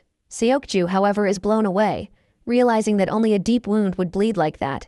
Yet Jin managed to outperform everyone in training despite the injury. Seokju then speaks from the heart and points out that whenever he looks at Jin, he feels like he's been stuck in a small pond his whole life. He doesn't know much about our boy, but he's sure that Jin is not an ordinary Joe, and it's clear that he has been at this game for a long time, especially after witnessing how he rescued Yeona, and how he nailed the entire training session. He further explains that since he was young, everyone told him he was a prodigy, but seeing Jin has pushed him to confront his own limits, which is pretty damn frustrating. He makes it clear though that he won't let our boy outshine him in training. Jin then asks him if that's why he was keeping such a close eye on him. Seokju feels a bit awkward after being called out, but Jin points out that it's pretty hard not to notice when Seokju has been trying to outdo him in every training session. Still, our boy admits he gets it and understands that Seokju can't help but compare themselves since they're the same age. Seokju stays silent after hearing this, which just confirms that he's definitely comparing himself to Jin. Anyway, our boy then asks Seokju if it's true that he's more than just Yona's bodyguard, and that he's been trained as her aide since he was young. Seokju points out that he's not sure who told this to our boy, but it's kind of true. His grandfather is the chief secretary to the chairman of SW Corp, and his dad works alongside him as an aide. It was decided early on that Seokju would join SW Corp one day, and since he and Yona grew up together, he was trained as her aide to assist her when the time came for her to take on a role at SW Corp. That's when our boy admits that he has no idea how to be an aide and wouldn't even know where to start. With that in mind, he states that they each have their own roles to play. Just as our boy is walking away, Seokju quickly catches up and says he's not going to let Jin beat him in training or sparring. Jin looks at his friend and just smiles. After all, a bit of healthy competition and rivalry never hurt anyone. Once they get out of the men's locker room, Yona is waiting outside as usual. She gives both of them props for a well-done training session and then turns to our boy, asking if he's been busy lately since they haven't seen him at school for a while. Jin simply says he had something to take care of. Yona stays silent for a moment, and then suddenly his phone rings, and the caller ID says, "It's Major Kang." Our boy answers the phone, and Major tells him that the doctors just reported that Gwangsik's operation went smoothly, and there's nothing to worry about. Jin is quite pleased to hear this, and Major further goes on to say that if they hadn't gotten back in time, Gwangsik might not have made it. So, he's alive thanks to our boy. Kang thanks him twice, saying that if Jin hadn't been there to save them, the whole unit would have been in danger, and the other guys in the group are just as grateful. The other guys in the background start showering our boy with gratitude. But then Major Kang gets serious and tells him that he doesn't want to see him out in the field again. He kinda admits that it's a funny thing to say after Jin just saved everyone's asses, but it doesn't sit right with him, and points out that Jin has a family now and a new life ahead of him. But our boy gently reminds the Major that it was because of him that he found that family in the first place. So he's pretty sure he made the right call by stepping onto the battlefield. Major Kang can't help but crack a smile, and he thanks Jin once again for making the right decision. Jin then hangs up after saying goodbye, and when we look ahead, we see Yona standing there with a clueless look on her face. She seems a bit startled, probably because she's never seen him smile like that before. Yona then frantically asks Jin if he needs to hurry back home, to which he replies that he doesn't, because his friends are waiting for him at the game room. Intrigued, Yona quickly says she wants to go there too, but it seems Seokju isn't sure if they should head over. Eventually, they make their way to the game room. When our boy steps inside, he's momentarily startled by the scene in front of him, and Seokju and Yona look just as confused. The game room is a complete mess. Peripherals are scattered on the ground, and one of the staff members is busy trying to clean up the aftermath of what looks like a fight. Seokju asks the manager what happened, and the annoyed manager explains that a group of kids in uniforms, like theirs, were gaming quietly until a bunch of kids from another school came in and started a full-blown brawl. It ended up in a huge mess, and now they're trying to clean up the chaos. Well, it looks like our two beta bullies and Youngchan might have gotten themselves into some serious trouble, and Jin seems to have a pretty good idea of what just went down. We finally catch up with Youngchan, who's running at full throttle. Even though he's out of breath, he dashes down the streets and quickly slips into one of the dark alleys. While hiding in the corner, he's absolutely terrified as the thugs who were chasing him continue their search. To understand how Youngchan ended up in this mess, let's rewind a bit. We see the entire gang of thugs surrounding the beta bullies. The bullies are trying their best to fight back, but they're hopelessly outnumbered. The orange head tells Youngchan to just run, and the blonde one even tells him he shouldn't tell Jin about this. So it looks like this pussy has abandoned his friends in the middle of the fight and is now trembling at the thought of how those beta bullies are going to handle an entire gang of kids from Gosok Tech. His phone rings abruptly, which scares the hell out of him, and it's our boy Jin calling. Back with the beta bullies, Jae-hyung knocks out a thug with a single punch but then gets hit by another guy. He quickly retaliates with a kick to the gut, sending the thug tumbling backward. Meanwhile, the blondie is also taking down thugs left and right. After taking down a lot of these guys, the duo looks completely exhausted. However, the number of thugs they're facing is overwhelming. One thug stands behind his lackeys and mocks our duo, saying their effort wasn't half bad, and that he finally sees some truth to the reports of his boys getting beaten. Apparently this man is infamous Inshin Gu, and he is the top dog of Gosok Tech. And even our beta bullies had never thought in their imaginations that they would have to go against the infamous Inchin-gu and his goons one day. Jae-hyung throws a jab of his own, telling Inchin-gu to stop yapping and face them. Incheon is clearly annoyed to hear this, and responds with a furious glare, while Orangehead continues to taunt him, asking if he's afraid of embarrassing himself in front of his boys. Incheon takes the bait and charges at them like a raging bull. As soon as he swings his fist with incredible speed, Orangehead sidesteps it effortlessly. He then balls up his own fist and delivers a devastating blow, but Incheon quickly blocks it. Orangehead then swings again, which only frustrates Incheon further. Incheon-gu swings back at Jae-hyung, but he delivers a crushing whack to the thug's face. It looks like Jae-hyung is too exhausted to land a solid hit anymore. Just then, he finds himself in shock as Incheon-gu grabs his leg mid-air, grinning ear to ear while taunting him that he's as good as dead now.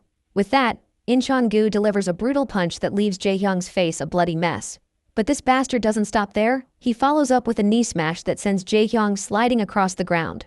Meanwhile, the blondie is also in trouble. He gets a skull-crushing blow from a thug behind him while he's distracted and worried about his friend. Once he's down, the thugs begin pounding on him relentlessly. Incheon-gu also continues to beat the hell out of Jae-hyung, his shoes now covered in blood and grime. But he shows no mercy, crushing Orangehead's skull with vicious intent. Suddenly, another lackey arrives from behind and informs Incheon that Tae-soo wants these guys brought to him.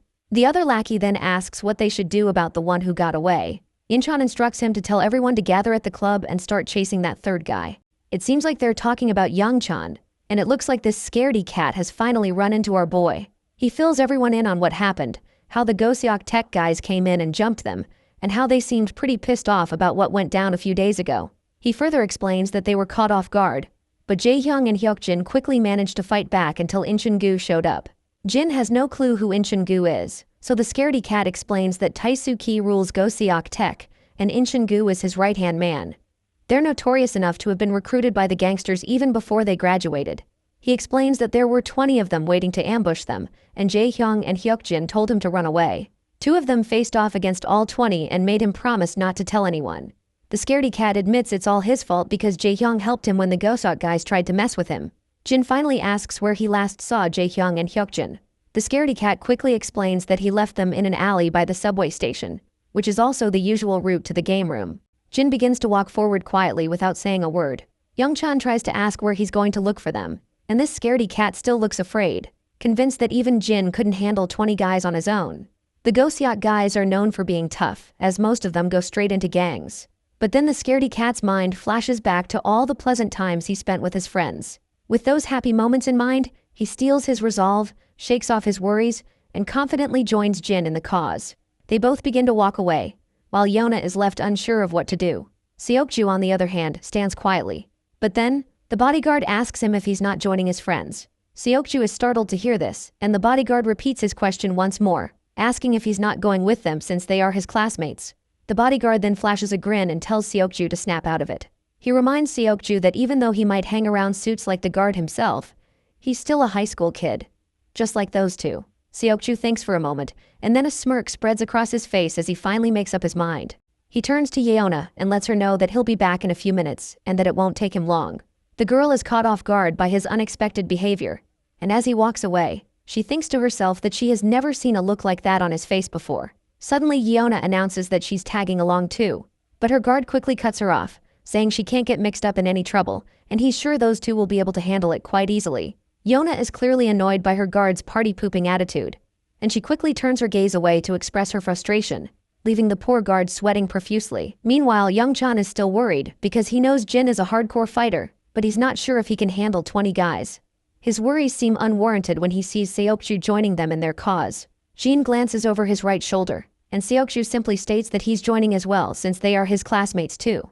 This makes Jin smile, and the trio struts down the path with full confidence. Once the trio finally arrives at the scene, they find nothing but broken sticks and blood splattered everywhere. Youngchan is freaking out, convinced they were just there. He wonders if maybe they managed to escape, but Seokju quickly spots 2 smartphones and picks them up, and explains that it's more likely the thugs took them away. Youngchan confirms that these phones belong to the beta bullies, and Seokju points out that the broken phones on the ground were left intentionally, and Jin is also pretty sure he knows whose blood is on the ground. Suddenly, some of the thugs stroll into the street. They spot our trio and quickly recognize that they are wearing a Sainon High uniform. They also see Young-chan, who had run away earlier. The thugs begin to approach them, calling Young-chan every name in the book and saying they've been chasing him everywhere just to find this little bastard. While Young-chan is completely rattled, Seokju feels relieved that they don't have to chase around for answers, since they can just ask these thugs where their friends were taken.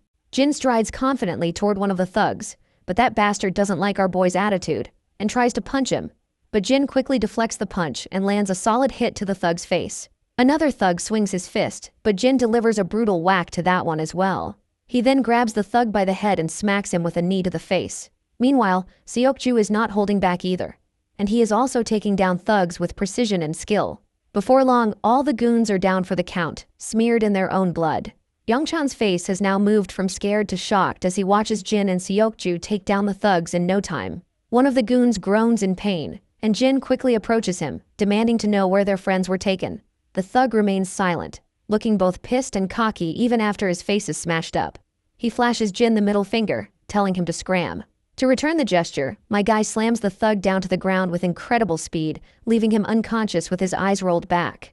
Young-chan looks absolutely anxious, unable to believe how Jin just bashed the thug's face into the concrete. Blackhead decides it's time for him to handle the questioning, figuring Jin is not the best person for interrogation. We finally arrive at the club where all the goons have been gathered, and it's packed with these guys. In the center of the chaos, we see the beta bullies being tossed around like trash. Young-chan tries to look up once he hears smashing sounds, and he is absolutely blown out of his mind when he sees this dude with tattoos swinging the bat like a madman, leaving the blood splattering everywhere. The guy going off with his bat is Taisugi, the big cheese of this joint. While he is busy pounding someone on the ground, his lackeys arrive saying they have brought both of the thugs back. The man finally stops after hearing this, and tosses his baseball bat and signals his lackey for a cigarette. The poor guy scrambles to get it for him while Taisu plops back down in his seat, and he is looking clearly pissed. He's angry because he had to deal with a lot of crap from his boss over the rumors that our beta bullies had beaten down 10 of his men. The scene flashes back to a tense meeting between Taisugi and his boss. Taisu is being grilled about the rumors that 10 of their guys got taken down by just 2 high schoolers. The boss is practically fuming and points out that most of their crew is made up of Goseok tech grads, tough recruits who aren't supposed to be getting beaten by some random high schoolers. He's straight up threatening Taisu, saying if this is how he handles things, his position might be on the chopping block. In the present, Taisu is still fuming about the mess he's had to deal with because of these 2 beta bullies. He glares at them, asking if they're the ones who gave his guys such a hard time. The lackey nods, but then Taisu asks where the third one is. Inchan anxiously adds that one of them managed to escape, but he's sure they'll catch him soon enough. The boss is floored by this, clearly not expecting to hear that they haven't got all their targets yet. His reaction shows just how out of sync this situation is with what he had in mind. Inchan and his lackeys feel anxious, realizing that Taisu is in an unusually bad mood, likely because of what his boss said yesterday. So he decides to keep things smooth and just offers a hasty apology, hoping to defuse the situation. Taisu finally calms down and asks incredulously how he's supposed to believe that these flimsy little guys managed to take down 10 men. He demands to know where their other partners are.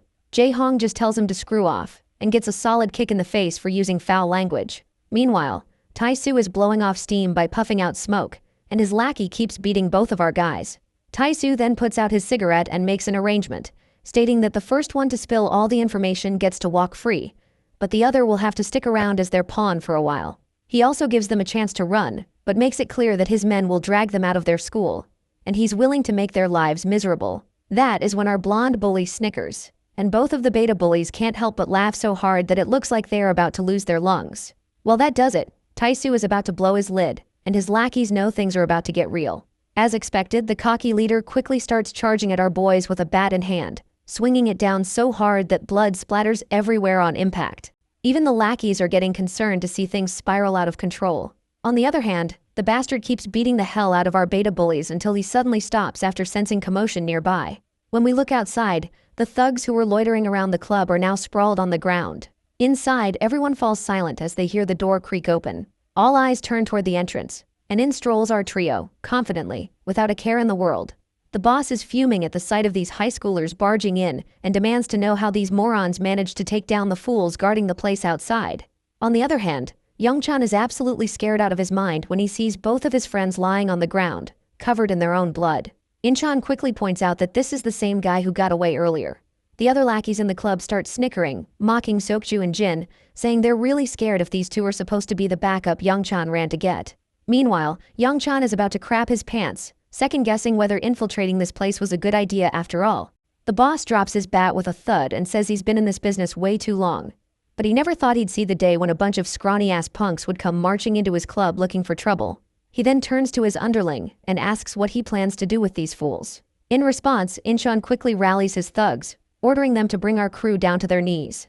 The lackeys charge at our boys, bats in hand, ready to finish this once and for all.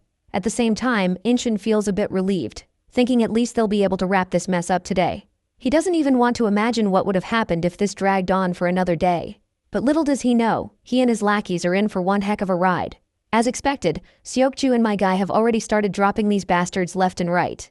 Inchan and his crew go pale, and even the other fools standing around are trembling in fear. Our boys quickly shrug off their bags, and Inchan is absolutely boggled to see they've already taken down 4 of his guys. The rest of the lackeys rush toward them, but Seokju and Jin just take their stances, ready to rumble. They start smashing down these thugs like they're nothing more than trash in their way. My guy leaps into the air like a ninja and delivers a devastating blow right to one thug's face. Seokju isn't holding back either, taking down the filthy thugs with single punches, sending them flying. Yang-chan can do nothing but watch in amazement as his friends absolutely wreck the place. They're both taking down these thugs like it's nobody's business. When the cocky leader sees his lackeys getting a thorough beating, his cigarette drops from his wide-open mouth in shock. The beatdown continues and eventually all the thugs are down for the count. The big boss is in complete disbelief, wondering if this is even possible. He looks at our guys, and it's clear they've barely broken a sweat. Yet, they've just taken down 30 of his goons single-handedly. Our boy then starts to walk, and Inchan standing besides begins trembling. As Jin quietly walks past him, it seems like he's going to let this one dude slide, or at least that's what I thought. Until Seokju steps in and delivers a brutal punch, knocking Inchan down for good. The boss, now in a panic, grabs his bat and takes a firm stance, but Jin just keeps walking toward him. Once they're finally face to face, the boss quickly swings his bat, but Jin responds with a smack of his own. Jin then slaps the boss across the throat, grabs his head, and in his usual style, smashes the bastard's face into his knee, causing blood to gush from his nose. But this cocky guy isn't ready to go down just yet. He knows if his boss finds out about this, he's getting kicked out of the clan for good. So he decides to play dirty and pulls out a dagger, swinging it at Jin. But Jin just grabs his hand and snaps it, leaving the guy whimpering in pain. To seal the deal, Jin slams the guy into the ground, finally putting the cocky boss down for the count. This time, for good. Suddenly the beta bullies start to wake up. Yang-chan quickly runs over, asking his friends if they are okay. But Blondie just points if they actually look good, given how their faces were smashed with that baseball bat. Orange Head looks up and notices our boy. Once he catches Jin's attention, Jae-hong flashes a thumbs up and says that in the game of life, he's truly at the challenger rank, even though he's still just a bronze rank in the game. It's a good jab, though Seokju has no clue what the heck he's talking about in this situation. In the next scene, we see both Tae-soo and his underling Incheon getting pummeled by the assistant of their boss, who's absolutely fuming. He reminds them that he told them to clean up their mess, but instead, they just made things worse. The two poor guys keep their heads down, and Tae-soo tries to slide out of it with a simple apology. Tae-soo takes a brutal smack to the face from the assistant, who continues to pummel him like a crazy bastard. He then reminds Tae-soo that there's no room for apologies, because they're supposed to be expanding the business while the Goshong and Seongsu boys are out of action. But instead, they're dealing with this mess Tae-soo dragged into their family. By the way, Goshong and Seongsu are the same guys whom our boy had defeated when they had attacked Mr. Cha's turf. The lackey watches in horror as his boss gets pummeled like a sack of potatoes. Just then, the big cheese arrives and tells his assistant to stop. Standing before Tae-soo, he reminds him that he made the mistake of thinking he actually had potential. Tae-soo clenches his teeth while lying on the ground. Meanwhile, the boss pulls out a cigarette while asking his assistant if he sent some men over. The assistant confirms that he has, and they've just set out, so it won't be long before they're back with those suckers who plummeted their men. The man makes it clear that they can't just sit around, especially not when these fools are already part of the family, and he can't stand someone messing with his family. So he tells his lackey to ensure that none of those bastards leave here in one piece. The assistant quickly assures his boss that he'll take care of it. Back on Cha's turf, we see Muscleman bursting into the club. He reports to Cha that he's figured out why the Hakwon Kim boys have been stirring up trouble. Cha asks for more details, and Muscleman anxiously reveals that it seems one of their new members got into some trouble with that kid. Looks like Cha already knows who that kid is, and wonders to himself why they had to pick on that guy. By the way, I just figured out that this Muscleman's name is Yongsu, so we will be calling him that. Young-soo then reveals that the kid decimated them, and now the rest of the family is out for blood. They don't want word getting out that their men got beat by some high school kid. Cha lets out a puff of smoke and tells Young-soo to round up some men because things are about to get real. It wouldn't be surprising if he wants to step in and aid our boy. Young-soo quickly states that he's already on it, and with a big smile adds that some of the boys have dropped by to say hello. He mentions that since Cha has already dealt with the Kim family and Goshung, all the former lackeys are back in the game. Cha starts to stand up, chuckling to himself. He points out that these damn fools are back and just looking for an excuse to have fun and get drunk. He opens the door to find all the lackeys lined up, all glad to have their boss back. Cha stands tall, appreciating the crew and saying he's also glad to see everyone back. He acknowledges it's been a while since they had a blast together, but he suggests they tackle one quick job before catching up over some drinks. Later on the streets, Yona and Seokju find themselves suddenly surrounded by a group of thugs. The leader of the thugs smirks, clearly pleased that they didn't have to search far to find them. He mockingly apologizes for crashing their date, but warns that he's taking both of them with him. But before the thugs can make their move, a fleet of cars screeches to a halt around them. Out step a group of guards clad in sharp suits, quickly surrounding each and every thug. It's clear SW Corp has sent in reinforcements, and Yona's personal bodyguard looks absolutely furious at the sight of these lowlifes, and without a second thought, he grabs one of the thugs by the head. We all know that these thugs are as good as dead. Even Yona can't help but feel a bit sorry for these fools, and they have no idea what they've just walked into. Later, we see a bunch of Cha's lackeys with bats, demolishing everyone around in the area. We also see Cha strolling into the familiar club, the same place where our boy and Seoku had taken down those 30 men. The leader of this gang is clearly in shock to see Dushik Cha there. Even the two lackeys standing behind him are absolutely blown away and terrified, realizing they're facing the boss of the Dushik gang, who is the toughest gangster in this part of town. The boss struggles to believe it and asks Cha why he's here, reminding him that they never touched any of Cha's men, so there must be some kind of misunderstanding. Cha calmly reminds him that he should have just let the kids sort it out among themselves, because he finds it a bit childish for an adult to get involved in such matters. Of course, the boss of this area is shocked to hear this and asks what the hell that even means. But then, it quickly clicks in his mind, and he asks if Cha is here because of our boy. Cha smirks and replies that since the boss of this turf has gotten involved with that kid, it makes sense for him to step in as well. Later, we find Daeon enjoying some delicious noodles and drinking down all the savory soup. She feels really refreshed and happy. Jin watches her with a big smile, glad to see his sister so happy. Daeon feels a bit awkward after showing too much excitement and quickly responds that she hadn't had cup noodles in ages, so she was just a bit excited. But Jin reminds her that he hadn't said anything about it. Just then, his phone rings, and it's Mr. Cha calling. Jin picks up and Cha immediately asks what he's up to. Jin explains that he's having some ramen outside a convenience store. Cha then highlights that ramen isn't exactly a grown-up meal and offers to treat him to dinner sometime, suggesting they go for some real nice barbecue. Jin replies that he doesn't think that's necessary. Cha teases him, asking if he's hesitant to have dinner with a gangster like him. Jin responds that he prefers ramen at a convenience store, especially since he doesn't like being treated to anything too expensive. I guess Cha has no room for any argument anymore, so he gives up and decides it's ramen then. Once he ends the call, we see that all of the Gosiok tech has been dominated by Cha alone. The next day, as the school bell rings, the beta bullies quickly stand up from their seats and turn to Young Chan, eager to play some games. By the way, did you notice how the beta bullies always wear casual clothes, while the rest of the kids in the class follow a specific dress code?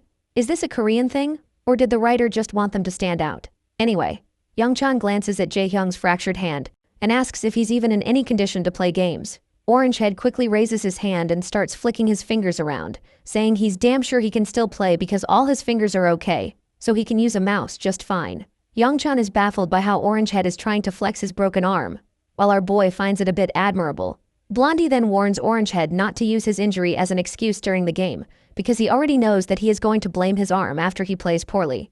They then turn to Seokju, asking if he wants to join them. For a moment, Seokju looks startled, but Jaehyung promises that snacks will be on him today as a gesture of thanks for all the help. Seokju is quiet for a moment but then agrees to go. In the end, Yeona also expresses her desire to join them. Blondie checks if she's sure about going to the game room, and she confirms it, wondering if it's a problem for her to tag along. Seokju then turns to our boy and asks if he's still at bronze rank. Our boy confirms that he achieved bronze a while ago. Seokju beams with pride, leaving everyone a bit puzzled by his reaction. Without further ado, he starts walking forward, ready to head to the game room. Jin can't shake the feeling that there's something off about Seokju. Despite this, they all enjoy themselves in the game room, with Yeona observing quietly behind them. Jae-hyung, in particular, is getting a lot of flack from his friends for being terrible at the game, and he is almost worse than Jin himself. After some intense gaming, they grab snacks from the game room's canteen, continuing their fun while munching on chips and other goodies. Yeona keeps glancing at Jin, her attention clearly focused on him. It's evident that something about him is capturing her interest. Eventually, they decide to head out. As Jin walks down the path, his phone rings. It's Daein calling, and once he picks up the call, the girl quickly asks him if he is going to have dinner outside. Jin tells her he's almost home, and just as he says this, he spots Grandpa and Daeon standing there in the distance. Jin asks where they're headed, and Daeon and the old man reveal they're off to pick up some groceries for dinner. Jin decides to join them, but the old man is concerned that he might be tired. Jin responds that he's fine, since he was just hanging out with friends. At the grocery store, they diligently pick out everything they need. Once they're done shopping, Jin volunteers to carry all the bags. As they walk out, Jin's attention is caught by a shady figure standing nearby. The person is wearing a hoodie and exudes a serious, intimidating aura. Jin quickly realizes who this man is, and the figure greets Jin and calls him 001, making Jin's heart skip a beat. The scene flashes back to the past, showing a younger Jin and the same man with long hair, who appears to be a fellow mercenary. In the present, Jin's reaction to seeing this man is immediate, and he starts walking toward him, leaving Grandpa and Daeon puzzled by his behavior. Grandpa then curiously asks if this man is someone Jin knows. In response, Jin explains that they were teammates from back when he used to live elsewhere. The old man then tries to make a good impression by introducing himself as Jin's grandpa. The man responds with a pleasant smile, though Daeon looks a bit startled and begins to step back. While the two exchange deadly glares to each other, Grandpa points out that the newcomer must be tired from traveling, so he invites him to join them for dinner. However, the man politely declines, saying he was just in the neighborhood and thought he'd drop by to see Jin.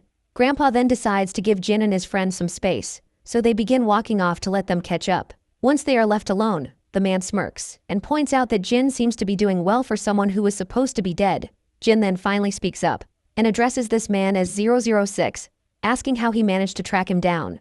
That is when the long hair reveals that their camp has found out that Jin is still alive, and they are now searching for him. He reassures Jin that there's no immediate danger since they haven't discovered where he lives. He further explains that he was in the area on a mission, and decided to drop by when he heard about how camp was already looking for him. However, he warns Jin that it won't be long before they catch up. It seems like the camp is preparing to send someone to deal with our boy once they have found out his location, and it's only a matter of time before they put 006 on the job. Jin gets alert to hear the threat, but 006 just smirks and brushes off the tension, telling Jin there's no need to get defensive, since he's only here to catch up with an old friend. Jin stays quiet, with a mix of wariness and curiosity flickering across his face. 006, meanwhile, suggests taking a bite to eat, because he was so caught up in tracking Jin down that he nearly forgot to eat. After a while, we see the long-haired dude chowing down that bowl of ramen like it's no big deal, which even leaves our boy Jin a bit uncomfortable watching this guy eat like he hasn't seen food in days. After that hearty meal, the long hair lets out a satisfying burp and can't help but comment on how good it was. Jin agrees, saying not only is it delicious, but it's also convenient and high in calories. The long hair then points out how Jin still seems to pay so much attention to efficiency even after quitting as a mercenary. Nevertheless, Jin gets serious and asks his friend how he found him if the camp hasn't tracked him down yet. To which, Longhair replies that he already knew Jin was alive because he knows him like the back of his hand. He then asks Jin if he's gotten his memories back, and our boy quickly says yes. 006 then mentions that even 032 probably knows Jin is alive too, though he can't predict how he would react since the news of our boy's death hit him pretty hard. Our boy then asks him why he has not informed 032 about this. The blondie replies that the fewer people who know the better, even if it's someone close. Jin then points out that he figured he would eventually realize he was alive, but didn't expect him to keep it secret from the camp. The blonde just snickers and says he didn't expect this much from himself as well. That's when the scene flashes back to the past, where everything is on fire and soldiers are advancing. The explosions are massive, and we see Jin lying low on the ground with his gun in hand. The blonde guy walks over to him, crouches down, and rubs the ground, noticing blood on the grass, which is a clear sign that someone just cleared through the area. But eventually, he just goes back, leaving our boy there in the hiding and crawling down over the grass. In the present, the blonde admits he has no clue why he did not take our boy back to the camp when he found him back then, but he's kind of proud of his decision. He explains that they were trained like dogs, forced to obey the camp's commands, but he felt a strong camaraderie with Jin. But then the blonde gets pretty annoyed, crushing the can he's holding, and demands to know why Jin didn't stay hidden for good. Jin responds that he had no choice. The blonde then wonders if getting his memory back has changed him. Or maybe living in a place like this did. He just can't quite decide if it's for better or worse. Suddenly, Blondie's phone rings, and he promptly pulls his phone out of his pocket. After picking up the call, he doesn't say a word. And after listening to the caller, he simply puts the phone back. The smile on his face makes it seem like the camp might have already tipped him off to take Jin out. As expected, he grabs that chopstick from that empty bowl, and after snapping one and sharpening it, he swings it down at Jin. But Jin quickly grabs his hand, stopping the sharp piece of wood just an inch away from his eye. The bastard then tries to swing his other hand, but my guy quickly stops that too, and the second piece of wood halts right before it hits his neck. While they're locked in this deadlock, the blonde apologizes, saying he had only come to say hello today. But the camp found out sooner than expected, and just gave him orders to wipe him out. Jin kind of agrees, saying it can't be helped since orders are orders. Suddenly, a girl walks out of the grocery store, and when she looks over, she spots these two guys who are, surprisingly, tidying up the place. She can't help but blush, noticing how handsome they both look. After they put the trash into the baskets, the blonde comments that this is probably not the best place to carry out the task on such short notice. The blonde then starts walking away, and before leaving, he points out that he likes this version of Jin better, saying he's sure it's an improvement. He quietly walks off, and the scene cuts to the SW Corporation. Inside the training hall, we see Seokju engaged in some hardcore exercise. Suddenly his phone rings, and when he checks, he sees it's Jin calling. Seokju quickly picks up and asks what's going on since it's rare for Jin to call him. That's when Jin says he needs a favor, and states that he needs access to some surveillance footage in the area, because there's someone he wants to track in real time. Seokju is startled by this unexpected request, and explains that he'll need clearance from his superiors, which will take some time, and tracking someone's location is difficult.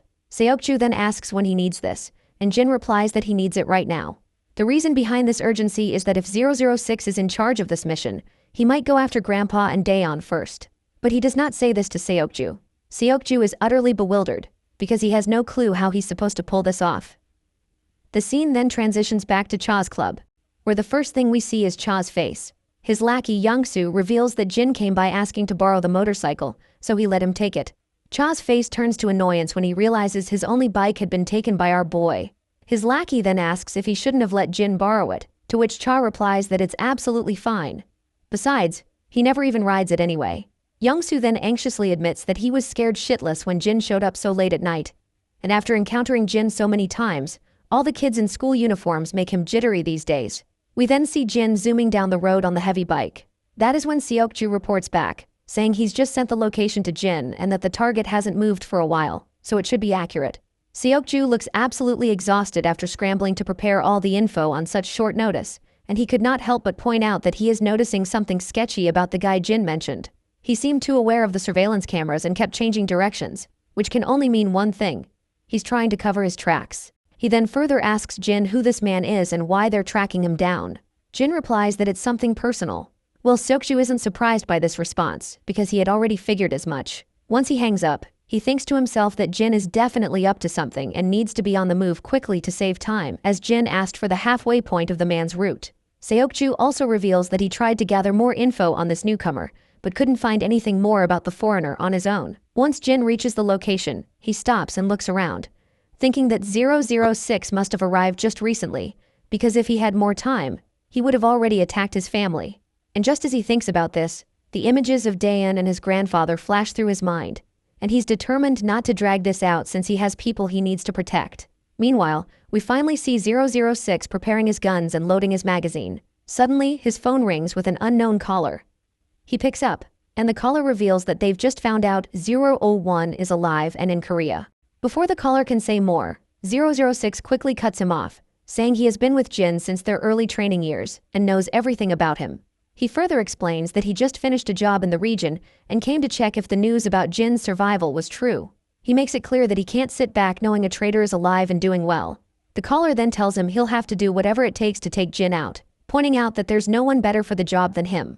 It turns out the caller is the same eye patch guy we've seen before. He warned 006 to be extremely careful, as Jin was called 001 for a reason. Blondie then mentions that a long time has passed since their early days, and the eye patch guy agrees, saying Jin is bound to be rusty after hiding in the shadows for so long. With that, he ends the call, saying he'll wait for good news. As soon as the call ends, Blondie glances at his phone screen, and his eyes widen as he notices Jin approaching him from behind. He scrambles to pick up his gun, but before he can do anything, Jin grabs him by the waist and slams him to the ground, leaving the gun out of reach. Both quickly get back on their feet. 006 feels clearly annoyed, and mutters that he made sure no one was following him, and wonders if it was those damn cameras that gave him away. As they face off, Blondie admits he knew Jin would come looking for him, but wants to know why he didn't waste any time. Considering it hasn't been that long since they last said their goodbyes, Jin remains silent, and 06 assumes that the new version of 01 doesn't talk much either. Both then quickly dash at each other, exchanging blows with such speed that it's barely possible to see them landing. Jin finally deflects an incoming punch and throws one of his own, but Blondie sidesteps it effortlessly. However, Jin follows up with a powerful shoulder smash that sends Blondie staggering backward. Just as Jin attempts to kick him, Blondie grabs Jin's leg and slashes it down with a dagger, which is a pretty scummy move, not gonna lie. Blondie grins ear to ear, commenting that Jin's skills have actually improved even more since their last training. As Jin tends to his injured leg, Blondie lunges at him again. Jin quickly steps back, narrowly avoiding the dagger as it zooms past his throat. They engage in an intense dance of hack and slash, with Blondie doing his best to tag Jin with the blade. Eventually, Jin manages to take the dagger right into his shoulder. But before Blondie can attack again, Jin ducks down, grabs Blondie's hand, and gives it a satisfying twist, sending the dagger flying into the air. Blondie then kicks Jin in the chest, causing him to stumble. He then quickly reaches for the gun, and once he has it in hand, he tries to take aim. However, he soon gets stabbed by his own blade, which jabs into his shoulder. Blondie continues to fire a barrage of bullets, even as Jin dodges and runs around. The pistol eventually runs dry, and Blondie grits his teeth in frustration. He quickly throws the empty gun away, grabs his suitcase, and starts running. Jin is wide-eyed to see this bastard running, because if this man escapes, his family will be in danger, so he pushes through despite his injured leg and chases after him. As he dashes out of the shelter, he sees Blondie trying to flee on Jin's own bike. Jin feels hopeless when he sees his enemy getting away on his Hayabusa. His mind then flashes to the image of his beloved sister and grandpa, who are smeared in blood. However, it looks like his worries are just unwarranted, because just as Blondie seems to be getting away, someone slams the bike with their car, sending Blondie rolling over the car's roof and crashing onto the asphalt road. The car quickly comes to a stop, and Seokju steps out, asking if he should have not intervened. Jin, however, replies that he did a fantastic job. Seokju gets back into his car, and as he drives away, he can't shake the feeling that something big is going on. We then flash back to the moment Seokju crashed into the bike. Once he steps out of the car, he checks on Jin, asking if he's alright. Jin assures him he's fine, despite the injuries to his shoulder and neck. Seokju, however, is concerned, noting that Jin definitely doesn't look okay. Seokju then looks at Blondie, who's sprawled out on the ground, bloodied and seemingly down for the count. Poor Seokju begins to worry that he might have hit him too hard. Jin then tells his friend to just go away. Seokju is initially bewildered by this request, but the serious look in Jin's eyes convinces him to comply. As he drives away, he can't shake the feeling that the man Jin is chasing seems like a typical tourist in SW Corp's database. But he doubts that's the whole story. He then suddenly remembers the wrecked car and starts to worry about how he's going to explain the damage. We return to the shelter, where 006 is tied to a chair, bloodied and looking disheveled. Jin stands over him, calm and collected, and tells him that he can look up now, because he knows he is awake. 006 starts to laugh, saying he never expected our boy to be working with a partner and should have known when he tracked him down so quickly. He admits he made a mistake in assuming he would never work with someone else. Our boy stays silent, and 006 then asks what he wants to know. Jin responds by asking who else received the order to execute him. In response, 006 says he can't be sure, but he probably is the only one because he was the closest to the region, and the timing was right. 006 further explains that the camp can't accept the reality of Jin being alive.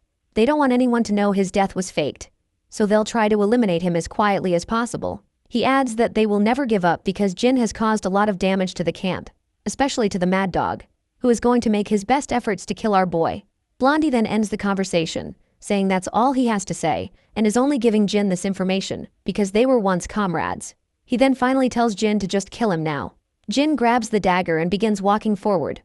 It seems Blondie isn't really afraid of dying, because he'd rather be killed by our boy than by some random enemy. He begins to close his eyes, bracing himself for death. But to his surprise, Jin starts untying him. Blondie asks what the hell Jin is doing, and our boy simply responds that he's freeing his legs. Blondie then rephrases his question, asking why he isn't killing him. Jin then responds by asking why he should. He then goes on to remind Blondie of the reason he should stay alive, which is the same reason he can't escape the camp. Jin explains that he understands what that means because he has lived with a family and knows how it feels, so he suggests Blondie do the same. He also points out that since Blondie has failed his mission, he's as good as dead now, so he better lay low somewhere the camp can't find him. As 006 begins to walk off, he reveals to Jin that his family will be in constant danger, and the camp will ensure any attempts to terminate him. Jin responds that he's already aware of this. He adds that things would have ended differently today if he had targeted his family first, but he plans to guard this life as best as he can. Blondie smiles and says he'll try to throw the camp off his tail as much as he can before disappearing. He then asks one final question, which is the real name of our boy. Jin remains silent for a moment before finally revealing his name. Blondie smirks and also gives out his own name, which is Liam. He then jokes how it took them 10 years to learn each other's names. With this heartfelt exchange, 06 begins walking away, and the next scene takes us to our boy's apartment. Once he arrives home, he quietly opens the door and slips inside, trying not to make a sound. But before he can reach his room, he hears the creak of another door opening. His heart skips a beat as he realizes he's been caught sneaking in. It's his grandpa, standing there with a surprised look on his face, seeing Jin return at such a late hour. Jin gives a warm smile, while carefully hiding the wound on his shoulder, and asks why Grandpa is still awake. The old man explains that he had trouble falling asleep, which is probably because of the coffee he had earlier. With a pleasant smile, he tells Jin to go and rest, pointing out that Jin must be tired as well. With that, Grandpa retrieves back into his room. As Jin is about to head to his own room, he hears his sister calling him. Once he looks at her, she quietly reassures him, saying not to worry too much about Grandpa. He was just waiting up because he's still concerned about whether Jin is having a hard time settling back into life in Korea. She then reminds him that she had left dinner on the table for him, knowing how much he enjoys home-cooked meals. After that little chat, she heads back to her room quietly. Jin moves over to the delicious spread laid out on the table and smiles broadly at the sight. The scene then shifts to Seokju, and when his phone rings, he picks it up and sees a message from Jin. The message is a thank you note for slamming 006 with his car and for providing the pinpoint location. Seeing this, Seokju can't help but feel a bit embarrassed by the compliment from his friend. The next day at school, Yona and Seokju are walking side by side as usual when Seokju spots Jin standing outside the classroom. They call out to him, and he promptly looks up. Both of them ask why he's standing there, to which Jin replies that he needs to talk to Seokju about something. Yona is startled by this and starts wondering what it could be about. Once they get inside the lounge room, Seokju inquires about the incident from the previous night. Jin, seemingly prepared to explain, states that he thought it was time to tell what happened. Seokju braces himself, and Jin finally reveals that the man he hit with the car last night was someone he used to work with and who had come to see him. A silence follows, with Seokju expecting more details. When he asks if that's all, Jin simply says that's pretty much it because it's better if he doesn't know anymore. Seokju feels a bit bummed out, not expecting Jin to keep things so low-key. Jin, however, is convinced Seokju must have looked into the guy he tracked down last night. He tells his friend that it's best not to dig any deeper into the man's past, and that he's sharing this because of his help. Seokju feels proud after being acknowledged by our boy, and tells him that he doesn't want to dig any further either, especially since this guy is tied to Jin's past. After their little chat, the both boys head back to class. Yona then curiously asks Seokju what they talked about. When Seokju doesn't answer right away, she tries to guilt-trip him, asking if he can't even share that much. Seokju caught off guard and quickly improvises and says he was just asking Jin how to level up in a game. Yona lights up, thinking this means Jin is really into video games. But then she remembers Youngchan is way more into gaming, and Hyokjin and Jaehyung are also much better players. She wonders why Jin would ask Seokju for advice when those guys are pros, or maybe Jin just wanted to chat with someone on his own level. Well, this little banter really hits the poor guy right in the gut, while our boy seems to be busy minding his own business. Once school ends, we see Yona outside. She's making notes about their groceries and wondering if she should buy some fruit since it's been a while since Grandpa had any. Suddenly, someone calls her name. When she looks up, she notices a boy standing in front of her who doesn't look like anyone from their school. Once he has her attention, he asks if she goes to Sinan High School. Yona quickly confirms that she does, and the boy then says he was kind of wondering if he could get her number. Not surprisingly, this startles Yona, who has no clue how to react. She starts to panic, while the boy reassures her not to be scared or feel pressured, saying he just wanted to get to know her. Eventually, Yona turns him down as politely as she can, and it seems like the boy takes it in stride, though he does look a bit disappointed. A big guy from behind comes up and mocks the boy for getting rejected so quickly. That's when the boy shows his true colors, getting all cocky and sternly reminding her that all he asked for was her phone number. Before he can harass Yona any further, he gets a brutal slap across the face. The one who delivered that stinging slap is none other than Jae-hyung, who is accompanied by 2 other friends. The boy turns around, demanding to know who slapped him, but he just gets another slap from Jae-hyung for acting so tough. After feeling the sting of the slaps, this lowlife realizes that dealing with these guys is a terrible idea. Meanwhile, Hyokjin is giving the other goon chills with just his glares, and the 2 bullies decide to leave, trying to salvage whatever dignity they have left. Orange Head lets out a sigh of disappointment seeing these bullies, then happily turns to Daeon, asking if she's alright.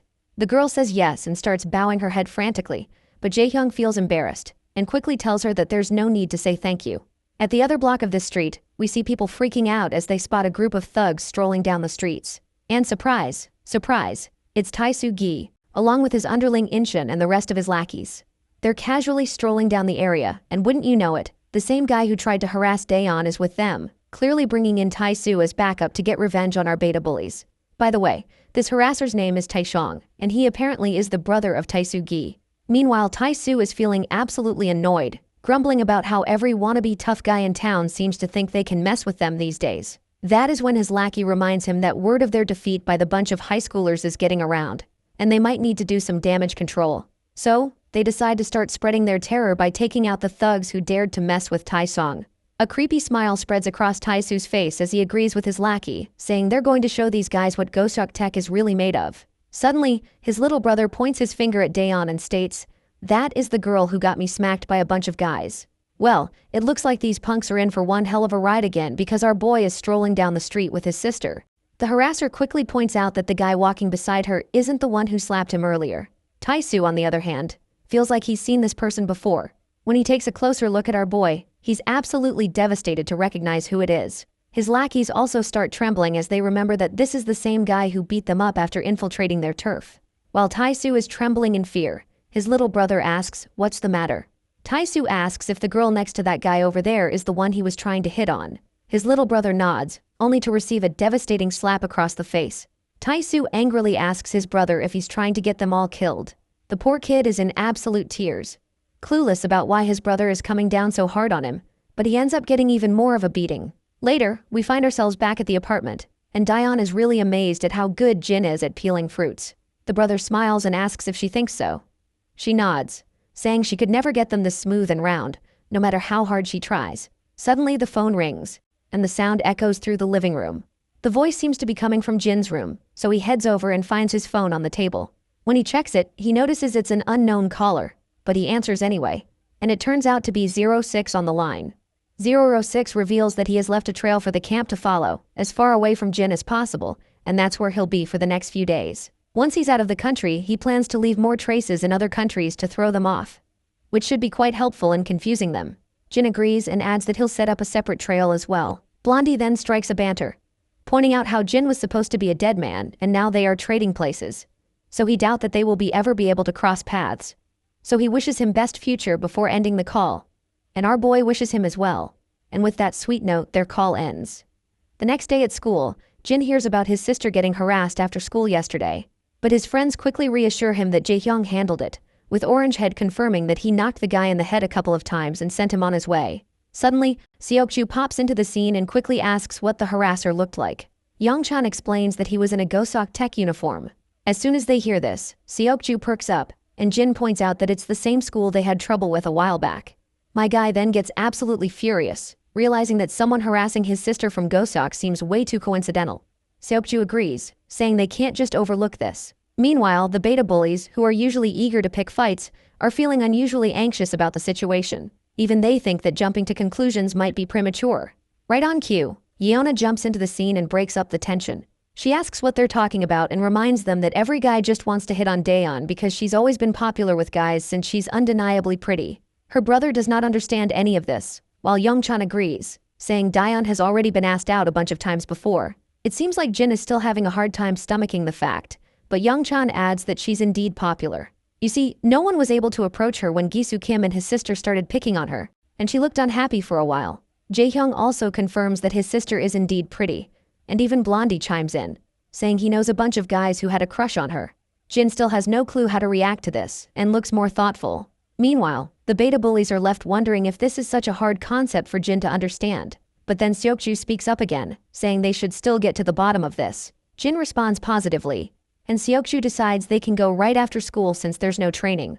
Meanwhile, the others standing around are utterly clueless about what these two are up to. And Yona even asks if they were paying any attention to what they had just said. The scene then cuts to Goshok's turf, where Taisu is sitting in a chair, looking pretty annoyed. His lackey is filling him in on how everyone is treating them like trash. Recently, Seongsuk High even gave them a beating, and all the nearby schools are treating them badly these days. Taisu reflects on how just a few days ago, he was yelled at by his seniors. And everything seems to have fallen apart since he messed with our boy. His lackey quickly gathers all the boys and tells his boss that they need to do some damage control before things get out of hand.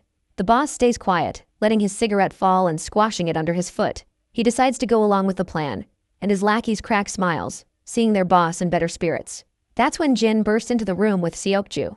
The boss's face turns terrified at the sight of these familiar faces. And even the lackeys who were smiling a moment ago now look scared. Everyone steps aside as Jin heads straight for the boss.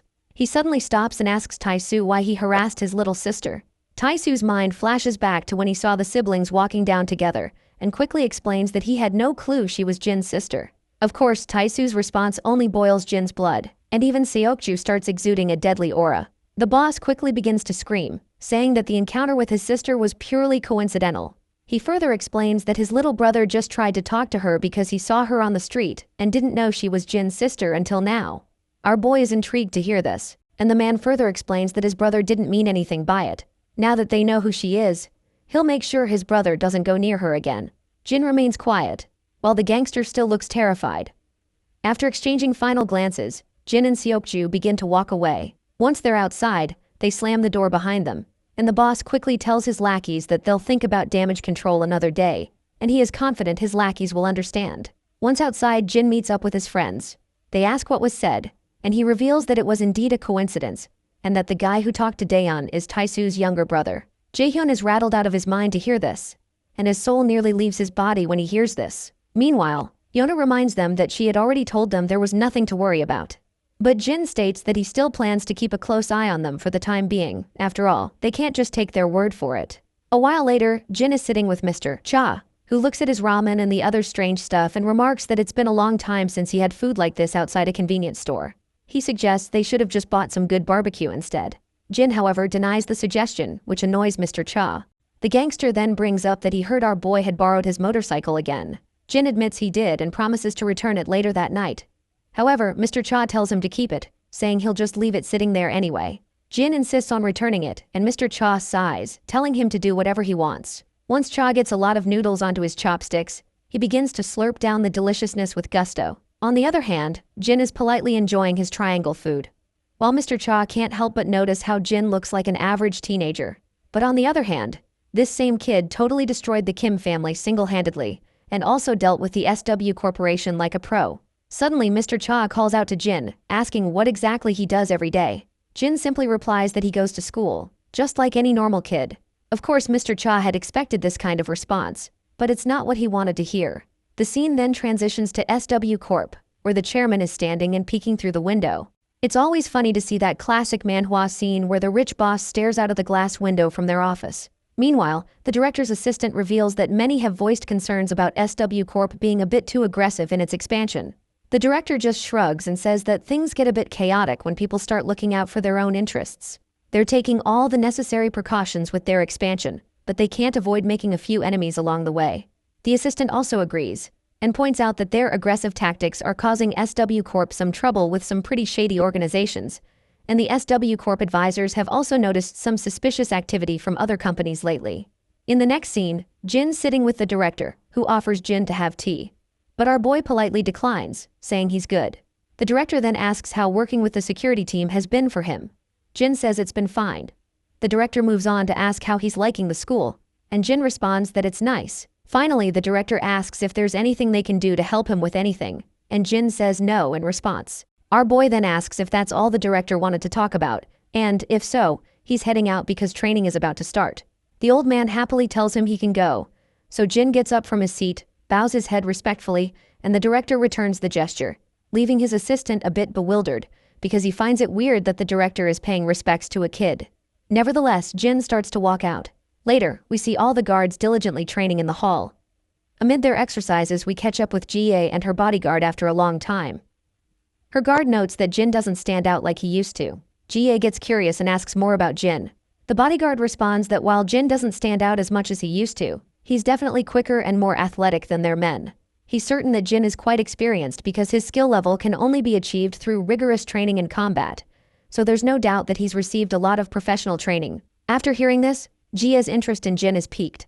She explains that although he's young, he's quietly endured harsh training, and the men have all warmed up to him as well.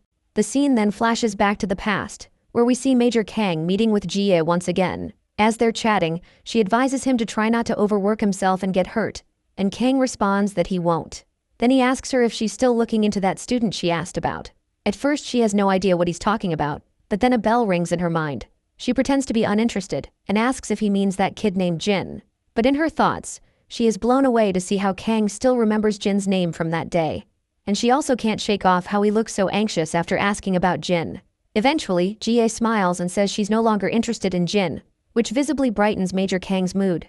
Jie notices this shift in his mood, and she can definitely see there's more to the story. In the present moment, when she looks at our boy, she wonders if Jin might actually know her fiancé. After a while, we see her car zooming down the road, and Jin is also sitting beside her. She casually brings up the idea of Jin joining their talent agency, and suggests that he could benefit from their top-notch training programs in acting or singing. Jin, however, promptly declines, saying he's simply not interested. Jie can't help but be intrigued by his immediate and firm response. She wonders if he could at least pretend to consider it, finding his lack of hesitation a bit puzzling. She then finally asks him if he happens to know Major Kang, and then further reveals that he's her fiancé. Of course, this news surprises Jin, and his mind flashes back to the past when Kang mentioned he had to meet his fiancé. Jin has absolutely no doubts that she definitely knows Major Kang. When she looks at him, she finds herself bewildered, as Jin just sits there, looking clearly untroubled by this unexpected bombshell. Well, my guy just looks way too untroubled to the point that he looks weird, because this is definitely not his style. Even she senses something different about him, and she can't quite put her finger on it. A while later, once they reach their destination, Jie heads into the corporate building. On the other hand, Jin and his senior get inside the staff-only room to freshen themselves up. Meanwhile, Jin's mind is still stuck on the fact that Jie is Major Kang's fiancé. He can't quite believe it. While the guards wait outside the ladies' restroom, we see Jie inside, doing some makeover to her face.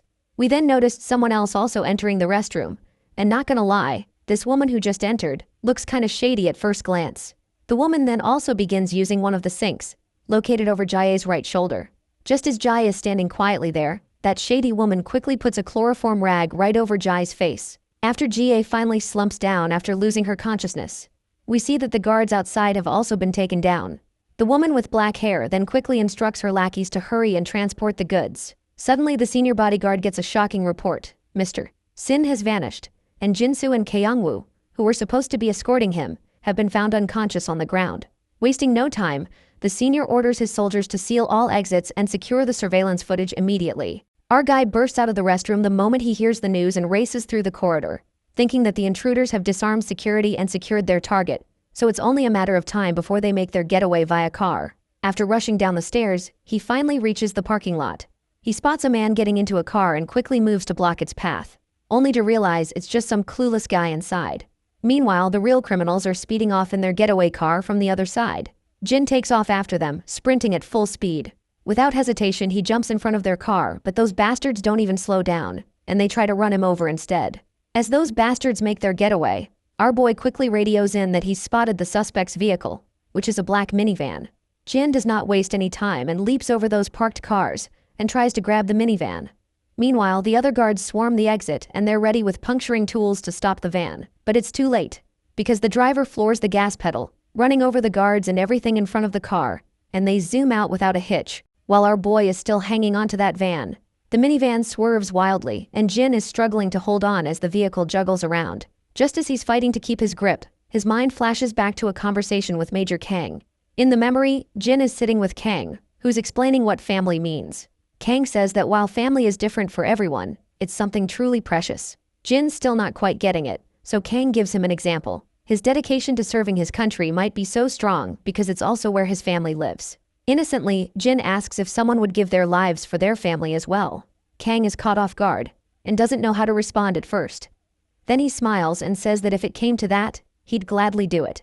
Back in the present, as Jin clings to the minivan, he grits his teeth and tightens his grip.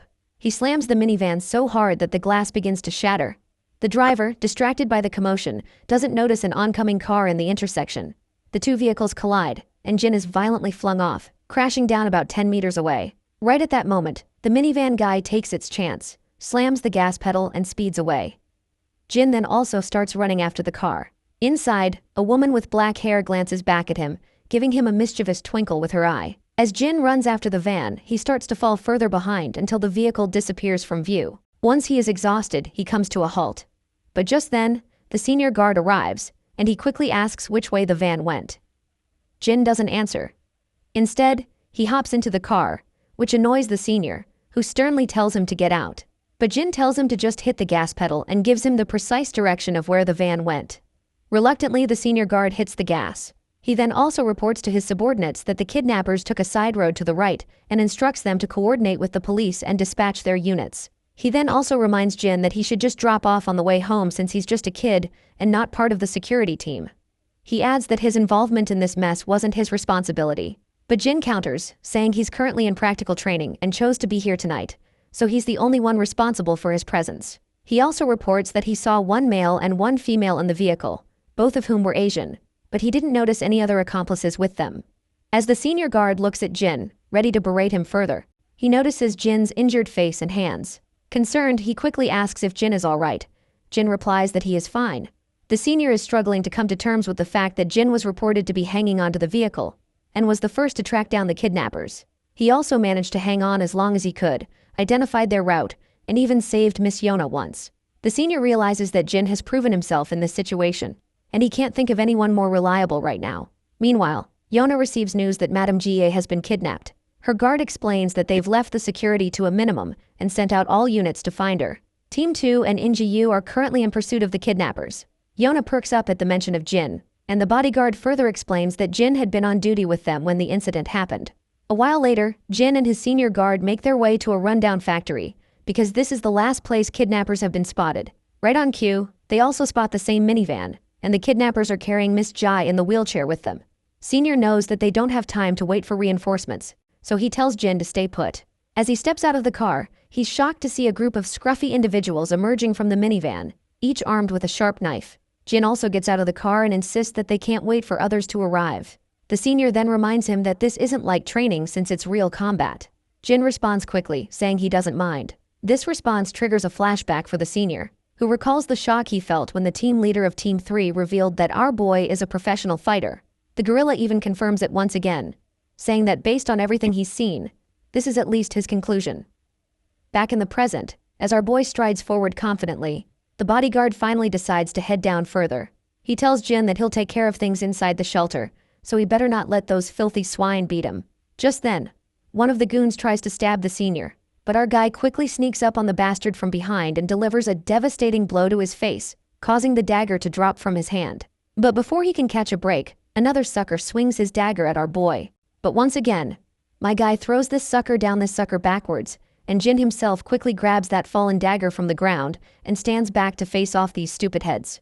The thug who lost his dagger scrambles back to his feet, only for his boss to start berating him, because he is not thrilled to see his grown men getting beaten down by a punky punk like this. He then berates Jin, questioning if they even let kids carry knives in their security detail. The other goons start to walk off, telling their buddy to handle Jin while they go after the senior. But it looks like they've seriously underestimated him. Their jaws drop when my guy grabs another thug and snaps his hand with a satisfying crunch. One guy tries to stab Jin, but he quickly flips the script, grabbing the thug and slicing his belly open before driving the dagger into his shoulder. As the thug drops to the ground, the others start to feel a little scared. When Jin gives them a deadly glare, they finally get the message that this kid is a bodyguard for real. Jin charges at the remaining goons, slicing through them left and right. One by one he takes them down until only one thug is left. The last goon quickly blocks Jin's attack. As he swings back at Jin, my guy grabs his hand, slashes his belly with the other hand, kicks his leg out from under him, and holds the knife to the thug's throat. But instead of slitting his throat, he uses the back of the dagger to knock the thug out cold. Meanwhile, the kidnappers inside the shelter are still hauling Miss Jai along. The lady is frustrated that security is catching up faster than they expected. Her accomplice reports that they've alerted the client that they've secured the target. She explains that it's a bit early, but they'll have to move to the next location soon since the security team will be closing in. With the speak of the devil, the leader of Team 2 bursts in. The male kidnapper quickly tells his associate that he's the head of the security detail for their target. While the senior grits his teeth, glaring at the kidnappers, someone tries to sneak up on him from behind. But the senior quickly sidesteps the attack, and as the bulky thug charges at him again, the senior grabs his hand and delivers a solid punch to his face. Another goon rushes at him with a dagger, but the senior quickly takes him down as well. Just when it seems like the senior has the upper hand, the situation takes a sharp turn. Despite his skill, even the most seasoned fighter is no match for a gun. One of the kidnappers pulls out a gun, its barrel gleaming under the dim light, and points it directly at Jai's head. They coldly warn the senior that they won't hesitate to pull the trigger if they have to. The threat hangs in the air like a deadly promise, and the senior could do nothing other than express his frustration with his twisted face. The man makes it crystal clear that she'll die the moment he moves, so the senior doesn't budge an inch. Then, these scummy kidnappers drill a hole into the senior's shoulder with a single bullet, making his face go as pale as a ghost from the pain. Meanwhile, the jerk who just pulls the trigger is oddly fascinated that the senior barely flinches. The woman beside him tells him to just finish the job, insisting they don't have time to waste. So, the man decides to pull the trigger again, while the senior takes one last look at Jie, preparing for his final moments. Just as the monster is about to pull the trigger, the senior asks Jie for forgiveness. But before he can die in this dramatic scene, 2 daggers come flying out of nowhere, piercing the man right in the hand. On the other hand, the woman in black is dodging left and right, while Jin rushes toward Jie, grabs her wheelchair, and starts dashing down with full throttle. The goon is completely bewildered by this, and the other senior's face also goes pale. Meanwhile, the goon starts shooting bullets again as Jin tries to get as far away as possible. At that moment, the senior takes the trigger-happy soldier down with him, and they both crash to the ground. Jin glances at his senior, who quickly tells him not to look back and just run. Without wasting any time, Jin speeds up with the wheelchair and keeps moving forward. A while later, Jie begins to groggily open her eyes. But before she can react, someone covers her mouth from behind. Thankfully, it's just Jin. He tells her to stay quiet, and once she nods in agreement, he moves his hand away. The woman then asks where she is here since she was just in the bathroom. Jin points out that she'll feel dizzy for a while because of the sedative. That's when her mind flashes back, and she remembers she'd been kidnapped. Jin confirms it, saying that he and the team leader arrived first and that security is on its way with the police. Jin looks around to make sure no one is nearby, and he is kinda relieved that she's awake, which will make it easier to move her. But he knows they won't have long before someone finds them in this dead-end corner, and the worst part is that the enemy is armed. Meanwhile, Jie wonders if her kidnapping has something to do with the new acquisitions in the SW Corporation expansion, though she had nothing to do with those deals. She looks at Jin and yells that he's hurt, but Jin brushes it off, saying he's totally fine. But Jai isn't buying this crap because she can see that his shoulder is banged up, his fingers are injured, and, to top it off, he's not even her bodyguard. She's confused about why he'd go out of his way to help her, and is surprised at how dependable he's turned out to be. Just then, they hear that familiar voice of that woman, which is the same one who is behind this kidnapping. She's walking toward them, gun in hand, and tells Jin to come out right now. She threatens that if this drags on too long, they won't hesitate to kill the hostage. She further insists they better wrap this up peacefully and save the hostage before things get worse. Jie feels terrified to hear this threat, and quickly stands up from the wheelchair, thinking she can't let this boy get dragged into this any further. Despite his skills, he's just a teenager, and she feels she needs to step up and protect him. Before she can do anything reckless, Jin signals her to stop, and cryptically gestures something with his fingers, which just goes way over my head. But it seems like Jie can understand what he is trying to say, so she stands there in silence, and Jin eventually steps out from his hiding spot, and raises his hand quietly. The kidnapper woman is sure Jie must be behind that container. She reflects on how she couldn't believe it when she saw our boy hanging from the van even though he is just a kid. She then mocks him, saying he's probably seen too many action movies because in reality, even a hero can get killed. I guess she's right, because no matter how brave you are, you're no match for a gun barrel pointed straight at you. But Jin remains calm even with the gun trained on him. Jie eventually comes out, yelling for her to wait. As soon as the kidnapper woman looks in Jie's direction, Jin takes his chance. He throws the blade over at her hand, injuring it badly. Before she can catch her breath, another dagger zips past her, and right at that time, Jin jumps over her, and they both fall off to the ground, and her gun also slips from her hands. She quickly grabs one of the daggers tucked near her thigh and tries to swing it at Jin, but he backs away just in time, and they both put some distance between each other. The woman then launches herself at Jin, and their deadly dance of hack and slash begins. After a fierce exchange, she takes a brutal hit to her gut and goes tumbling backward, her gun falling to the ground. She quickly spots her gun, grabs it, and aims it at Jin with a smirk, thinking she finally has the upper hand. But Jin moves fast and grabs the gun, twists it out of her grip, and now the gun is pointed right back at her. The woman is sweating and utterly confused about how this just happened. Meanwhile, GA is blown away by Jin's moves, while our boy just stands there, cool as a cucumber. The woman smirks again, saying he must have watched a lot of movies. She then pokes fun at him, pointing out that while he might be able to fight, she questions whether he really has the guts to fire a gun. She admits that bodyguards might practice target shooting, but shooting a living person is a whole different ballgame. But well, she's dead wrong about that, and Jin doesn't hesitate for a second before putting a bullet right into her thigh, causing blood to spatter out. The woman is absolutely stunned, unable to believe he didn't think twice before pulling the trigger.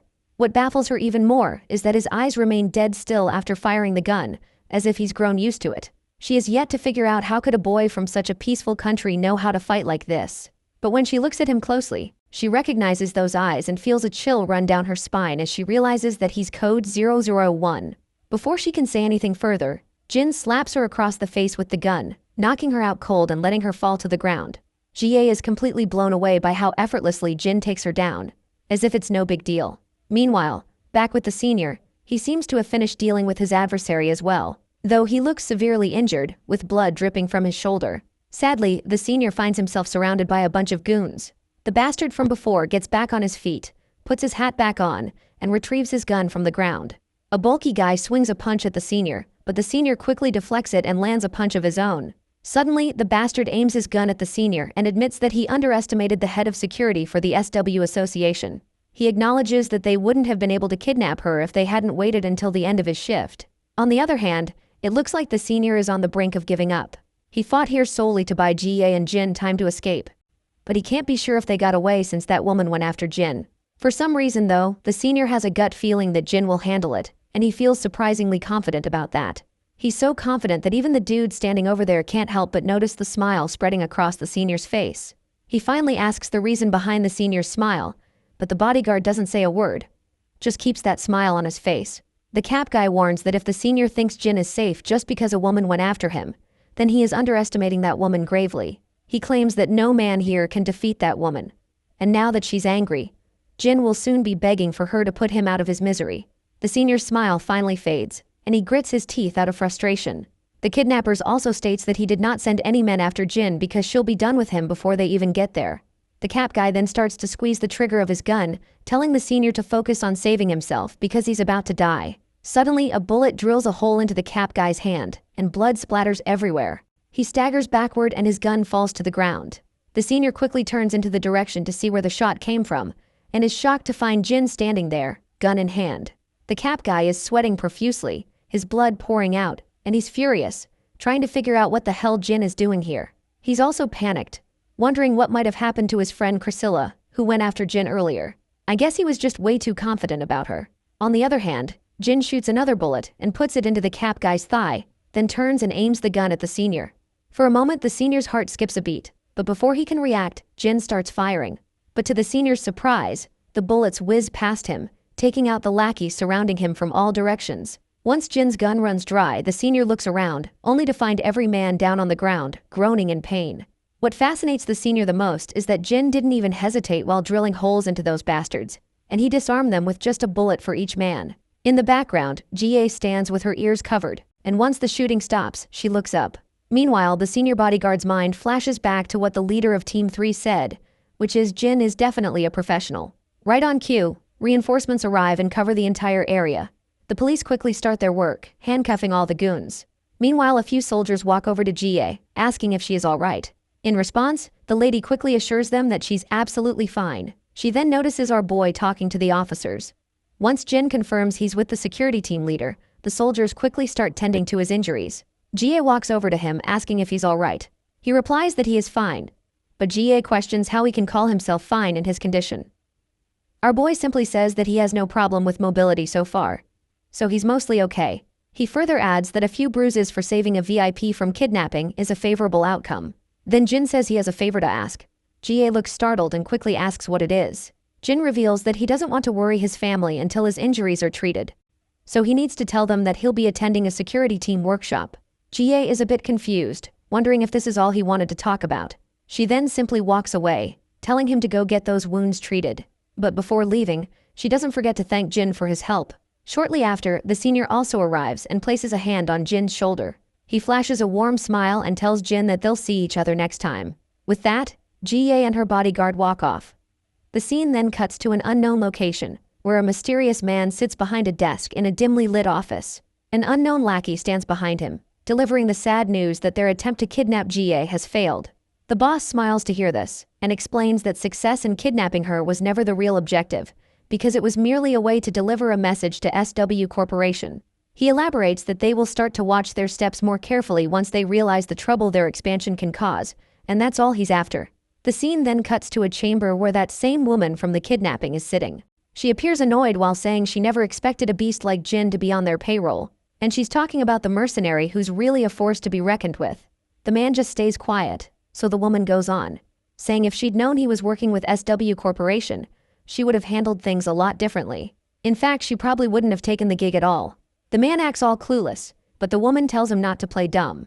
She points out that Jin, the mercenary, always keeps his face covered, but she recognized his eyes because she'd crossed paths with him before. She mentions that about 6 months ago, Jin vanished off the radar, and there were all sorts of rumors about him retiring or even being dead. She never thought he'd end up working for SW Corp. The man's response remains the same, and he further states that he can't make sense of any of it. You see, he's heard a thing or two about that mercenary and thinks it's pretty hilarious to imagine one of their guards being a top-notch mercenary. The woman eventually just stops arguing because, let's be real, talking to this guy is like trying to reason with a brick wall. A bit later, we're at the SW Corporation's medical center, and the first person we see is Lady G chilling in one of the wards. I used to think she was a total villain, but it turns out she's not that bad, but just super curious about our guy. We also spot her guard hanging around. When GA asks what he's doing here since he took a bullet, he casually says he can handle simple stuff just fine. GA's not having any of that and tells him to head home and rest up, because one less guy on duty isn't going to make a huge difference anyway. The guard states that he just can't rest, feeling responsible since the whole mess happened while he was off shift. He further explains that the mercenaries were working from abroad, and they still haven't figured out who they were working for. Even the mercenaries themselves don't know their client, since multiple middlemen were involved. GA's mode turns sad as she reflects on how first Yeona was targeted, and now she's been kidnapped as well. She asks him if it's all just a coincidence. The guard shakes his head, saying it's definitely not a coincidence. Well, this just makes GA even more down. GA then thinks about how our guy handled the whole situation like a total badass, and he was looking even more impressive than during training. She reminds her guard that he's really not just an average teenager after all. The man agrees, acknowledging that he's definitely not an average guy. In her mind, she thinks to herself that Grandpa must know Jin's real identity, since he put the kid on their security team. She then recalls that Jin had multiple fractured ribs and detached fingernails from fighting off the kidnappers, not to mention a deep cut on his shoulder from a missed bullet. The guard then points out that Jin had been clinging to their vehicle during the attack and must have gotten those injuries when he fell off. GA's face goes pale as she realizes that Jin managed to fight off all those thugs even with all those injuries, and even took on 5 men with knives while she was unconscious. Well, that just adds another layer to the situation, and her face looks even more shocked than before. The guard agrees that it doesn't make much sense, but it's surprisingly true that Jin was able to pull all that off. GA quickly stands up from her bed, rushing toward the door and heading straight to the ward where Jin is admitted. As soon as she bursts into the room, she finds him getting suited up again in SW uniform. When Jin looks around, he spots GA and her guard. The lady doesn't waste any time and immediately asks him what the heck he's doing getting dressed. Jin explains that he's going home since he hasn't been there for 2 days. GA reminds him that he has serious injuries and can't leave until they're done treating him. Jin explains that he'd rather rest and heal at home. GA starts shouting, telling him not to be ridiculous, and asking who gave him permission to do something so rash. In response, our boy simply says it was the doctor who told him. Despite all of Jai's protests, Jin simply packs his bag, and the lady further asks him how he plans to explain this to his family. Jin in response points out that the bruises on his face can easily be explained by saying he got hurt during training. GA is annoyed to see how this guy has an answer for everything. She then tells her guard that she needs a moment alone with Jin. Once the guard steps out, she tells Jin that she wants him to come work for her after he graduates. Our boy looks at her, and GA states that there's nothing in it for him if he stays with Yeona because, as she puts it, She's just a child. She goes on to explain that Yona only has her inheritance from her parents, but she doesn't have the means to secure her own future. GA, on the other hand, claims she can guarantee our boy a safe and secure future. After a moment of silence, Jin says he has one question. Hearing this, GA assumes he's probably curious about the salary, so she quickly tells him not to worry, as she'll make sure he's paid more than he can imagine, with plenty of extra benefits on the side. But Jin flatly refuses to have such thoughts, and instead asks what she meant by him staying with Yona. The woman remains quiet for a moment, then abruptly asks if he's dating Yona, to which Jin flatly says he's not. But GA thinks to herself that Yona always waits for him during training, which probably means she has a serious crush on him. Anyway, she tells him to come and work for her when he graduates, promising to make his family happy and get him a good job right away. Jin seems to find the offer tempting, but he doesn't say much in response, and just tells her that he'll think about it. Later, back at the apartment, we see Yona and Grandpa, and they both get utterly shocked when Jin explains that he got hurt during training. Grandpa asks if it's something serious, to which Jin reassures him that it's not, stating that it's just blisters on his fingers, and the doctor said it wasn't anything to worry about. The old man then asks his grandson if the security team he's working with is really what he wants to pursue in the future. Jin doesn't give a definitive answer, only saying that it's what he's interested in for now. Grandpa reminds him that even if it's what he feels like doing right now, he can always change his course if he finds something else he's passionate about down the line. Since Jin is still young, Grandpa adds that he'll support him no matter what he chooses to do. Jin smiles in response and agrees with his grandpa. Grandpa then feels a bit awkward and asks if he suddenly jumped into a heavy topic. He mentions that high school seniors are often worried about their future careers, and wonders if he might have busted his chops. Yona snickers at this and reassures Grandpa that he didn't say anything wrong. Jin, meanwhile, has no idea what busting chops even means. The scene then transitions to a familiar camp, where we see that same eye patch guy. His lackey reports that 032 went off course without notifying anyone, and suspects it might be because he heard the news about 001 being targeted for elimination. The eye patch guy just scoffs, calling 032 a fool. He says that no one should let their emotions dictate their actions when one of their brothers gets killed, which is precisely why he believes that having a family is absolutely useless. Meanwhile, we catch a glimpse of a mysterious man who might very well be 032. It wouldn't be surprising if he came to Korea to meet our boy. The scene then cuts back to Jin, who is stretching his fingers to make sure they're working properly. His mind flashes back to a memory of the kidnapper woman who seemed to recognize him as someone familiar. He has no clue who she was, but if she knows him by his mercenary name, maybe she isn't related to the camp.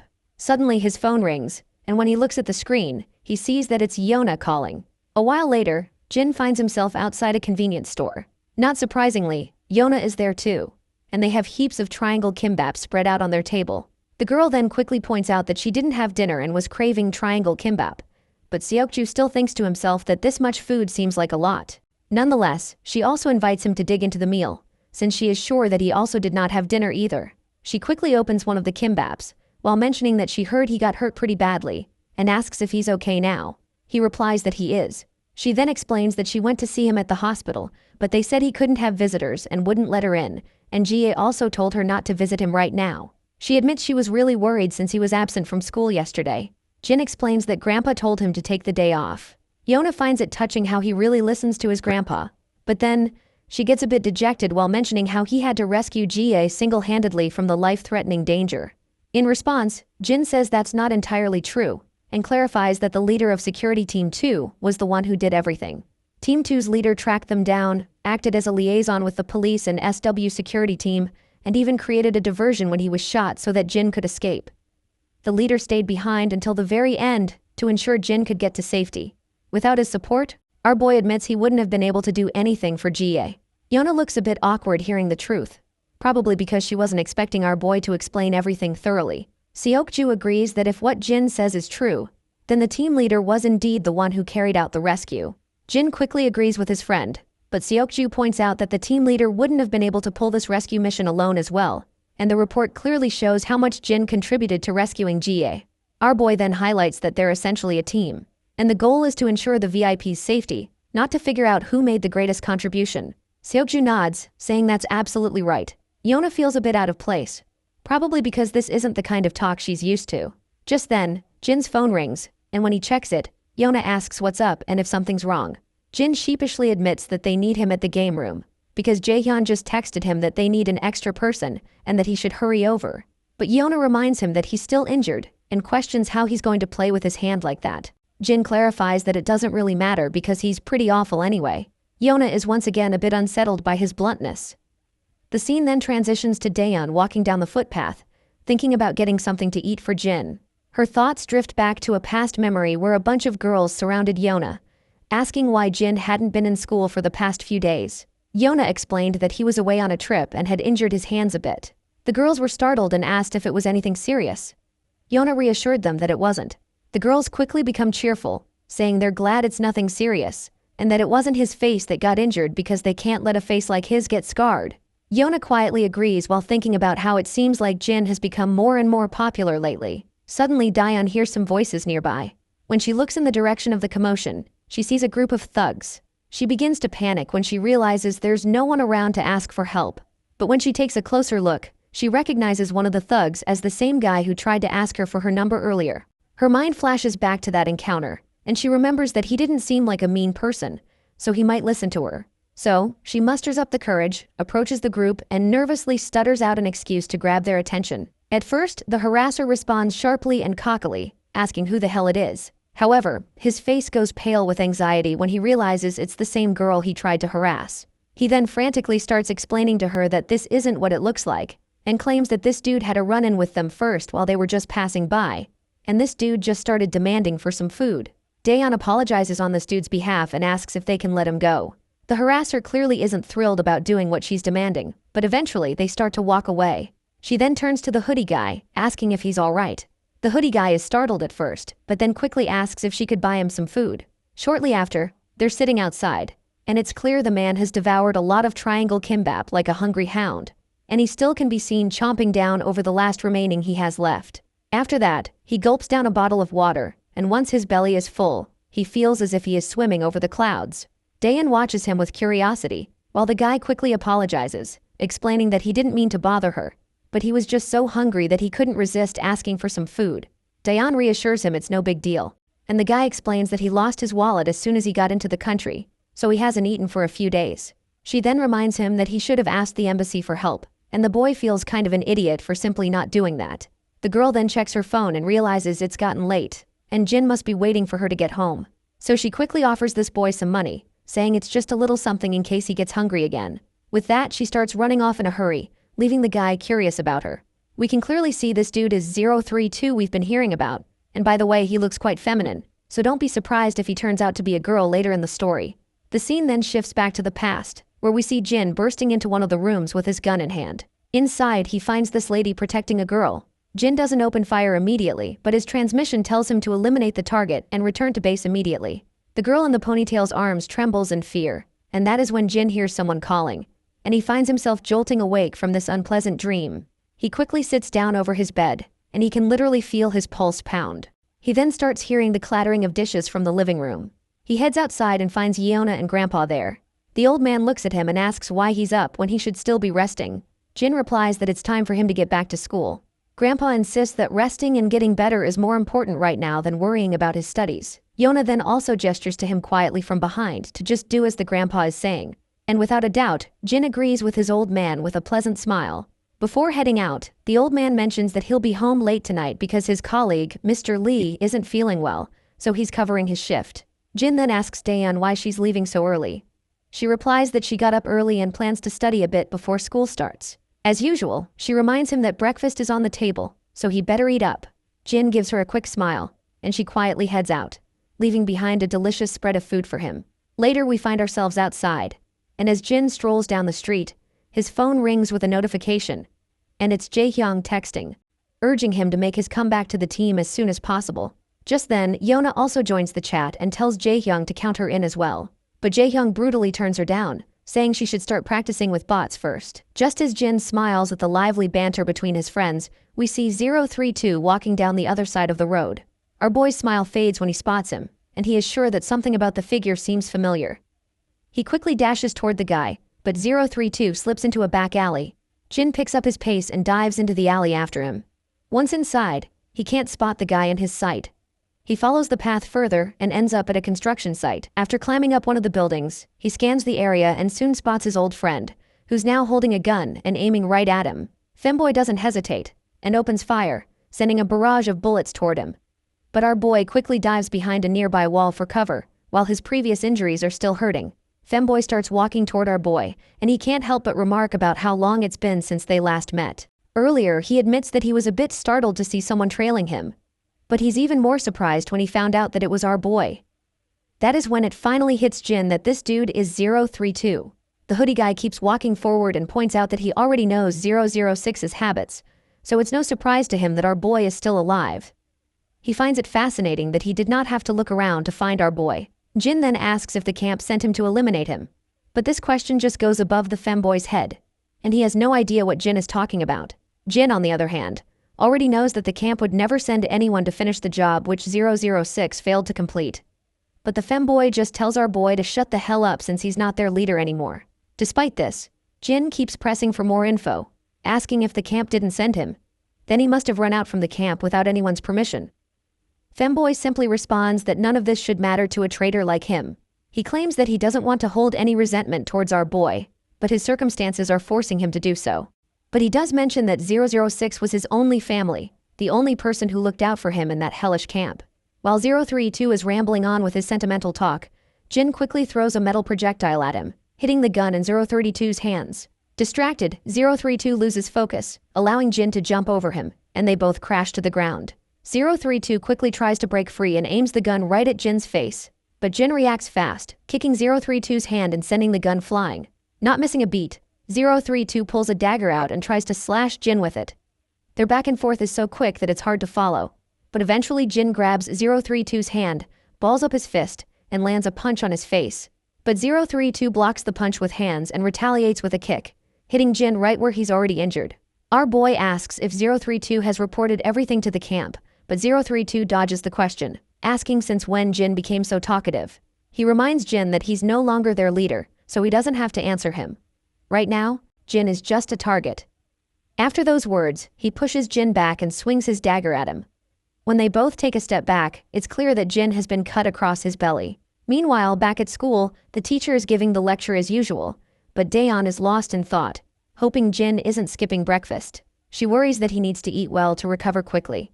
Back in the fight, Jin and his old friend continue their squabble. As the dagger comes at Jin again, he quickly grabs 032's arm and delivers a brutal punch right to his face. The hoodie guy slides backward after swinging his blade, and he is absolutely huffing and puffing. Jin's side hurts from the cut as he asks 032 one more time if he's reporting everything to the camp. Once again, the femboy dodges the direct questions, and wonders why Jin is suddenly talking so much. He then makes it clear that he won't tell anything to a traitor who killed his friend 006. Afterwards, he swings his blade again, but Jin quickly jumps over him, landing a brutal punch to his face. Jin follows up with a series of powerful swings, eventually landing a devastating blow to 032's belly, sending him staggering backward. On the other hand, 032 notices the gun over his left shoulder. Before he can grab it, Jin dashes down, but 032 manages to pick up the gun and aims it straight at Jin. Jin reacts quickly, grabbing the gun by the barrel and redirecting the bullets to ricochet harmlessly into the ceiling. Once the firing stops, Jin pins the femboy to a pillar, and the guy starts groaning in pain. Jin then asks him if he's here out of loyalty to the camp or to avenge 006. The femboy doesn't respond and instead slams his knee into Jin's belly, then points his gun at him again. He begins firing another barrage of bullets, but Jin quickly ducks behind the pillar, trying to shield himself from the onslaught. The femboy grits his teeth and keeps shooting, determined to take our boy down. Jin looks back and sees 032 moving away. As soon as he tries to follow this bastard, he is left struggling behind due to his wounds, with one last cut bleeding intensely. In desperation, he calls his friend Seokju, and when the blackhead answers, his face goes pale upon hearing Jin's request for surveillance data of the area. Seokju quickly starts moving, and Yona notices him heading out of the classroom. Once outside, he asks Jin why he's getting involved in something so messy again. Nevertheless, he tells Jin he'll call him back in a few minutes and advises him to just send him the physical description and location he wants to track. Once the call ends, we find ourselves outside, where the femboy is strolling down his path, and he's absolutely annoyed, thinking that if our boy hadn't been busy asking all those questions, he could have killed him multiple times. He also notices that Jin has gotten way stronger ever since the camp days. He then recalls how our boy was asking him if he is here to take revenge for 006's death, or if he has been sent by the camp. He has no clue why he was asking him those questions, or why Jin just did not kill him right away. While 032 is walking, the same harasser and his goons spot him again. A creepy smile spreads across the harasser's face as he decides to pick on him once more. 032 spots the goons too, and he's definitely not thrilled to waste time with these idiots, and he simply ignores them and keeps walking forward. Suddenly, a few more thugs block 032's path, towering over him as if they're about to devour him alive. But in the blink of an eye, all of these thugs are piled up on the ground like discarded toys. As 032 walks on, he notices Daeon standing nearby. When their eyes meet, the girl quickly recognizes him as the same guy from before. The man starts rummaging through his pockets, pulls out a note, and hands it to her, thanking her for her earlier help. He says it's all he has right now but promises to pay back the rest soon. Daeon then tells him he doesn't have to do this and worries that he might not have anything left for himself. She bows her head and assures him it will be all right. Later they stop by a restaurant. Daeon comments that he shouldn't have returned the money until he had more saved up. The guy simply replies that not everyone should wait until they have extra to repay someone for their help. She then asks him how old he is, and he replies that he's 17. Yona finds it fascinating that they're the same age, and 032 is also surprised to hear this. With that in mind, Yona quickly decides to become buddies since they're the same age, and 032 agrees to the idea. It's hilarious to see that she's trying to make friends even though she doesn't even know his name yet. She then asks if he's from overseas, and he confirms that he is, saying he's traveling right now. When she asks if he's traveling with friends, he says he's on his own. Yona is intrigued by this, finding it fascinating that he's traveling alone. She asks how many countries he's been to, and he admits he's not exactly sure, but probably he's been to almost 20 countries. As they're chatting it out, Jin finally arrives as well, but slows down when he sees 032 sitting there, and his eyes nearly pop out of his sockets when he realizes that he is sitting with Daeon. But Jin doesn't rush in immediately.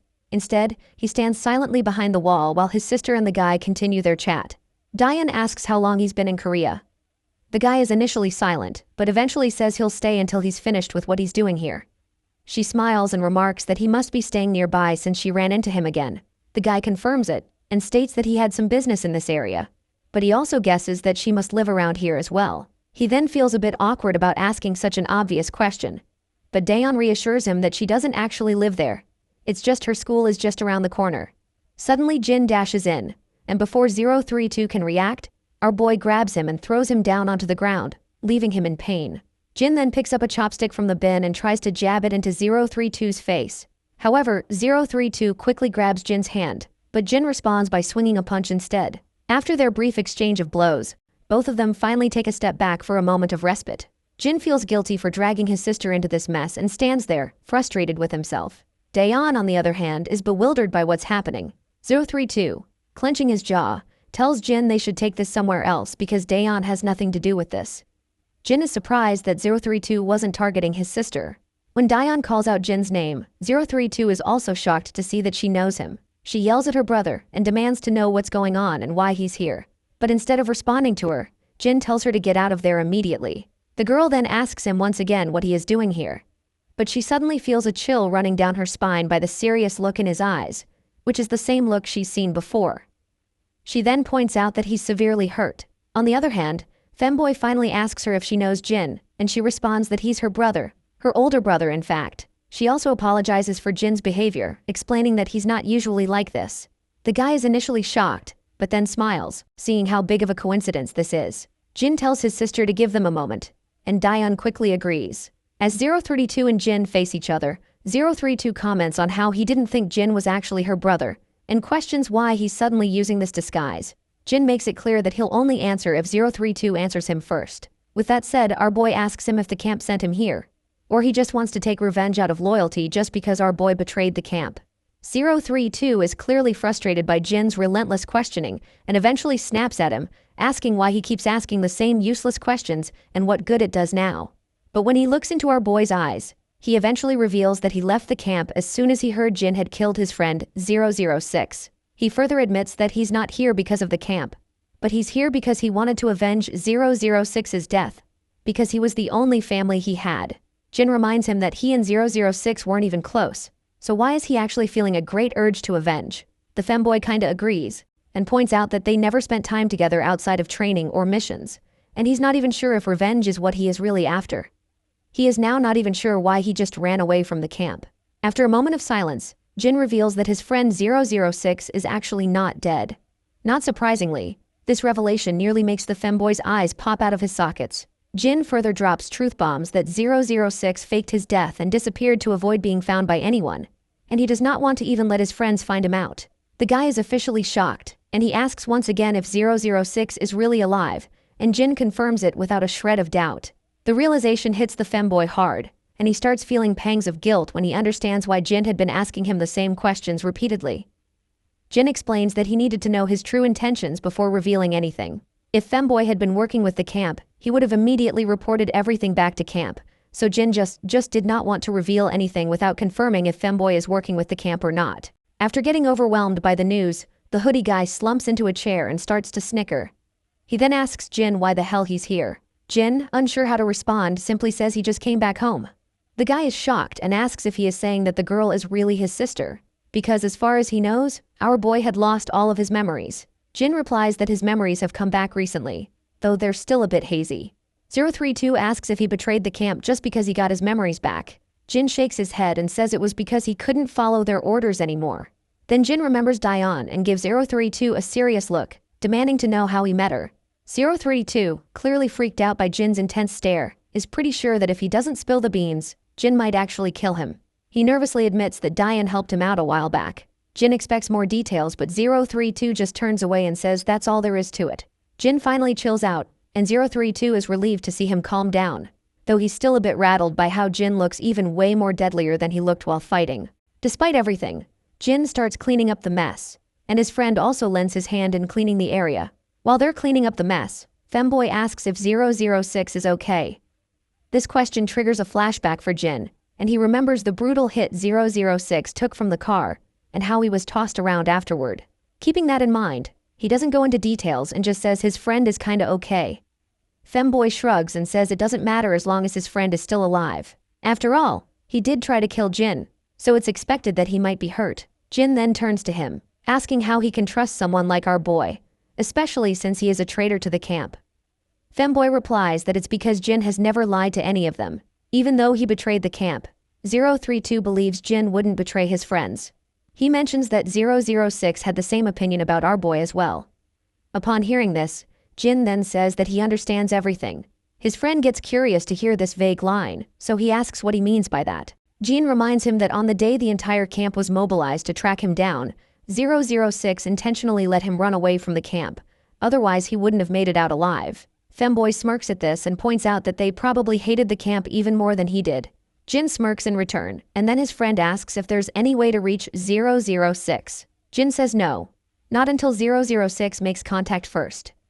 Jin then reassures him that he will tell 006 to reach out to Femboy when he does get in touch. He then starts berating himself up for lashing out at Jin for no reason and almost getting himself killed in the process. He then also highlights how 006 had gone into hiding just to protect his friend. Jin then also reveals an interesting tidbit, and explains that if the camp had known that 006 has a close relationship with the 032, then they would have used this to their advantage, so 006 did not tell anyone before vanishing. Femboy gets sad to think about how his friend is sacrificing himself to keep his friends safe. That is when the hoodie guy also reveals some interesting news, which is that the camp is making sure that no one finds out that our boy is still alive. Jin asks if they are actually covering this up, and his friend confirms it, saying it's true. He adds that only a few high-ranking officials know that Jin is still alive, which is why the camp can't conduct a full-scale search for him. Hoodie guy notes how strange it is that Jin, being the top soldier, is being kept hidden like this. Jin then asks him how he found out that 006 had been supposedly killed by Jin's hands if this information was kept secret. His friend in response explains it's because of Dog, the guy with the eye patch. After that, 032 decides to head out, saying he needs to make a few stops on his way back to the camp to scatter some trails and make sure they don't track Jin. But as he's about to leave, he notices Daeon peeking out from behind a pillar. Jin smiles when he sees his sister, which leaves the femboy completely stunned, because this is the first time he has ever seen Jin smile like that before. His friend then asks if Daeon is actually his sister, and Jin nods with confidence. But his pleasant expression fades as he gets angry when 032 asks if he can say a final goodbye to her. 032 starts to tremble under Jin's intense gaze. Eventually, the poor guy just waves his goodbye from a distance, and the girl reciprocates with the gesture. She then quickly turns to Jin, asking if he knew 032, and Jin responds with a simple, yes. She then questions why he was so harsh if he knew him. Well, Jin has no clue how to counter this question. But then he remembers Yona mentioning that Daeon has always been popular with guys, and is pretty. Keeping this in mind, Jin makes an excuse, saying he thought some weirdo was trying to hit on her because she's pretty. Daeon is startled to hear his explanation, and a cold silence settles between them after Jin's awkward comment. Later that night, Jin is back at the apartment, secretly tending to the wounds he got from the fight. Once he's patched up, he sits quietly, reflecting on how the camp is covering up the fact that he's still alive, and wondering what their next move might be. We are back with our femboy once again, and he is still preoccupied with thoughts of Daeon, trying to figure out if she really is Jin's sister. Suddenly, he notices something in his apartment and quickly pulls out his gun, aiming at the front. A voice calls out, telling him to take it easy. Once this mysterious man appears from the shadows, femboy sees a bald guy standing there, which leaves him momentarily stunned. The bald guy tells him to put the gun down before they talk. Femboy finally relaxes his muscles while the bald man looks around and asks if this is where he is living right now. He then questions if he has managed to kill our boy. Femboy counters it, asking this stupid head if taking down Jin looks like a walk in the park for him. The hoodie guy then inquires what he is doing here. The shady figure replies that he's just handling some business. But before the femboy can react, the bald man slips a dagger out from his sleeve and quickly plunges it into the femboy's belly. As he drives the blade deeper, he says he's here to teach him a lesson, and to take this bastard out for disobeying the camp. The poor guy trembles as he asks if the camp really ordered his elimination. The big guy confirms, but only if he refuses to go back to the camp. He then yanks the dagger out from the chest and swings it again at the hoodie guy, giving a nasty cut across his thigh. The poor guy groans in pain, and he is further thrown away backwards, landing on the floor. The bulky bastard hovers over him, while complimenting him for his great agility. The poor hoodie guy is losing blood fast from his belly wound, and he demands to know what the hell this sucker is trying to achieve by doing all this. The baldy coolly replies that he's taking care of things while he has the chance, because he always waited for this moment to kill him. Now that 006 is out of the picture, he is sure that no one can save this femboy from getting killed by his hands. Hoodie guy then throws a jab at this bastard, stating that he did not know he was too scared of 06, and he finds it hilarious that this baldy had to ambush him like a coward. Of course, this little jab really ticks off the gorilla, and his anger takes over. He quickly swings his dagger at the boy. But then, femboy pulls out his own dagger and lands a nasty cut on the gorilla. Now the gorilla's even more enraged, and swings back at the femboy. And while the poor guy's doing his best to keep up, his wound starts to throb. The gorilla then lands a punch to his face, sending him crashing to the ground. As the femboy quakes in pain, the gorilla strides over to grab the gun from the ground. He aims it at the boy and reminds him how much effort the camp put into training him, and how it's all about to go to waste as soon as he pulls the trigger. But the boy just mocks him, telling him to stop being jealous and get better instead. With that, the gorilla pulls the trigger, and the gun drills a hole into the boy's thigh, leaving him collapsing to the ground like a rag doll. Seeing him in shambles, a creepy smile spreads across the gorilla's face. It's clear he thinks no matter how many jabs are thrown, he's the one who's going to come out on top tonight. But surprisingly, despite all the cuts and bruises, the femboy retaliates. He's back in action and throws his dagger at the gorilla's face. While the gorilla is momentarily distracted, the boy makes a run for it, and he quickly dashes out of the room. The gorilla starts shooting a barrage of bullets, but the boy finally makes it outside. His legs are trembling as the bullets make his wounds bleed even more. The gorilla chases after him, but all he finds is a trail of blood, because our femboy has long disappeared into the shadows. He continues to follow the blood trail, and as he's about to turn right in the corridor, femboy suddenly grabs his hand and lands a crushing blow to his face. Before the gorilla can react, the boy pulls the magazine out of the gun and throws it right in the gorilla's face. After those humiliating hits, the big guy gets even more ticked off and recklessly swings his dagger, but he completely misses his mark. As surprising as it is, the blows this bastard took weren't from the femboy, but rather, they were from our boy, who just gave this bastard a run for his money. The gorilla's face goes pale when he realizes it's our boy. Without wasting a moment, Jin charges at him and delivers a devastating crunching blow to his face, leaving it all bloodied. The gorilla tries to attack again, but Jin hits him with more strikes to the belly and seals the deal with brutal knee smashes. But he doesn't stop there.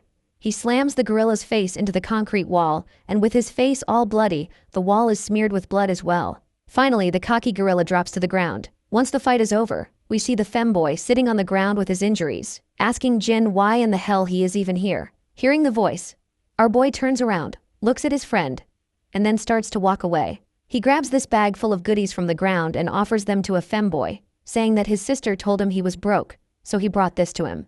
Femboy takes a look and finds food supplies. He starts laughing, teasing our boy for being such a softie, and asks what's changed him so much. He wonders if he's hurt his head or something, but then realizes that our boy has been like this all along. The scene shifts to the SW Corporation. We see our boy sitting before the director. The old man points out that the man he brought in turned out to be an international fugitive. He mentions that arranging what was requested will be straightforward since many countries want to claim him. He wraps it up by saying they'll make sure he spends his days imprisoned, isolated from society. It sounds like they're talking about the gorilla who attacked them, and I guess that bastard really deserves for all the mess he has caused.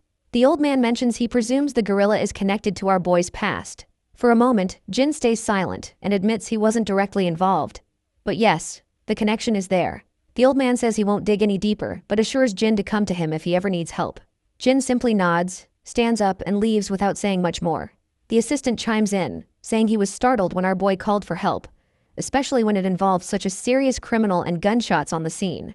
As Jin walks out of the corporation building, his mind drifts back to his injured friend, who is barely hanging on. Jin quickly pulls out his phone, saying he knows someone who can get the femboy treated somewhere safer. But the femboy insists he can handle it himself, because he just needs to stop the bleeding and disinfect the wound. Jin, however, points out that he needs proper treatment. The femboy mentions it'll take too long, and the camp might get suspicious. Jin is shocked to hear this, and asks if his friend is returning to the camp. The femboy confirms he is, but Jin reminds him that the camp gave orders to eliminate him.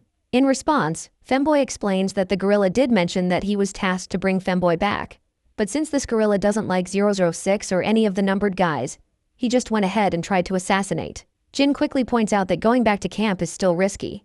The femboy just snickers, saying since the camp believes 006 is dead, it doesn't make sense for them to kill him just because he went off looking for Jin. Besides, the femboy says he sees no other way either, because they will come after him if he go into hidings, and that could risk exposing 006 as well. Femboy further adds that if his plan works, he'll make sure they can't track Jin down. It's the least he can do after Jin saved his life. With all the traces 006 left behind, it should keep the camp busy for a long time. He tells Jin he hopes he'll make it and manage to protect his real life. Suddenly Jin is jolted awake from his flashback when Lady Jai calls out to him.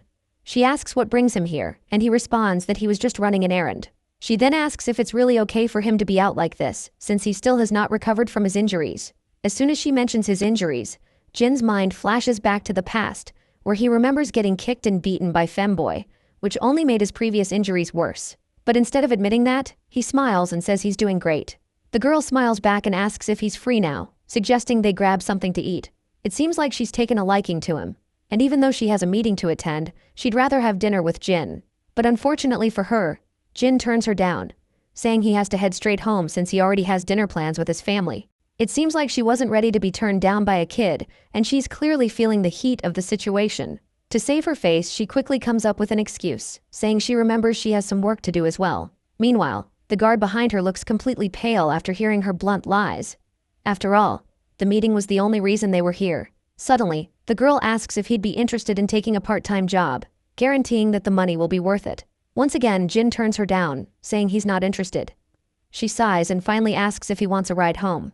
Jin replies with a simple no. As Jin starts to head out, Lady Jai's guard tells him to get well soon so they can train together again, mentioning that the other boys have been asking about him. On the other hand, Lady Jie secretly smirks, thinking Jin is fitting in better with the guys than she expected, and even her picky bodyguard seems to like him. Once our boy is out of the picture, the guard asks if Lady Jai plans to put him in Seo Hacha's security detail. She says yes, pointing out the recent stalker incident happened with Seo Hacha, and noting that it wouldn't be too dangerous since he'd just be escorting her. She asks what he thinks about it, and he replies it should be fine. While Jin's heading down the street, he notices his grandpa standing nearby. He calls out to him, asking what he's doing there, and Grandpa just says he's out for some fresh air. The old man then reveals that Dion's birthday is coming up in a few days, and Jin looks quite surprised. The old man admits that he doesn't know much about Gen Z preferences these days since he's a boomer himself. He asks Jin if he can suggest what kids his age might like as a gift and what her hobbies might be. It turns out, Jin is just as clueless as his boomer grandpa, and there's an awkward silence as they both realize they've fallen into the boomer category. Suddenly, Jie's phone rings while she is sitting in her office.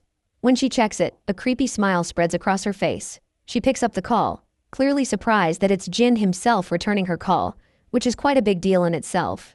Our boy then asks her about the offer she had made earlier, and wonders if that is still valid. The girl smiles, thinking Jin must be calling about the dinner offer, so she acts all nonchalant, saying she's pretty busy but will check her calendar. However, her pleasant smile fades when Jin tells her he's actually calling about the part-time job she offered him. She looks annoyed when she hears Jin is actually calling about the part-time job, not the dinner. Our boy then asks again if the offer is still valid, and the girl asks if he's interested. Jin confirms he is, so she tells him to come to her studio tomorrow at 4 p.m. The scene cuts to the game room, where Jin and the other boys are lounging around, having fun while gaming and chatting. Jaehyung, who's been reading an article on Seohacha, tells his other friends about it.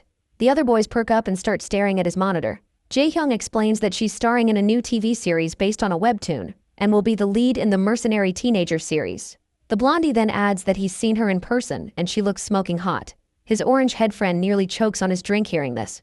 While Blondie continues, saying he saw her while working part-time at his cousin's ad company, where they were shooting a commercial with her. Jaehyung is blown away by this news, as he's been a hardcore fan of Seohacha ever since her first show, which has been almost 8 years of following and loving her work. Youngchan asks Blondie how she was in real life. Blondie responds that she's pretty in person and admits he's never seen someone so beautiful. The other guys can't help but blush and call Blondie a lucky bastard. Jaehyung even asks Blondie to let them know if his cousin's company needs anyone again. The scene cuts to the ad shoot set, where everyone is preparing for the next advertisement. They're eagerly waiting for Seohacha to come out of her room. Inside, Seohacha hears the news that a bodyguard is coming to escort her. One of the crew confirms it, but Seohacha replies that they already have someone from the agency handling it. But the guy reminds Seoha that the guard coming this time is from SW Corporation. He mentions that he had already told the corporation that there is nothing to worry about. But they were still worried because of the stalking by some stalkers. He assures her it's just one guy who will be tagging along with her, so it won't be much of a hassle.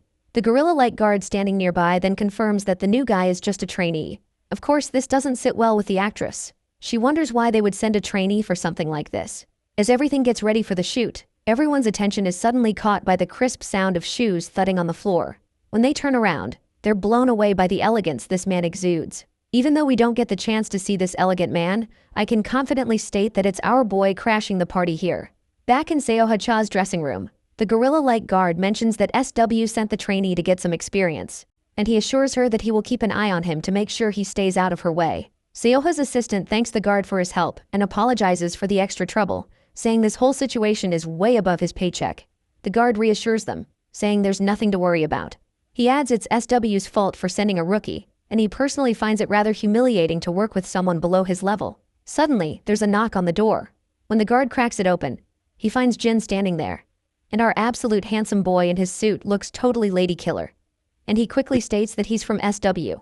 The assistant is totally bewildered, wondering if he's really a bodyguard or just trying to pull a fast one on them. Jin formally introduces himself and confirms he's indeed the guard sent by SW. The man finally acknowledges it, though he almost thought Jin was some kind of celebrity in disguise, because he just looks too hot to be some random bodyguard. On the other hand, the gorilla perks up to see our boy, and he finds this nothing short of a joke that they have sent a literal kid. Nevertheless, Jin asks if he can come inside, and the assistant gives him the green light to enter. Once Jin is inside, Seohacha takes one look at him and is absolutely blown away, finding it ridiculous that this handsome kid is a bodyguard. Jin introduces himself personally and tells her he'll be her bodyguard from now on. Seoha quickly reciprocates with the gesture and says it's nice to meet him. Jin starts looking around, trying to get a feel for things, while Seohacha is still wondering if this guy is really a trainee bodyguard. He looks more like a boy band trainee that SW is trying to debut, and she suspects they probably sent him here to get some exposure. Meanwhile, our boy wants to confirm if this is her first day on set. The assistant confirms this, and once the formalities are out of the way, our boy quickly points out the elephant in the room and asks if the stalking began 2 weeks ago with letters. The woman clarifies that it's been going on for longer than that. She explains that the stalker somehow knows her address and keeps leaving strange letters in her mailbox.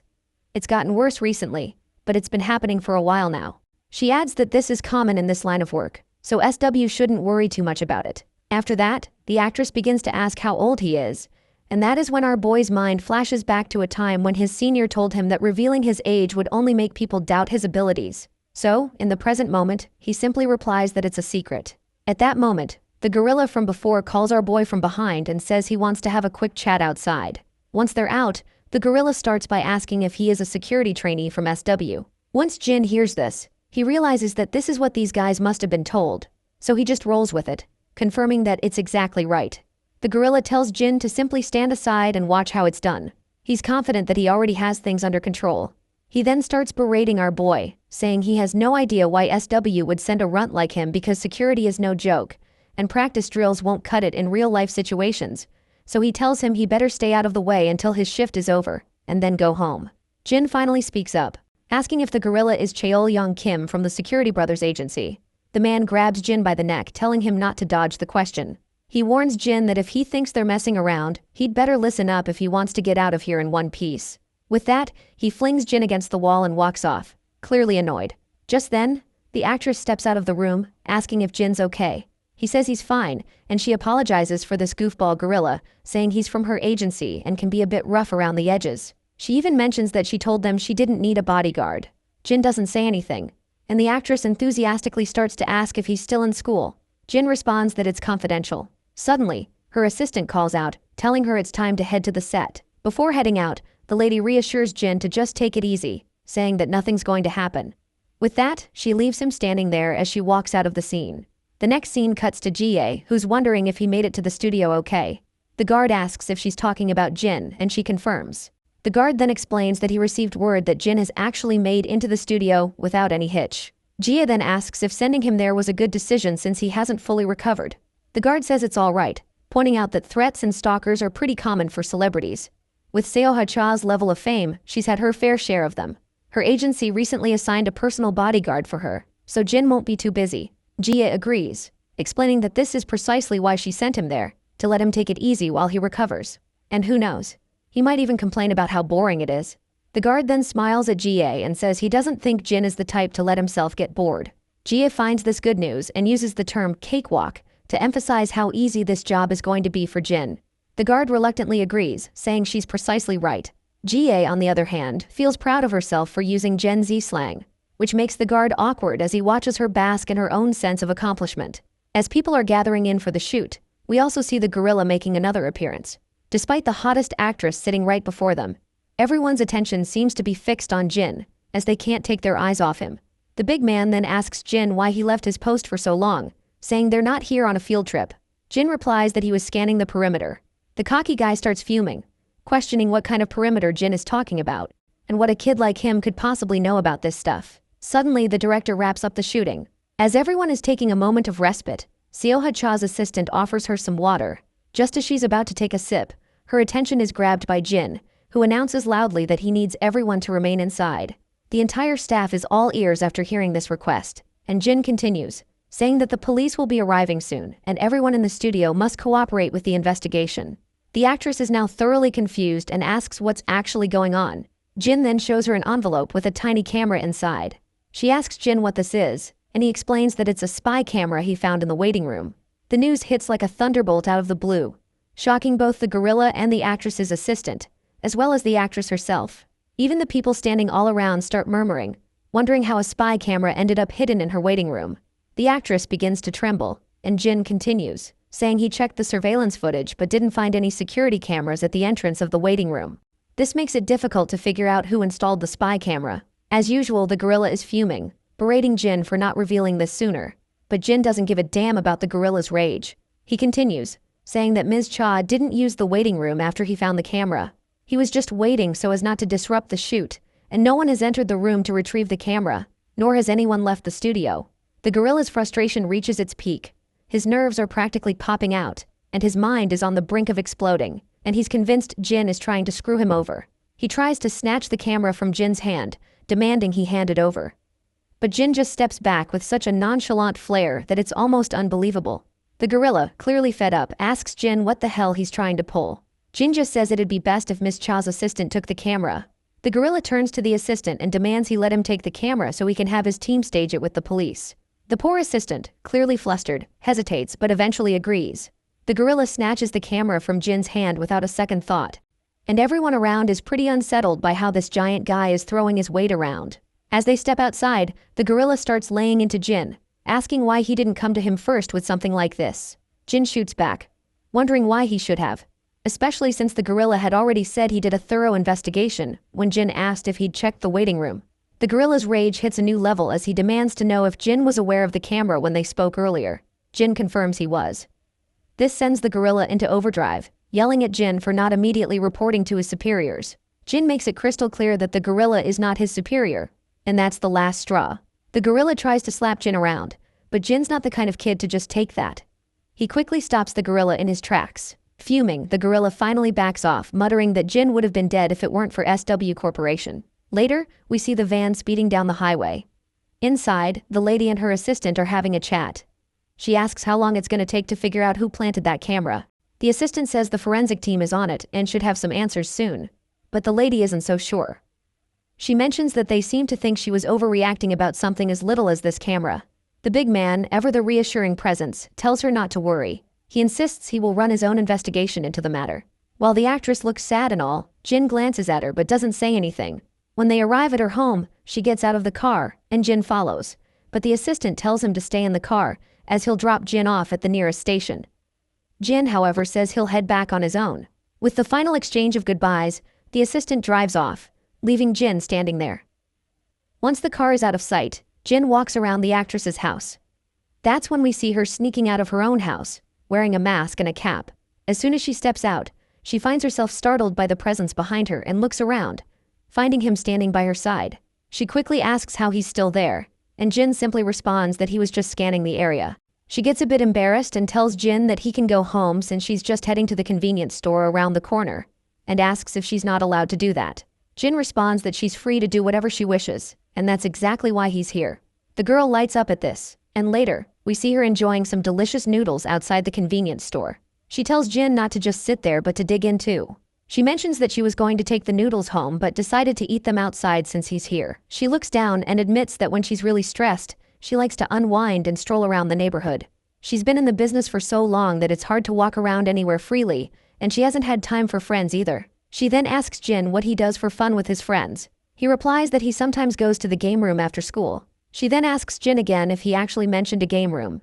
Jin confirms that he did, which leaves her shocked, because it suddenly feels like she's talking to a teenager again. While Jin is sitting there, he spots some familiar faces, and they are his friends, who are absolutely blown away to see him hanging out with the infamous actress. Jin stands quietly in the background while the lady waves to them with a pleasant smile. After a while, all of Jin's friends join her at the table, and it turns out they all ended up at the game room together. Jae-hyung points out that he never imagined he'd be gaming with her today. The actress smiles and says she didn't think she'd end up at the game room either, as she usually just games at home. Jae-hyung gets a chill when the actress smiles and talks, because she looks even more attractive in person. She thanks him for the compliment and also points out that she won't forget how they told her she sucked at games. Young-chan, with a deadpan expression, confirms this, saying there's no doubt she actually sucked. Surprisingly, as much as Jae-hyung likes her, he adds there's no mercy for noobs. Blondie agrees, and he looks totally worn out, exhausted from playing with noobs like Jin and Seoha. Jae-hyung tells her not to take it personally, but advises her not to tell people she's a gamer, as it will be just insulting in itself. The actress erupts in a smile and a cheerful laugh after their little banter. Eventually, they decide to part ways. After a final wave, Jin and Seoha head off together, while the boys stand behind, still unable to take their eyes off her. Young-chan even remarks that he can't believe he grilled Seoha-cha about her gaming skills. Jae-hyung agrees, and he feels like it's all just one big dream. As they walk out, they carry the sweet autographs of Seoha-cha, signed over their uniforms. Later we see a Mini Cooper zooming down the road. Inside, Seoha is still in disbelief that her bodyguard is actually a high school student. Jin feels a bit awkward, seeing her so chatty and enthusiastic, while Seoha continues to gush about how much fun she had with him, admitting she never thought she'd be hanging out at a game room like that. She usually just plays games alone at home. Jin suggests that if she finds gaming in public difficult, she could invite her friends over to play. Seoha explains that she's been a trainee since middle school, so she honestly doesn't have any friends. Once she debuted, she was too busy with work to make any real connections. She sometimes hangs out with people she meets through work, but she wouldn't really call them friends. Seoha then asks him about his life, because she is curious why he's working as a bodyguard while still in school. Jin explains that he's doing it to buy his little sister a birthday present. Seoha is startled and touched by his reason, finding him to be a really sweet brother. She comments that he must be pretty close to his sister, but she can't really relate, to be honest, since she is the only child of her parents. She then offers to drop him off, but Jin states that it's unnecessary and that he'll get home himself after he's escorted her. By the way, throughout their conversation, Jin has kept a formal tone, addressing her as Miss Cha, but she tells him to just call her Seoha. When they finally reach their destination, Jin gets out of the car. As he turns around, he spots another figure approaching. This man looks furious, and Seoha quickly reassures Jin that it's okay since she knows him. The man cryptically hints to her that the particular person she knows would like to see her, who is sitting in the car right now. But Seoha stays silent. As the man moves toward them, Seoha also walks forward as well. But Jin quickly steps in front of this new guy. The dude in glasses, however, immediately tells our boy to simply step aside. Seoha then tells Jin he can go home and that she'll be home after this. But Jin insists on waiting, and Seoha is momentarily silent as she looks at his calm face. Eventually, she smiles and tells him to go home and get some rest.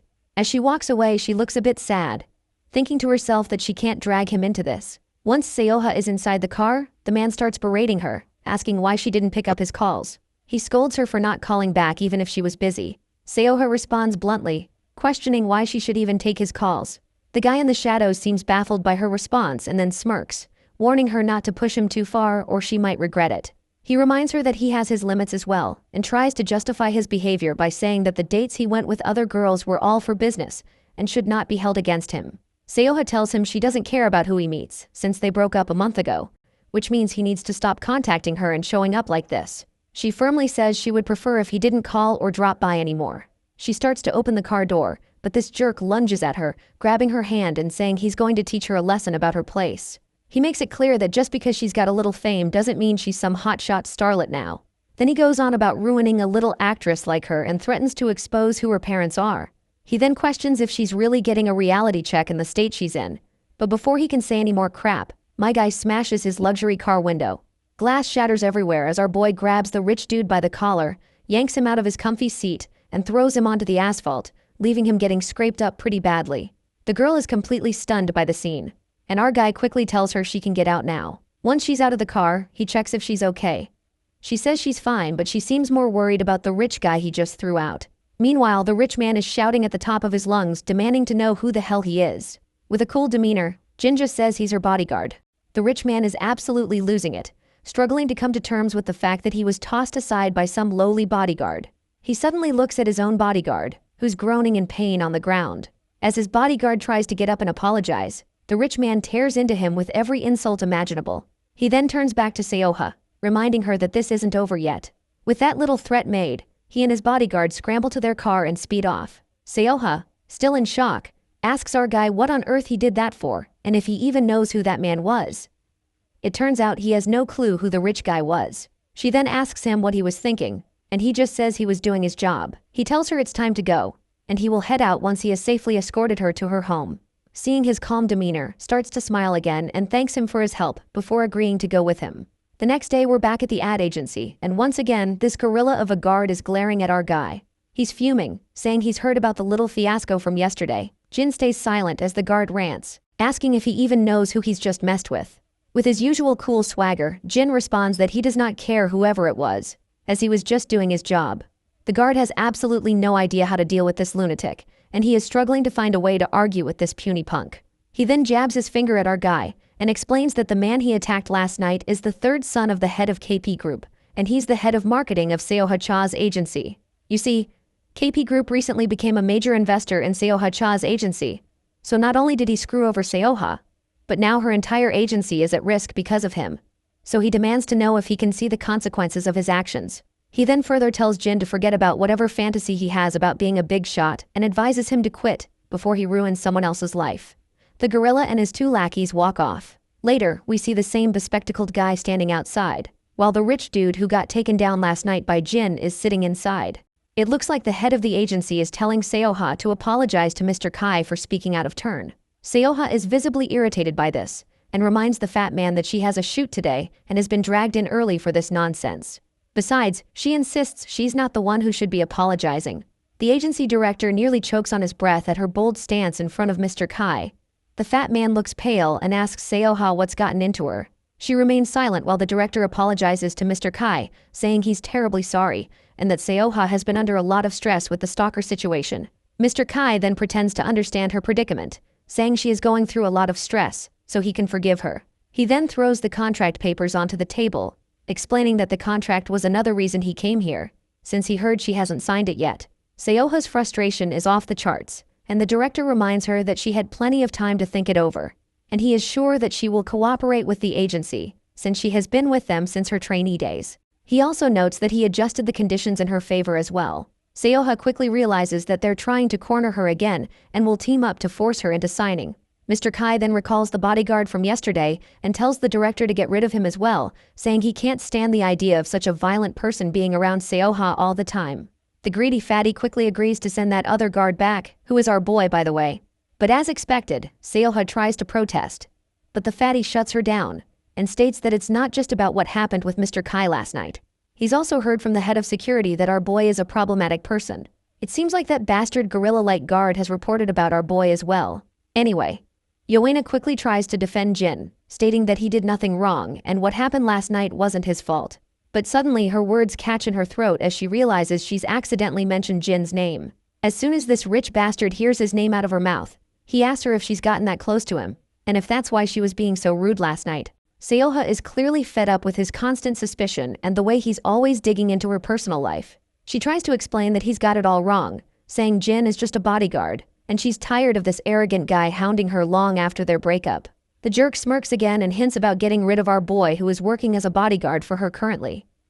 This twisted question catches the poor girl off guard. On the other hand, he goes on to say that someone who's so violent shouldn't be protecting people at all. Seoha quickly catches on to what this man is trying to imply, and she finds revolting how he is trying to take his revenge on an innocent boy. Her mind quickly flashes back to Jin's image, who's as harmless as they come, and asks if he really needs to take things this far. She wonders if he's just upset about the contract renewal and is taking it out on an innocent bystander. The jerk just sneers and says he's not upset about that since he knows she'll sign the contract. He's just worried about our boy endangering others. Seoha can clearly see that he's lying, so she tells him that he can feel happy as she is about to fire our boy off. But then the rich guy says he's not letting Jin off the hook just by firing him from his job. Seoha starts trembling as she worries about what worse things this man might do to him. Despite her fears, the rich guy tells her to just sign the damn contract so they can go out and celebrate. He then also orders his lackey to bring Jin in. Seoha knows that this guy just wants revenge for the humiliation Jin caused him last night. And when this rich guy flashes his smirk, he only gets on her nerves more. And all she can think about is getting the hell out of there as fast as possible. When Jin finally walks into the room, he just stands there while the cocky guy sneers at him, saying he's just a kid.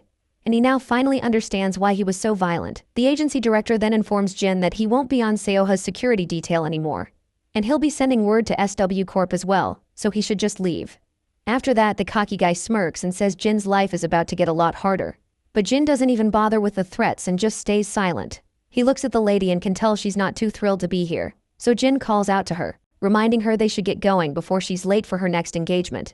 She quickly turns to look at him, and he asks if they should head out.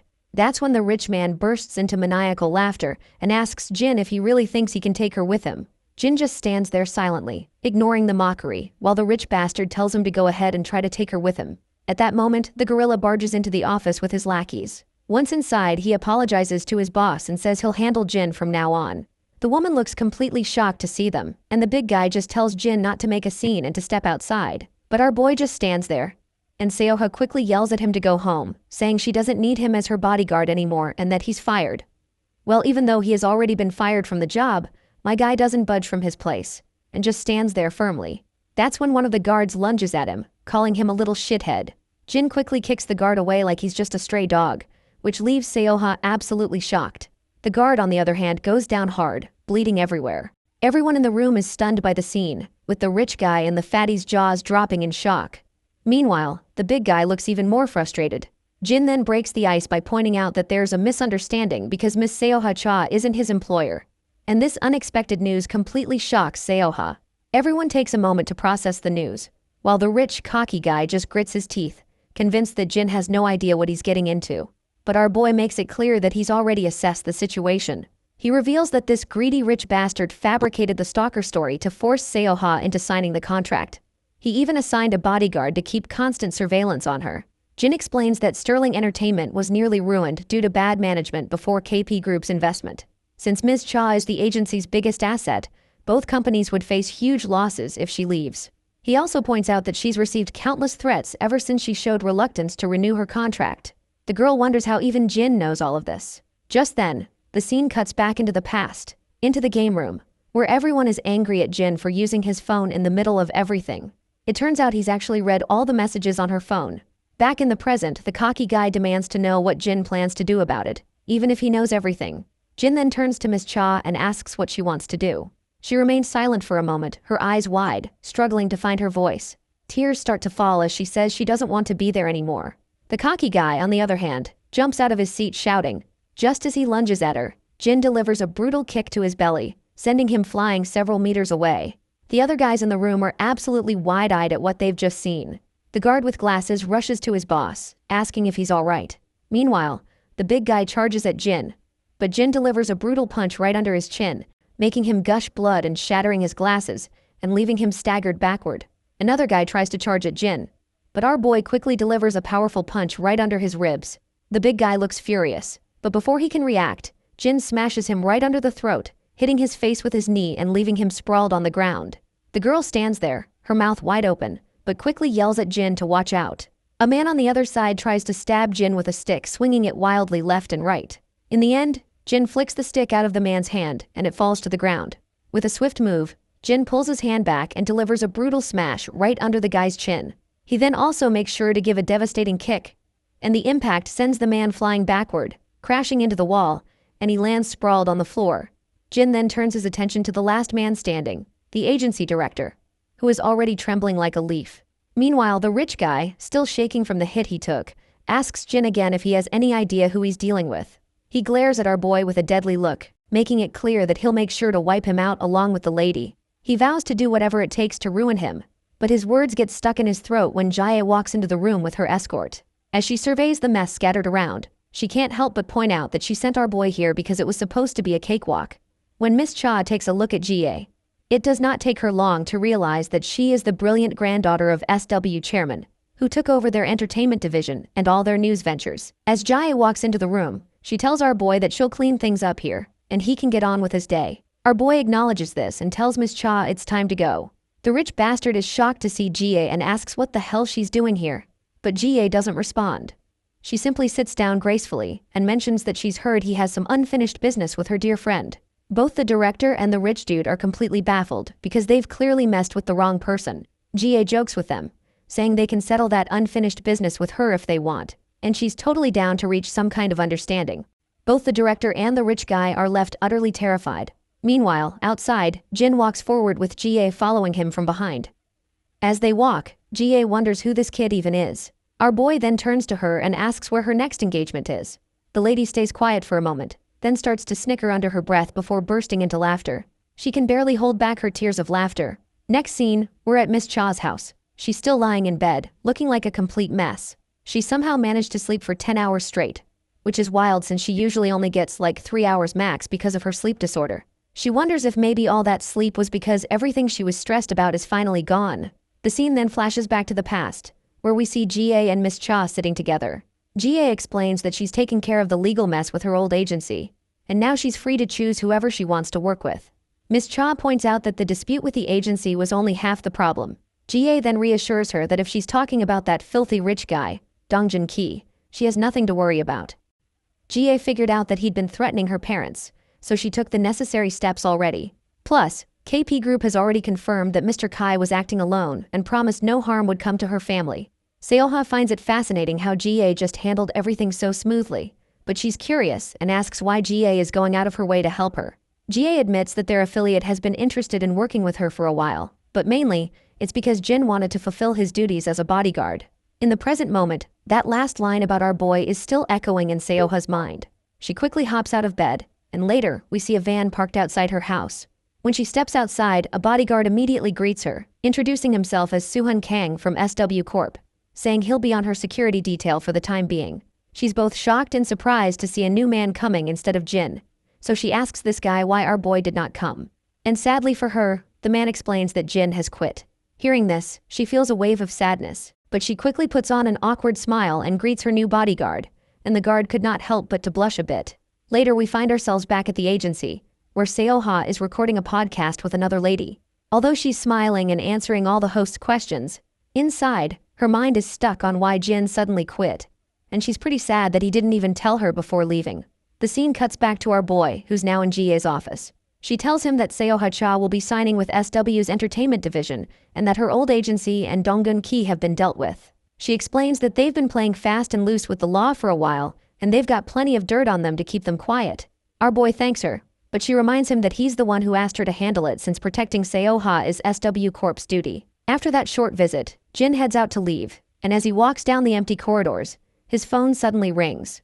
He checks it and sees it's Daeon texting him. Apparently, she is asking if he was a bodyguard for Seo Ha because Jaehyung and Youngchan mentioned this morning that he even went to the game room with her. Jin responds positively in his text message and explains it was part of a field assignment for the security training program. Daeon quickly gets excited and points out that if she had known this sooner, she would have requested him to get an autograph or something from her. Looks like Jin has finally found out what gift he might get to his sister after all. Anyway, while he's chatting with her, his steps slow to a stop when he sees Seo Ha right in front of him. She quickly plays it off like it's such a huge coincidence that they ran into each other here. Her guard in the background thinks to himself that she literally came out just because she heard Jin was around. Anyway, she mentions that she's here for a meeting and then asks if they can chat for a minute once they're outside. When they step out, she begins the conversation by thanking him for everything. But he quickly replies that there's no need for thanks since he was just doing his job. She looks a bit down while asking why he suddenly quit. He explains that he strained himself and felt some pain around his wound, so he decided he wasn't fit to continue working in those conditions. She's surprised and asks if he got injured while working for her, but he quietly states that it's just an old injury from his past. When she inquires if it's serious, he says it's just a broken rib. Then she extends her hand and asks for his phone. Jin looks confused by her sudden request, but she insists until he hands it over. Once she has the phone, she starts saving her personal number, which is something only her parents have, so she tells him he better consider himself lucky. After saving her number, she hands the phone back and asks if there's anything he wants. At first, Jin doesn't get what she's saying, but she quickly clarifies that she'd be happy to fulfill any request as a gesture of goodwill since he helped her so much. Jin stays quiet for a moment and then asks if she's sure he can ask for anything. She confidently assures him that he can. The next scene then picks up at the school. Inside the classroom, everyone's jaws hit the floor at the unexpected sight before them. Meanwhile, Daeon is packing up her bag, planning to swing by the store later to grab some beef for dinner. Out of nowhere, a bouquet of flowers appears in front of her face. When she looks up, she sees Seo Ha standing there with a bunch of beautiful blooms, looking just as stunning as the flowers. Daeon is totally stunned, having no idea why Seo Ha is there. The woman lights up with a smile, excitedly says she must be Daeon, and wishes her a happy birthday while handing over the bouquet. After that, the lady decides to snap a selfie with our girl, and once again, the whole class is in shock when Seo Ha invites Daeon out for dinner later that day. The scene then cuts to our boys' class, where everyone is blown away to find out that Soeha is currently in the school. We then also see our three idiots making a beeline to catch up with her. Meanwhile, our boy starts packing up his bag, thinking about how he only asked for an autograph, but she's doing so much more. For those who want to see the magic, here's the cute selfie of the two of them in one frame. Later that night, our boy is running down the empty streets carrying a bag. Shortly after, he spots his grandpa standing there with what looks like a birthday cake. After that, we find Daeon blowing out the candles on her birthday cake with a single breath. Grandpa quickly cheers, shouting happy birthday to her. Grandpa then slides a Samsung Galaxy phone box toward Daeon. She's absolutely amazed by the new phone. The old man reminds her that he'd promised to get her a new one. Daeon feels a bit guilty, saying her old phone still works fine and there was no need for a new one. Anyway, it's finally Jin's turn to present his gift, and he promptly pulls out a big box. When Daeon takes a look at it, she discovers it's a Samsung notebook, which leaves her completely blown away because this shit costs a fortune to acquire. She starts to panic a little, saying it's all too much. Even Grandpa is baffled by how Jin could afford such an expensive notebook. But our boy casually explains he took on a part-time job to cover it. Grandpa keeps insisting that laptops are expensive, especially this new model that just came out this year. But Jin reassures him not to worry about it, saying he knows how inconvenient it can be without a computer in the room. Daeon quickly says thank you and promises her brother she'll put it to good use. After the pleasantries, Grandpa starts cutting the cake. Jin smiles at Daeon, but then his phone rings. It's Seo Ha-cha. He heads to his room to answer the call. Seo Ha explains that she's on a break and just wanted to check in. She asks if Daeon had a nice birthday celebration. In response, Jin states that they are celebrating it currently, and he thanks her for everything she did. But Seo Ha brushes it off, saying all she did was just stop by, have a chat, and she is actually really glad to meet such a lovely girl. She then asks him if he's busy tomorrow. Jin replies that he plans on going to security training since it's been a while. But she reminds him he's injured and questions if he'll be okay. He assures her he'll keep it light so he doesn't aggravate his wounds. With that, She asks if he's free the day after tomorrow. Jin says he'll be training that day as well. The lady gets frustrated by his constant excuses and, in irritation, asks if he's going to have fun during his training. He replies that he wouldn't call it fun, which only annoys her more. There's a persistent knock on her door, so she tells him she's heading back on set and will call him again another time. Suddenly Jin's phone rings, and it's an unknown caller. He quickly answers, and it turns out to be his friend 006, who says he's just entered the city today and wants to meet up. Under the dim moonlight, the two friends meet for a reunion. The blondie wastes no time and tells Jin that he wasn't planning to contact him. But there's something he needs to confirm. He says he heard that 032 came to eliminate our boy. Jin confirms it quickly, adding that Femboy has already returned to the camp once he learned Blondie is still alive. But the blondie sighs deeply and facepalms in frustration while explaining that the Femboy never showed up at the camp. This news catches Jin off guard, who then explains that the Femboy had said going back to camp would be the only way to keep them off the trail. But Blonde highlights that according to his sources, he hasn't returned to the camp since he first disappeared.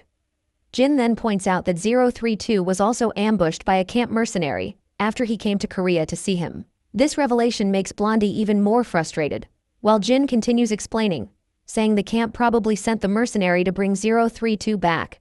But the mercenary attacked him without proper authorization from the camp. Blondie then points out that the camp has always had a mix of mercenaries, those with numbers and those without. The numbered mercenaries were despised by the unnumbered ones, and shit only got worse after Jin left, especially with the camp bringing in more recruits. Jin asks his friend if he's sure they've taken 032. As much as he hates to admit it, Blondie says yes. Just then, the scene cuts to 032, who's tied to a chair and smeared with his own blood. A group of goons hovers over him, demanding he stop playing hard to get and start dishing out the details. They grill him about why he bolted without authorization, what Aiden's orders were, and where Aiden is now. By the way, this Aiden guy is probably the same gorilla who has been handed over to SW Corp already. Anyway, the femboy just smirks and throws back a sarcastic comment, asking if they're treating him like a cheating spouse or something. Of course, the cocky goon isn't happy with femboy's response. He quickly slaps him across the face, causing blood to drip down. The goon warns him to watch his tongue if he knows what's good for him, promising that if he answers the questions, he'll be allowed to live. But 032, despite taking copious amounts of beating, makes it clear he'll stay tight-lipped. He further throws a jab at them, asking if they really think he's afraid of dying. The scene then cuts to Grandpa and Daeon watching Seoha's latest show on TV. Meanwhile, Jin is alone in his room, probably thinking about his next move after his recent meeting with Blondie. The scene cuts back a little earlier to when he was talking with his friend. There, Blondie mentions he tried to track down 032, and he actually has a hunch about where he might be. Jin warns him that the camp will soon realize he's still alive, but Blondie states that he has no choice but to risk it, because 032 is the only family he has left. The next day at school, Seokju and Yona walk into the classroom after being away for a long time. Jae-hyung and the others are delighted to see their friends again after the extended break they took. But Yona quickly reminds them that it wasn't a vacation, it was a business trip. She then asks about Jin's whereabouts, so Youngchan reveals that Jin has been gone since yesterday due to something urgent. Hearing this, Seokju immediately senses that something isn't right. The scene shifts to the dead of night. Deep in the woods, Jin and 006 sprint through the darkness, fully equipped. They are heading toward the hideout where the mercenaries from the camp are supposedly keeping 032. As they run, 032 curiously questions Jin why he's tagging along. Jin simply replies that 032 is his teammate, and he's not about to leave his friends behind like that. 032 can tell Jin has changed a lot. He's become more considerate. Never in his life did he think Jin would say something like that. Let's move ahead to the hideout before our duo can. Inside, a group of mercenaries chat among themselves. The topic is Aiden. According to the camp, Aiden is still off the grid, and they know for a fact that he wouldn't go dark for this long unless something happened. The real problem is that they have no idea what orders he was given. To further rub salt on the wound, 032 refuses to talk about Aiden. They've started to hate these numbered mercenaries. To think the camp trained these kids so well that even after all the torture, 032 still won't crack. Fed up, they decide to finish him off. But before the bastard can pull the trigger, he gets drilled by a bullet. Looks like there's a new player crashing the party. A figure with a sharp physique steps into the scene. It looks like he is one of the numbered mercenaries, 004 if I have to be specific. The guy seems ruthless, and it doesn't take long for him to mow down every last fool who tries to take him on. Meanwhile, Jin and 006 finally reach the place, only to be met with a disturbing sight, bodies littering the ground outside. 032 recognizes some of the faces. They are mercenaries the camp recruited a few years back. Jin takes note of the clean and precise stab wounds. They're fresh, which means they had been killed just recently. He decides they need to split up and assess the situation carefully. Moving cautiously, they advance further, only to find more corpses along the way. Then, deep inside one of the rooms, Jin finally spots 032, tied to a chair. While 032 is unconscious, he is still breathing, which is good news. But something feels off about the dead bodies littering the ground. 2 enemies were shot from the front, while 2 had their throats slit. This fighting pattern seems oddly familiar, and it doesn't take long for Jin to realize that it's 004. 004 always found close combat thrilling. Preferred melee weapons because it made things riskier. Before Jin can process further, gunfire erupts. 004 unleashes a barrage of bullets, forcing Jin to dive for cover behind a piece of furniture. The moment Jin spots an opening, he returns fire. But his bullets miss the mark, so 004 seizes his chance and throws a barrage of bullets of his own. This game of cat and mouse continues, with both of them trying to tag the other. Eventually Jin manages to injure 004's fingers, forcing him to throw his gun. But that bastard just starts dashing at our boy without any weapon in hand, and my guy fires a barrage of bullets from the other side. Still, the bastard is fast and doesn't let those gunshots hit him. In retaliation, he throws his own dagger at Jin, which catches him off guard. Seizing the opportunity, that bastard quickly retaliates with his other dagger to jab our boy. But Jin saves himself by blocking the dagger with his own gun, and even kicks 004 hard enough to send him skidding across the floor. Yet, this isn't enough to wipe the sassy smile off this shithead's face. In fact, that little back and forth actually felt thrilling to him, and he wants more. While he thinks Jin's a great talent, it's a pity that he's about to be taken down. It looks like 004 doesn't recognize that the person he's fighting is actually 001, not some camp mercenary, especially since Jin's face is covered. So the bastard charges at our boy at full speed and tries to jab him. But his first attempt is fruitless. His second attempt also goes nowhere. Yet the bastard keeps throwing sharp swings one after another. Then, our guy punches the bastard squarely in the face, but 004 responds by swinging his dagger again. Still, every attempt to jab our boy falls short, and he gets smacked in the face once more. Next, the blow 001 throws is so devastating that the bastard crashes and skids across the ground. Luckily, he stops right near his rifle, quickly picks it back up, and throws a barrage of bullets. Jin is a quick guy too. He runs for his own gun, and after equipping himself, aims its barrel straight at 004. The two have each other locked in their sights. By now, even 004 can tell that the person he's fighting isn't weak sauce. There is no way he would not have recognized a mercenary this good, so he's curious about exactly who the man behind that mask is. But it soon dawns on 004 who his actual opponent is, and that thought just makes him even more riled up and ready to take Jin down. Though all that excitement goes over his head, causing him to take a direct bullet in his right arm. And the one who fired that shot is actually 006 over the window. Seeing that there are 2 people, 004 has no choice but to fall back. He breaks through the window and jumps out of the building in order to escape. Before Jin can catch up to him, the bastard is already speeding away in his Jeep Wrangler. The only thing they can do right now is figure out what the hell 004 was doing here. Given how he killed everyone here, it's clear that he wasn't with the mercenaries. But Jin is currently more worried about 032, because his condition doesn't look good at all. Without further ado, they put 032 in the car they came in. Though 006 isn't sure where to take him for treatment since taking him to a hospital is a no-go. That's when Jin suggests he knows a place where they can take him. But 006 reminds him that 032 is in very bad shape, so he won't be able to survive the boat journey without dying. They'll have to get him treated in this country before they can leave. Well, Jin is on board and ready to go wherever he wants. But 006 won't let Jin come with him. He's already grateful to Jin for coming here. But he doesn't want to risk dragging Jin into the mess, especially since Jin's life has finally started to get back on track. So 006 decides to part ways here. After a moment's pause, Jin finally shakes hands, and they go their separate ways. The scene then cuts to injured 004, who's done patching his wounds. His mind is fixated on the recent fight he had. He's pretty darn sure that it was Jin, especially since those eyes are exactly the ones he remembers. And this thought excites him like no end. It's dead of night, around 2 a.m., and Jin quietly enters the apartment to avoid disturbing anyone. But it looks like his sister is already awake, and she mentions that Grandpa had been up all night waiting for Jin, though he finally went to bed. She happily explains how Grandpa was worried sick about him, feeling very alone and hollow after not seeing him for so long. Anyhow, she's hoping that her brother took care of the matters he needed to. Before heading back to her room, she points out the sandwich she left for him. So after having that sandwich, Jin retires back to his bedroom. But before he can catch any Z's, his phone rings. It's Seoha-cha calling him. She apologizes for calling so late, but she needs to ask something. She wants to meet him tomorrow, as there is something she wants to talk about.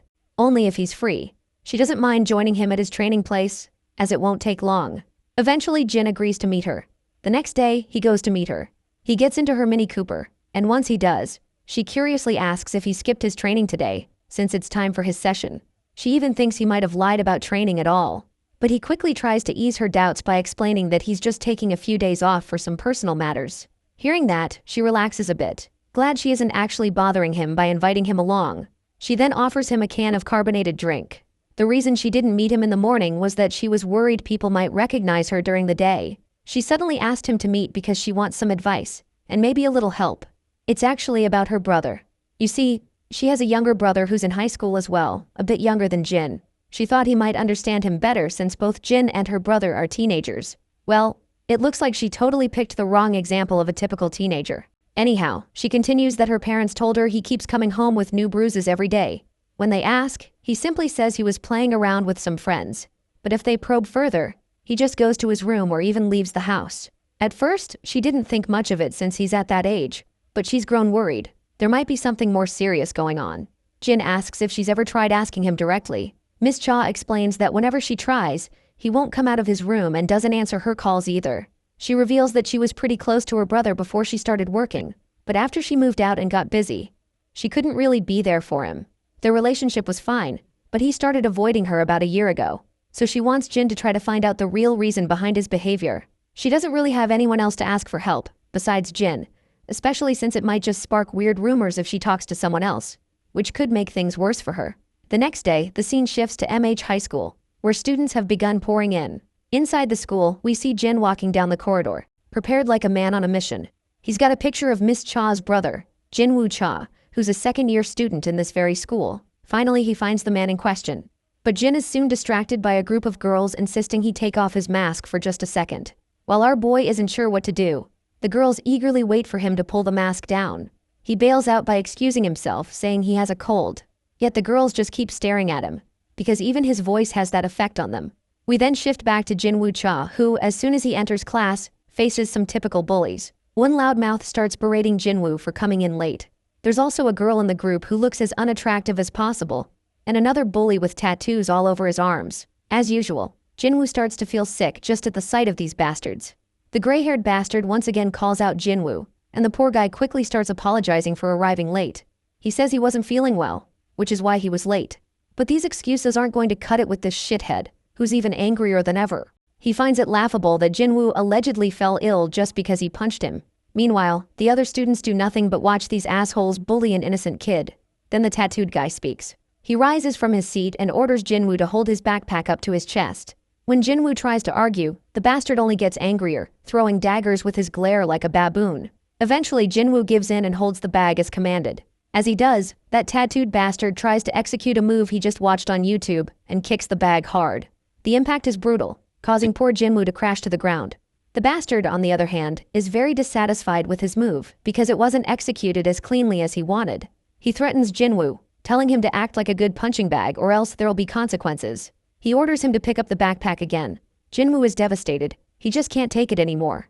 Then the bully girl in the group starts feeling hungry, and the silver-haired guy, Sunghan, is hungry too. Hearing this, the tattooed guy decides to grab some food before starting their practice. So he sits back down and orders Jinwoo to bring them some food. The poor guy, with no option, just complies like a loyal dog. And that bitch even reminds him not to forget her milk coffee.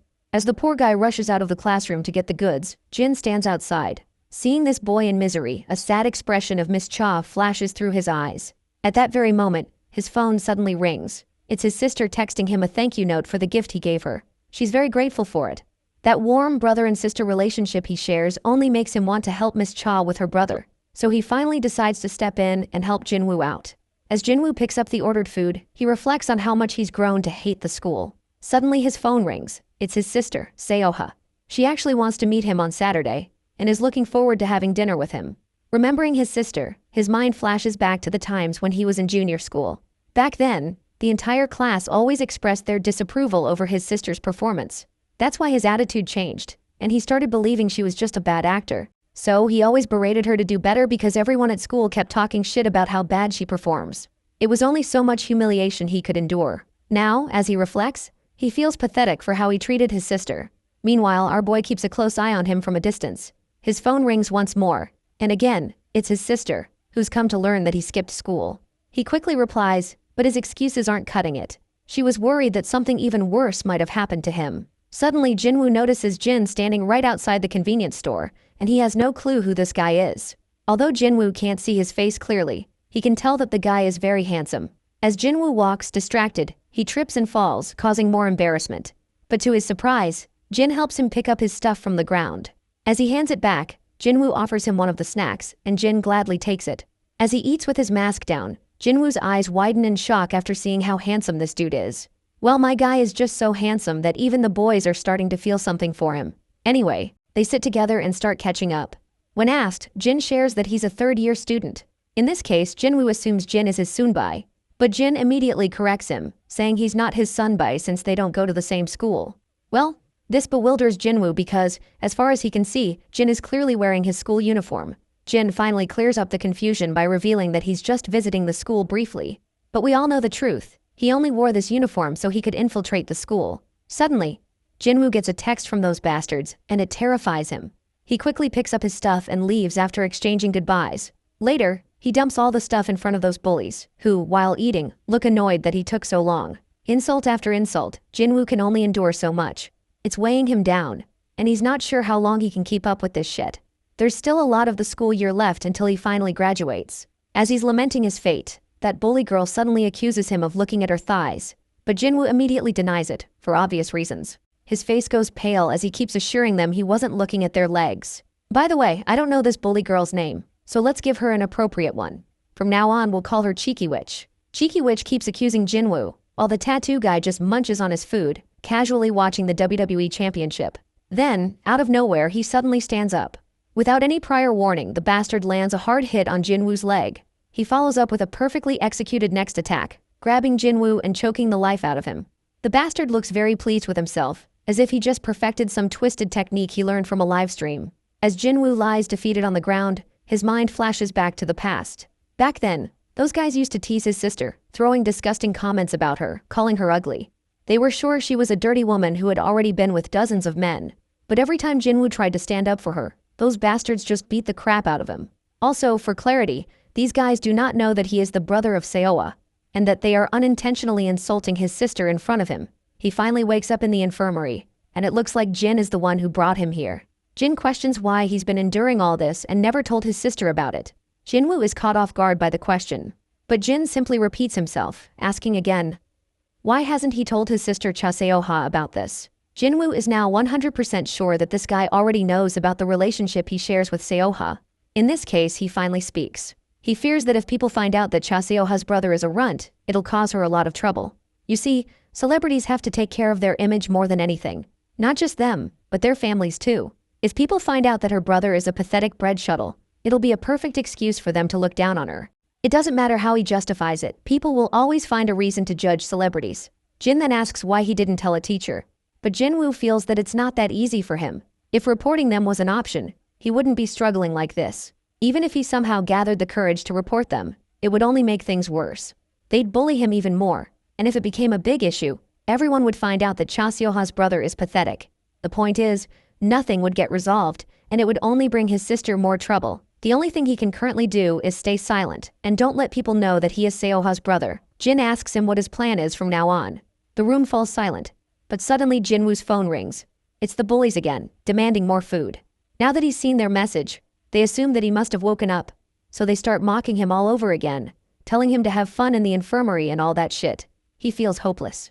The only thought in his mind is to graduate as soon as possible. Later, Jin leaves the infirmary, and it turns out he had been recording everything. He already sent it to Seoha. She's devastated to learn what her brother has been going through. At first, she thought he was just going through puberty, distancing himself because he didn't like her. But she never imagined he was living such a miserable life. She even starts blaming herself. But Jin believes it's not her fault. And it's not Jinwoo's fault either. With those words, he hangs up the call. His mind drifts back to the moments he shared with his sister. And this only fuels Jin to help Seoha mend her relationship with her brother. So, He puts his mask back on and gets ready to venture out once again. We transition into Jinwoo's class, where the entire student body is glaring at him. The bullies in particular surround him, smugly demanding to know why the hell he's here and what he wants. But my guy doesn't say anything. He lets his fists do the talking. One single hit is enough to leave his opponent dazed. Another dumbass charges at him recklessly. He gets smacked too and sent flying. Finally, Tattoo Guy takes his eyes off his phone and glares at our boy. The other bastards charge at him, but one by one they all get smacked and drop like flies. Cheeky Witch and her friend stand there in utter disbelief, witnessing something they never expected. Meanwhile, my guy stands tall, surrounded by the fallen. Tattoo Guy finally puts his phone away and gets up. He has no idea who this bastard is, but now he's itching to fight, especially since he wants to test out the new techniques he just learned from a live stream. The big guy takes his stance and initiates the fight with a punch, but my guy just ducks, dodging effortlessly. Frustrated and bewildered, Tattoo Guy clenches his fists and throws another punch. This time my guy blocks it. Then, he follows up with a brutal elbow smash of his own. Tattoo Guy's face is a bloody mess, but he refuses to back down. He charges again, only to get wrecked by a gut-wrenching punch straight to the stomach. To finish him off for good, my guy locks his arms around the bastard's body and throws him down with precise execution. The idiots standing around go pale, completely stunned. They have no clue what the hell just happened. Even the bastard on the ground is left gritting his teeth in rage. But soon enough, more guys crash into the classroom, looking pissed. They're especially annoyed that their guy, Youngsik, just got his ass whooped. The gang leader steps forward, questioning Youngsik about who this punk is. Of course, Youngsik has no clue. He just stammers that this bastard showed up out of nowhere and started wrecking shit. The gang leader then addresses our boy directly, wondering who the hell is this guy, and why is he here? But my guy doesn't respond. That silence pisses off the gang leader even more. He thinks that this piece of trash is ignoring him. Now he's itching to rip off that mask my guy is rocking. The dumbasses charge all at once. But my guy moves fast. One eats a brutal elbow to the face. Another gets his cheeks clapped, literally. Youngsik somehow manages to stand up again. He screams at his goons to gang up on our boy. Of course, they all rush in, thinking they're about to overwhelm him. But we all know who's really about to get wrecked here. Meanwhile, Jinwoo walks down the corridor, sulking. His mind keeps circling back to that guy, the one he met earlier. He's not sure why he showed up, only to disappear just as mysteriously. But right now, he's more concerned about his own life, and he's sure there's no hope for him. Suddenly, his attention is grabbed by a crowd of students gathering outside his classroom. He has no idea what's going on. Then, out of nowhere, a bastard gets thrown straight out of the classroom, shocking everyone. Jinwoo's curiosity spikes. He seriously wants to know what the hell is happening. When he steps inside, he sees absolute carnage. The guy he met earlier is in there, wreaking havoc on all those bullies. By now, even Youngsik is beyond curious, wondering who the hell is this guy. He's never seen anyone in this school with that kind of aura. The shithead starts cowering when my guy begins walking toward him. He demands Jin again to reveal his identity and why he is doing this. But Jin just finds the question ridiculous. Coming from a guy who bullies others for no reason, he has no right to ask why Jin is doing this. Jin stares into Youngsik's soul and makes it clear that if he ever hears about him bullying anyone again, he'll come back. And next time, it won't end like this. Youngsik starts to think that maybe this sucker is friends with someone they messed with. But he's too dumb to take the hint. Instead, he keeps running his mouth, throwing jabs at our boy. He keeps yapping until my guy has had enough. He grabs the bastard by the face and slams him into the ground. And he doesn't stop. Again and again he smashes his face down. The students watching are horrified. Finally, my guy warns him to don't ever threaten anyone again. Then, without another word, he leaves. The whole room is left in stunned silence. Jinwoo also stands there in complete disbelief. Never in his wildest imagination did he think someone like that guy even existed. Youngsik acted tough, but even he was nothing against this guy. Suddenly, Youngsik notices Jinwoo standing nearby. And just like that, Jinwoo panics. Youngsik, on the other hand, glares at him and starts cursing. He seems totally pissed. And from the looks of it, he's more than ready to beat the crap out of him. But before poor Jinwoo faces anything, my guy storms back into the classroom, grabs the bastard by the head without warning, and throws him over the desks, leaving him utterly bruised and battered. To drive the point home even further, Jin grabs one of the bastard's fingers and snaps it without hesitation. The others just stand there, their faces pale, while my guy asks this shithead if the previous warning wasn't enough. He demands that this bastard answer. Does he still want to mess around? Youngsik finally manages to choke out a response in his struggling voice, promising that he won't mess with anyone again, and this time, he means it. But my guy isn't worried about that. If this bastard pulls anything funny again, he fully intends to come back and beat the crap out of him. With that, my guy heads out of the classroom again. As he leaves, he assures Jinwoo that this was just payback for the food. Later, Jinwoo calls Seowa and explains the entire situation. He also reassures her that there was a small problem, but it's been taken care of. Meanwhile, Cheeky Witch is hanging out with her friends, talking about how everyone who got injured was sent to the hospital, and Youngsik got it the worst out of all of them. They still have no idea who that sucker was. Rumor has it that the mysterious guy wasn't even from their school, which is why they can't find him anywhere. Among all the murmurs and chatter, Jinwoo just sits quietly. But deep down, he's curious too. He wants to know exactly who the man under that mask was. Suddenly, someone approaches Jinwoo. It's his sister Seowa. Cheeky Witch is absolutely stunned to see Seowa standing there in the flesh. All the students immediately pull out their phones, eager to capture the moment. Jinwoo's eyes nearly pop out of their sockets. This is the last thing he wanted to happen.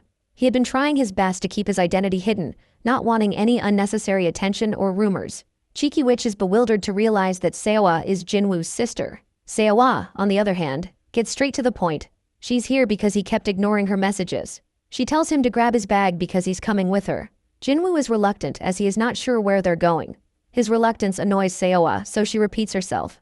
Grab your bag. Without further argument, Jinwoo quickly picks up his bag. Seowa then turns her attention to Cheeky Witch and calls her out for bullying her brother. She lets everyone know that she's already aware of what they did to him. And for that, she fully intends to sue them all.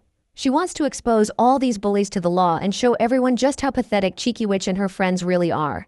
With that, she walks out of the classroom, dragging her brother along with her. Jinwoo quickly catches up to his sister and nervously asks what she plans to do now. He's worried that people will spread nasty rumors online or send her hate just for being associated with someone as pathetic as him. His sister stops him right there and questions why he even thinks that way. Jinwoo mutters that he was involved in school violence, and if that gets out, nothing good will come her way. But Seowa doesn't give a damn. She doesn't believe any of this is his fault. It's the bullies who were in the wrong. She makes it clear that she doesn't care if rumors spread or if it causes her trouble. She just wants her brother to stop thinking he's pathetic. Jinwoo is overwhelmed by all of this, and before he knows it, tears start falling. In the crowd of students, Seowa suddenly notices Jin standing there. Without a word, he quietly walks away. The next day, Jin arrives at his own school and takes his seat in class. His friends immediately start bugging him, saying they want to play games with Seowa again, and asking him to contact her. As they chat, the focus shifts to Seokju and Yona. Seokju makes a wild guess that while they were in America, Jin was actually busy escorting Seowa. Well, Yona is already aware of this. For some reason, that fact doesn't sit well with Yona. It wouldn't be surprising if she had a massive crush on Jin. The scene shifts back to the past, where Yeona meets her cousin, Jie. As usual, Jie is being cheeky, throwing playful remarks left and right. She claims she's heard something interesting. Apparently, Yona got herself a boyfriend while she was in America. And according to Jie, that so-called boyfriend is now coming to Korea. In the present, Yona is totally frustrated just thinking about everything that's happened. Her frustration is so obvious that even Seokju can't help but notice. Suddenly, she stands up abruptly, walks toward the group, and expresses her desire to have a little discussion with Jin. She asks them to give her some alone time with him. Of course, everyone is left clueless, and they all start to get the wrong idea, which only makes the atmosphere more awkward. Eventually, they leave. She asks Jin if he has some free time, but he flatly responds with a no. He doesn't catch the hint and says that he promised his sister Daeon that he'd go grocery shopping with her. Feeling a little embarrassed but still determined, Yona asks if she can tag along. She'll make sure to ask Daeon for permission first, and if she agrees, she'll go. Later, we see both Daeon and Yona grocery shopping, with Seokju tagging along. Seokju is quite intrigued to learn that Jin has been busy lately, despite being severely injured. Not only that, but he even escorted Cha Seowa. Seokju follows up with another question. Maybe Jin saw other celebrities. But Jin denies it, especially since he had only spent a little time with Seowa. As the guys continue chatting, the girls are engaged in their own conversation. But Yona still isn't able to get any alone time with Jin. Just then, Daeon invites her to dinner at their place that night. Yona is more than happy to accept, eager to spend time with them. Daeon adds that her brother is surprisingly good at cooking, so they can ask him to make dinner. A little while later, we cut to the apartments where the food is already ready. The spread looks lavish and appetizing, and even Yeona and Seokju are mesmerized by the food in front of them. Daeon stretches a proud smile across her face as she revels in her brother's cooking skills. By now, Yeona is genuinely curious. She wants to know who taught Jin to cook like this. Jin simply shrugs and says he just copied how they did it on YouTube. Though it's a bit awkward, everyone spends some quality time eating and chatting together. Once they finish eating, Yeona can barely sit because of how much she's eaten. She notices Jin carrying the dishes and quickly volunteers to wash them. Dion tries to stop her, but Yona has already made up her mind, for obvious reasons. She wants some alone time to talk with Jin, and this is her only chance. She struggles to tie her apron, and Jin unexpectedly helps her. This catches her off guard. She thanks him, her cheeks turning pink. Jin proceeds to help her wash the dishes. As they do, Seokju is finally happy for Yona. She's finally getting the time she wanted to spend with Jin. The scene then shifts to SW Corporation. Inside one of the meeting rooms, we see all of SW Corp's bodyguards. Their boss introduces the VIP guest who is supposed to visit today, Lewins Bailey. As the third in line of the Bailey Group, he's here to establish contact between SW and the Bailey Group. Yona will be at the forefront, so the escort duties will be led by everyone present. He specifically mentions Seokju and Jin, telling them they need to pay close attention since they'll be working alongside Miss Yona. Later, as all the bodyguards follow Yona, she finally meets that loud bastard coming from the other side. He hugs her tightly without warning. This leaves Yona embarrassed, and she quickly distances herself. She doesn't want him getting too close, especially because she doesn't want Jin to get the wrong idea. Lewins asks why she's so embarrassed, but he quickly assumes it's because they're in a public place. He then questions why she should be mindful of what bodyguards and escorts think. After all, it's their job to pretend they don't see anything their masters do and keep quiet. Not wanting to deal with him any longer, Yona decides to cut the conversation short and tells him they should move on. Later, both Yona and Lewins sit in a lounge facing each other. As they have lunch, Lewins questions her if she's considered his proposal of engagement. He's sure it wouldn't be a bad offer for her. Yona, however, decides to talk about it later. Lewins presses her, reminding her that he came all this way to hear her answer directly from her. He's not happy that she's avoiding the topic. Yona reminds him that she already gave him her answer, so she doesn't understand why he's being so persistent. Lewins glares at her coldly and tells her to acknowledge her decision. He then throws some jabs, reminding her that she has no real position or power within SW. She may have a good reputation within SW because of her father, but compared to her relatives, she hasn't done anything noteworthy. And so, SW doesn't like it when she tries to do anything on her own. His brutal words devastate Yona. He keeps pushing, forcing her to reconsider. She's barely holding it together. Even Seokju can sense her distress. While Seokju doesn't step in to help, Jin finally steps up. He raises his voice to tell them that it's time to move to the next location. At first, this catches everyone off guard. But Yona quickly understands what Jin is trying to do. She smiles warmly, ready to move ahead. Lewins, however, glares menacingly, clearly annoyed that he interrupted their conversation. He confronts Yona, asking if this is how SW Corp produces their bodyguards. Yona quickly takes the blame, saying she gave Jin permission to interrupt. They can't afford any delays in the schedule for such an important process. Lewins continues to glare at her but eventually brushes off his aggressive expression. He asks her to send her guard outside so they can talk privately. Eventually, Yona gestures for both boys to wait outside for a moment. Since they seem reluctant to leave, she assures them she'll be fine and that it's okay if they give her some space. With that, both Jin and Seokju head outside. Lewins tells his own guards to leave as well. The lounge is now empty, except for the two of them. Lewins has clearly caught on that Yona rejected his proposal because of Jin. Yona reacts strongly to his accusation. Seeing how worked up she is only confirms Lewins' suspicions. He lets her know he's not a fool who overlooks things like this. He assures her he doesn't mind if she's in a relationship with her guard. He's willing to grant her permission to do as she pleases, but all he wants is a formal engagement.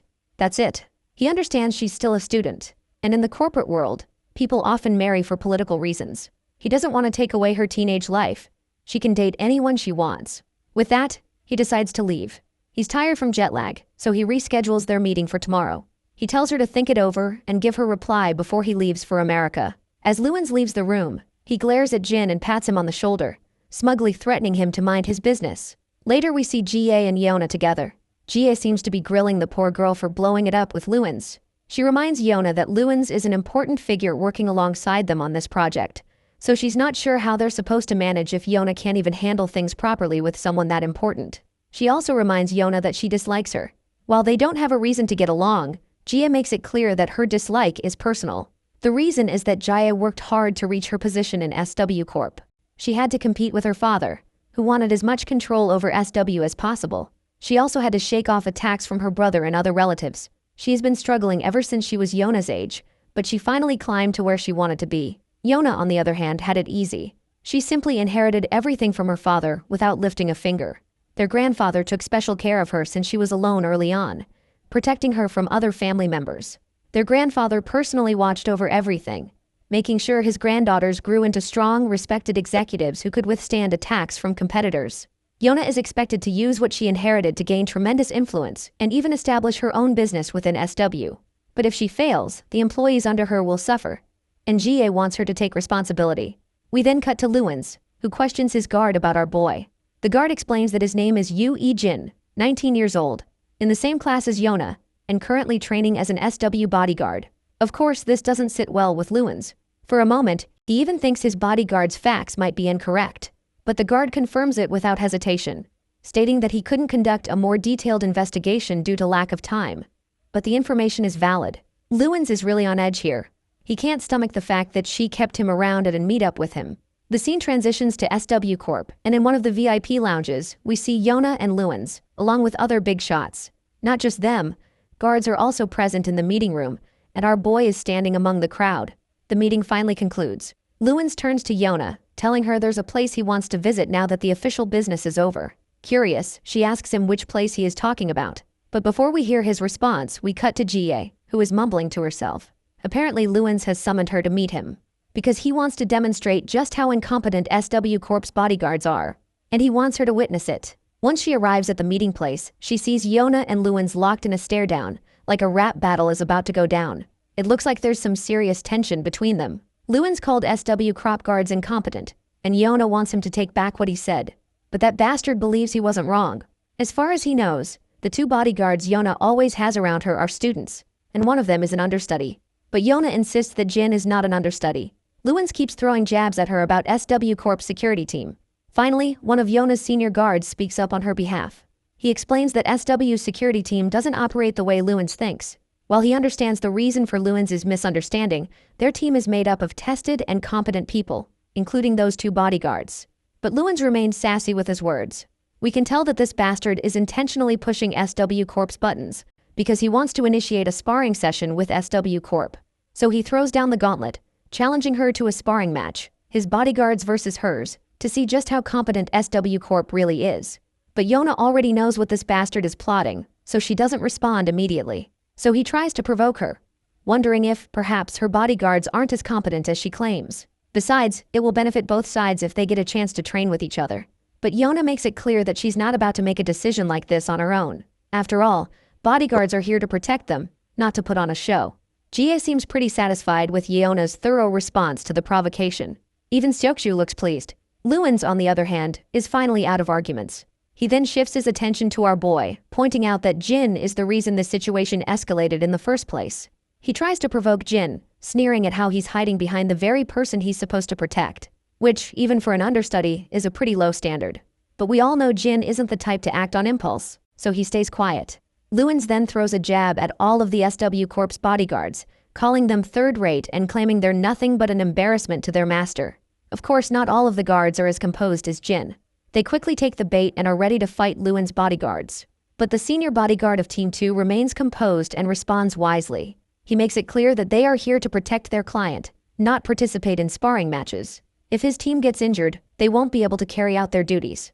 That's when Jie catches everyone's attention. Being the senior, she grants Team 2 permission to engage in the duel. Now they are free to make a choice whether they want to fight or not. Many of them are eager to prove themselves. But Luins isn't happy about this. The only reason he wanted this sparring session was because of Jin. If Jin isn't participating, then it's pointless. To his surprise, Jin steps forward. Yona tries to stop him, but Jin reminds her that he's part of Team 2 as well. And just like that, Jin ends up facing a bodyguard representing Luins.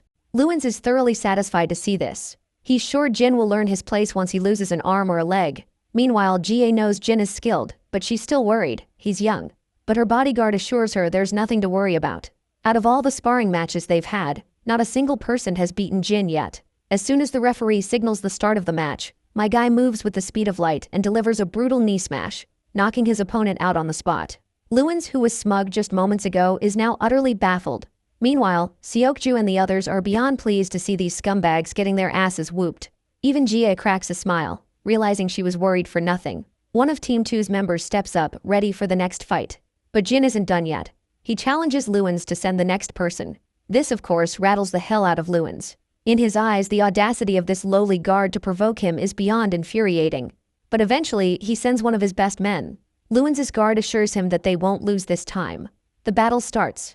The opponent lunges at Jin, only to get punched hard in the face. Jin follows up with an elbow smash.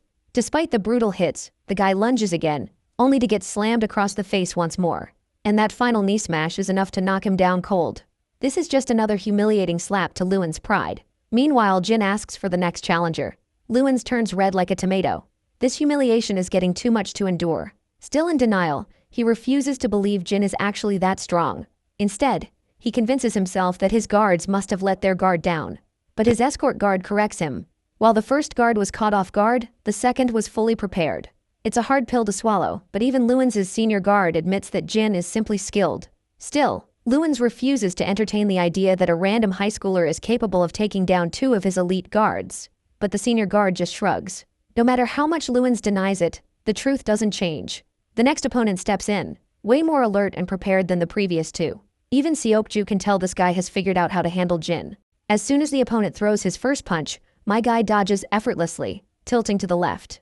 The opponent keeps throwing punches, one after another, but every single one is dodged. Left, right, again and again. And the moment Jin sees an opening, he throws a punch of his own.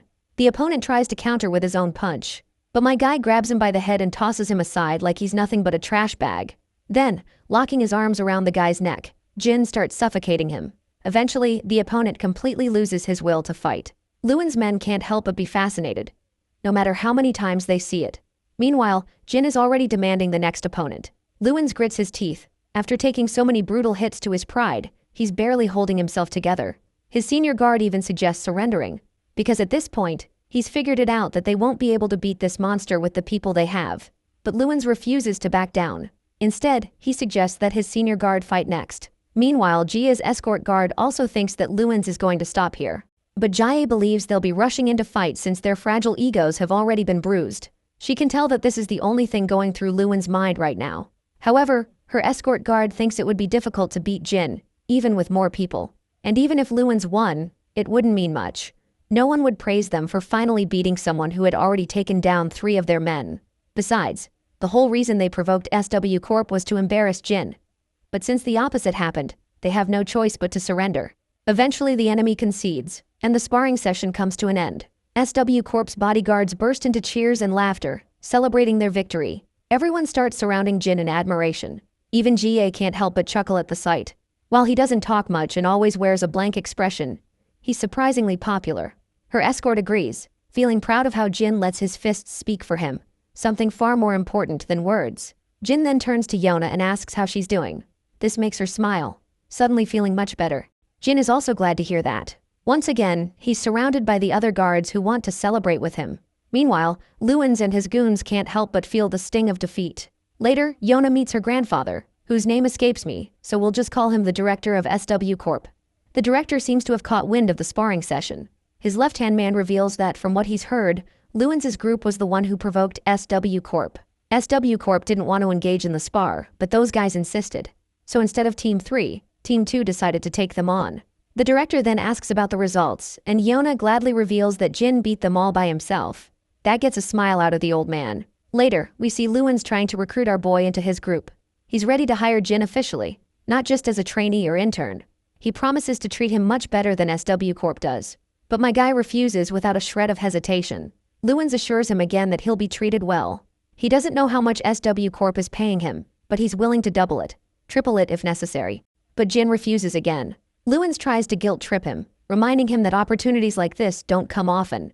But since Jin is rejecting him so adamantly, Lewin decides not to press further.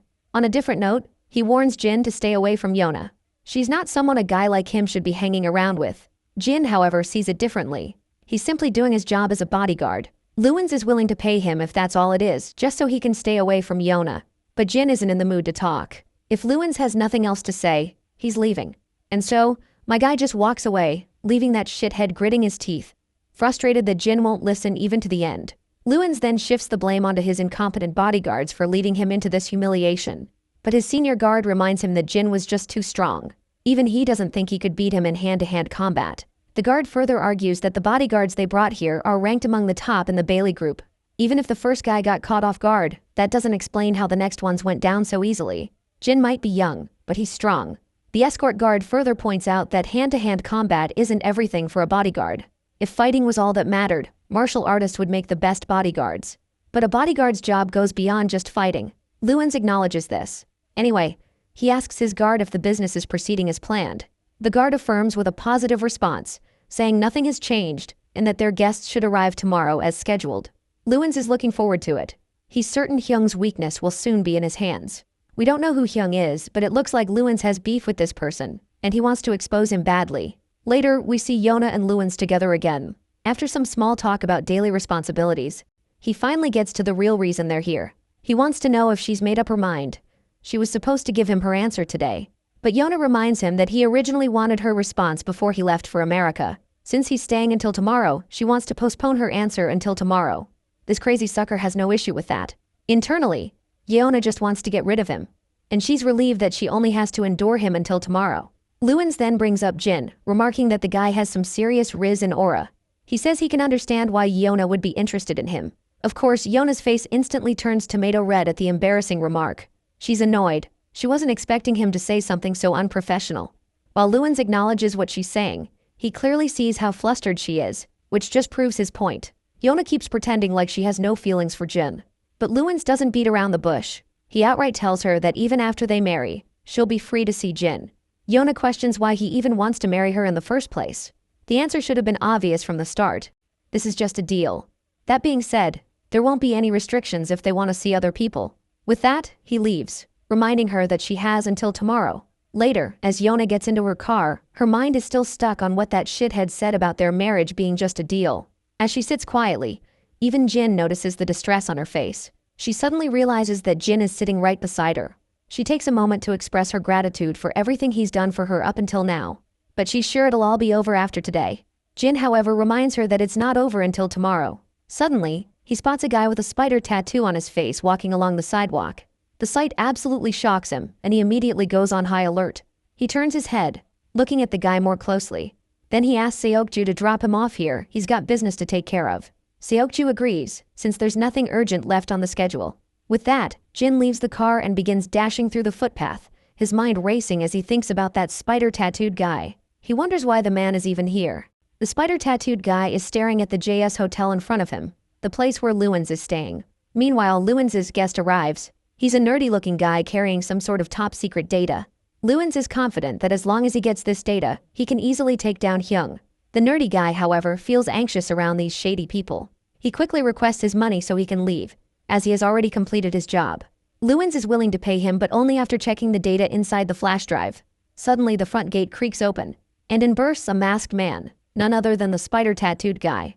Without hesitation, he opens fire. Lewins' guard reacts quickly, managing to get his boss out of the line of fire. Frustrated, Lewins clenches his teeth. He has no doubt in his mind that Hyung sent this hitman. Lewins' escort guard gets severely injured while protecting him.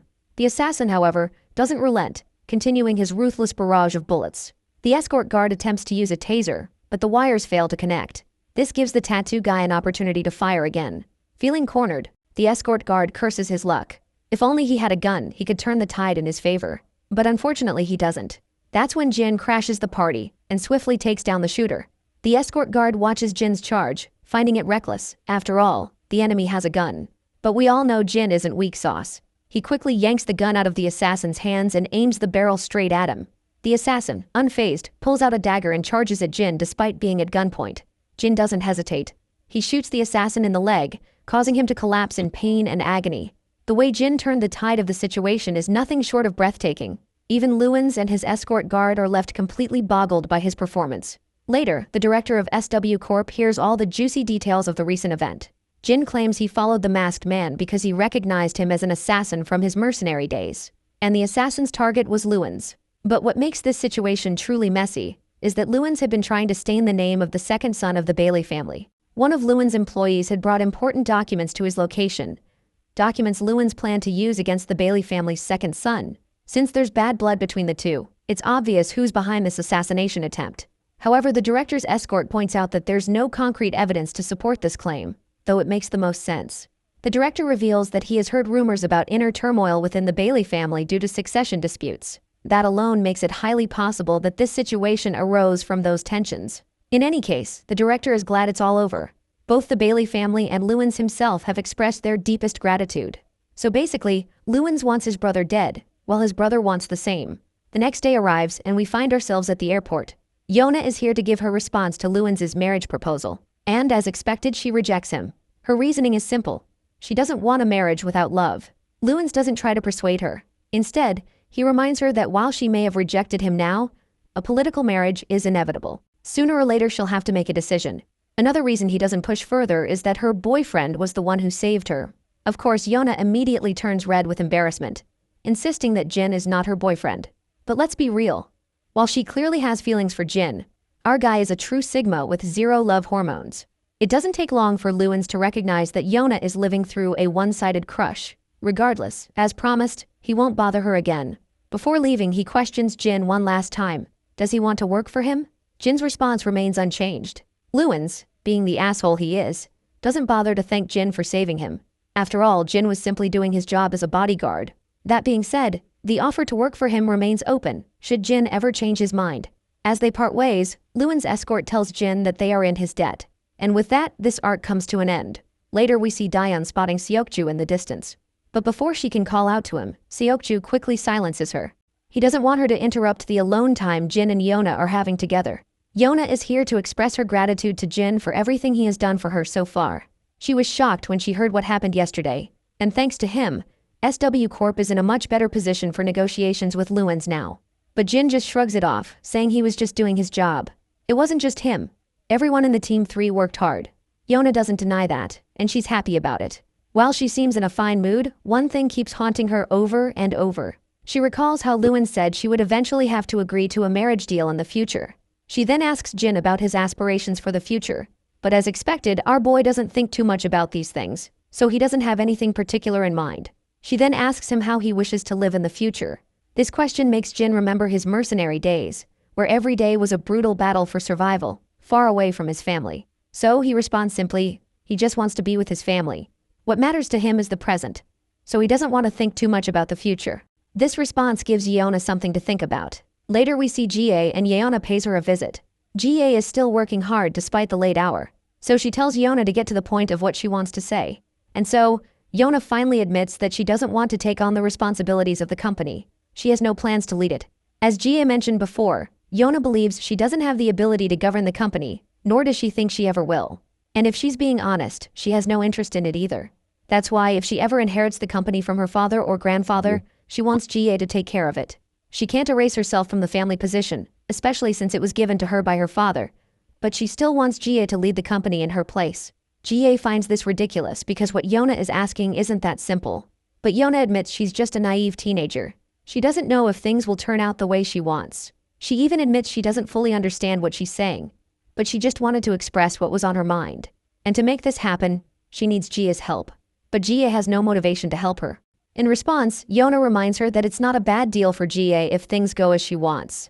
It would even be advantageous for Jie when she goes up against her older brother. Now that she's said everything she wanted, Yeona leaves. Afterwards, she calls Jin and asks him for his company. In the Radiant City, we transition to Cha's turf. Inside the club, we find Cha, deep in thought about our boy. He's considering calling Jin to hang out, eat, and just chill. That's when Cha's left-hand man appears and reports that Gilsoo Hyungnim is here. This name completely shocks the hell out of Cha. And then, in steps the man himself. And judging by the look on his face, it's clear that he means business. The scene shifts to a certain fat sucker. One of the gangsters who got his ass whooped by our boy and Mr. Cha. Since his name isn't worth remembering, let's just call him Fat Sucker. He looks as pissed off as a baboon when his men report that they saw Gilsoo visiting Cha's turf. Fat Sucker's fellow gangster is also here. Let's call him Vampire. Vampire reports that Gilsoo was supposedly in Russia, so he's curious why the guy suddenly showed up. Fat Sucker has no clue either. But one thing's for sure, Gilsoo is going to be a huge pain in the ass. And him joining forces with Cha is the last thing this Fat Sucker wants. Mr. Cha used to work under Gilsoo, so there's a chance they might collaborate. But even then, Fatty is sure they're different. While Cha is skilled, he prefers to stay under the radar and doesn't want much. Meanwhile, Gilsoo is greedy as hell and he'll do whatever it takes to get what he wants. The scene transitions back to Cha and Gilsoo. Gilsoo says he's heard rumors about Cha living a quiet life, which is weird. I mean, why would someone as skilled as Cha stay under the radar? Well, Cha just admits he's lazy. Maybe he's getting old because he feels even lazier. Gilsoo doesn't like that response, especially since he's the old one here. Anyway, Gilsoo expresses his desire to join forces with Cha. He's sure that if they work together, they could take over the entire country. but Cha politely declines. He doesn't have what it takes for something like that. He believes that brute strength alone won't cut it. To pull something this big off, they need strong connections with higher-ups and solid business sense. And honestly, Cha doesn't think he's capable of either. Like he said, he's too lazy now. He's getting old. A while later, Cha and his boys see Gilsu off, and the guy speeds away. Cha's left-hand man asks why Gilsu came here. Cha just replies that he came here for work. Whatever that work is, his left-hand man knows one thing. They better stay the hell away from Gilsu's mess. Meanwhile, we transition to Gilsu. He's not happy at all about being turned down by Dusik Cha, so he contacts someone else and strikes a deal with them. Though he has one condition in that deal. Now it's anyone's guess what that condition is. We then transition to Jin's apartment, where Yona walks into his room with some food. Upon entering, she notices her brother working out, doing pull-ups. And for some obvious reason she finds it fascinating. She starts wondering if all the guys do pull-ups this well. This remark causes Jin to flash back to his past, where, during his mercenary days, he used to go through rigorous strength-building exercises along with his fellow mercenaries. So he gives Yona a positive response. Looks like bro doesn't know the difference between hardcore mercenaries and average teenagers who sit around all day in their dimly lit rooms. Suddenly his phone rings. It's Cha Dusik inviting him for a late-night noodle spree. Later, he finally meets Cha outside, and they eventually sit down to have some food. Cha has heard that Jin is training with the SW bodyguards, to which our boy responds passively. Cha then follows up with another question, wondering why someone of Jin's skill is just a trainee and not an official employee. He wonders if they're paying him well enough. Jin responds positively without saying much. Cha then further questions if he is satisfied with his job. Once again, Jin responds positively. Cha then asks if his sister is doing well, and Jin's response remains straightforwardly positive. Seeing this, Cha just breaks into a smile. The next day arrives, and we find Grandpa doing his job diligently. And then, Cha and his left-hand man begin helping the old man clean the place. Even with Grandpa's persistence that they don't need to, both Sigma males start sorting out the scattered stuff and then go on their way. Grandpa's co-worker is also surprised to see these guys. They might look like gangsters, but they sure don't act like it. Meanwhile, we meet Cha and his left-hand man again, and they seem to be looking for a kimchi soup restaurant in the area. Suddenly, the left-hand man gets a call, and what the caller tells him is quite shocking. He turns to his boss and drops the devastating news that their store has been attacked. Cha rushes back to his turf, only to see wreckage and the blood of his men. The left-hand man has received word that the security camera data is gone. Given this, the enemy had been thoroughly prepared for this fight. 6 people sustained heavy injuries, 5 are unconscious, and 1 just woke up. But all he remembers is that they were attacked by 2 people. It looks like Cha has figured out who is behind this, and it doesn't take long for his left-hand man to realize it as well. Right at that moment, Cha gets a phone call. It's Gilsu calling.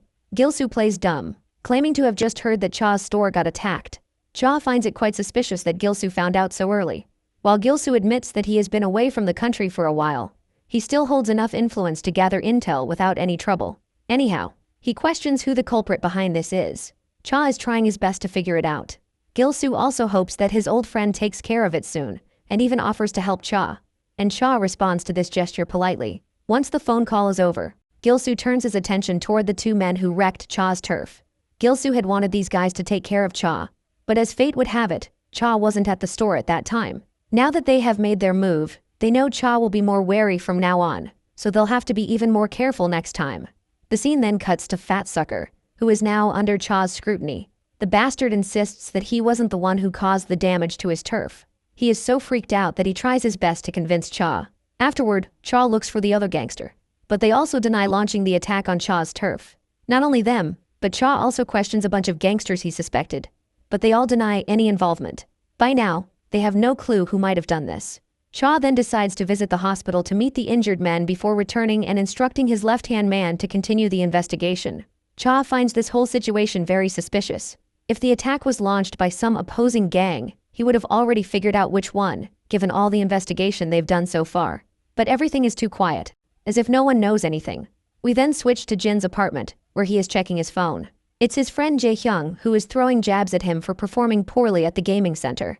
And it looks like Yeona is also there, and she tries to back Jin up, claiming that he wasn't that bad. Suddenly, Jin's sister calls him, asking if he's planning to meet Dusik Cha. Because if he is, she wants him to deliver something to Cha. She has heard from Grandpa that Dusik helps him out a lot, along with his associate. They always show up out of nowhere to help with garbage disposal and heavy lifting.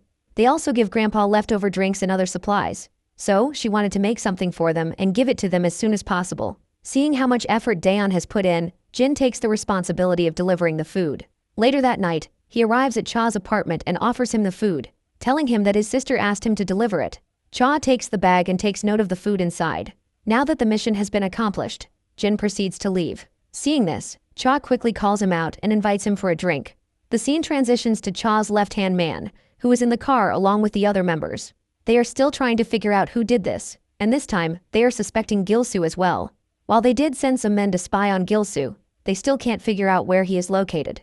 And if they want to do it without Gilsoo finding out, it's going to be a much harder investigation. The moment their car reaches the intersection, another vehicle slams into them with brutal force. It's clear this crash is deliberate. Cha's left-hand man, Hyung-suk, is badly wounded. Dazed and struggling to process what just happened, he barely registers the hands that grab him before he is violently thrown out of the car. Back at Cha's apartment, he looks down at the food in front of him, noting just how much has been prepared. He can't even remember the last time he received something like this. Given how appetizing it looks, he assumes Jin's mother must be an excellent cook. However, Jin clarifies that it was actually his younger sister who made it. The revelation stuns Cha. To think that a little girl prepared all this food on her own, it just doesn't sit right with him. He can't help but wonder why she would take on such a responsibility when it should clearly be the job of her parents. Jin then reveals that he and his sister have not seen their parents since they were children. Because of this, his sister had to cook for herself for years, and over time, she grew to enjoy it. Now it all makes sense to Cha. Still, he can't help but feel a pang of sympathy for the siblings. After a brief moment of awkward silence, Cha shakes off the tension by offering Jin a drink. However, when he opens his refrigerator, it's completely stocked with alcohol. Not exactly appropriate for a 19-year-old. Jin decides to take his leave, but before he can step out, Cha's phone rings. The moment he hears the news, his expression darkens with devastation. Hyung-suk has gone missing. Jin immediately notices the drastic shift in Cha's demeanor, but Cha doesn't voice his concerns. Instead, he apologizes to Jin, explaining that an emergency just came up. Later that night, Cha arrives at his turf, where his men report that 2 more of their stores were attacked the previous night. The attack on Hyung-suk's car happened around the same time, and they have been unable to locate him ever since. The others who were with him are currently in the hospital. But Hyung-suk is missing, and he hasn't been admitted to any medical facility in the area. Cha quickly orders his men to prioritize finding Hyung-suk over figuring out who orchestrated the attack. His phone rings again, and this time, it's Gilsoo on the other end. As before, Gilsoo pretends to have just heard about the incident, feigning sympathy over Cha's misfortune. But Cha is done playing games. He directly demands to know why this shithead is attacking them so suddenly. Gilsoo sounds amused, seemingly surprised that Cha has finally put the pieces together. Cha had suspected him from the start. There's no way opposing gangs would remain completely silent while his group was being targeted so systematically. Now that his suspicions are confirmed, he wants Gilsoo to cut the act. Cha knows exactly why Gilsoo is doing this. This is all happening simply because Cha refused to shake hands with him back then.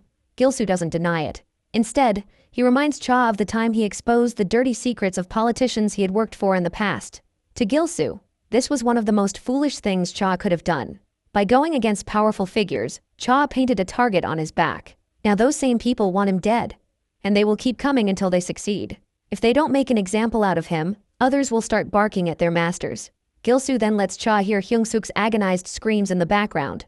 The bastards are electrocuting him, torturing him mercilessly.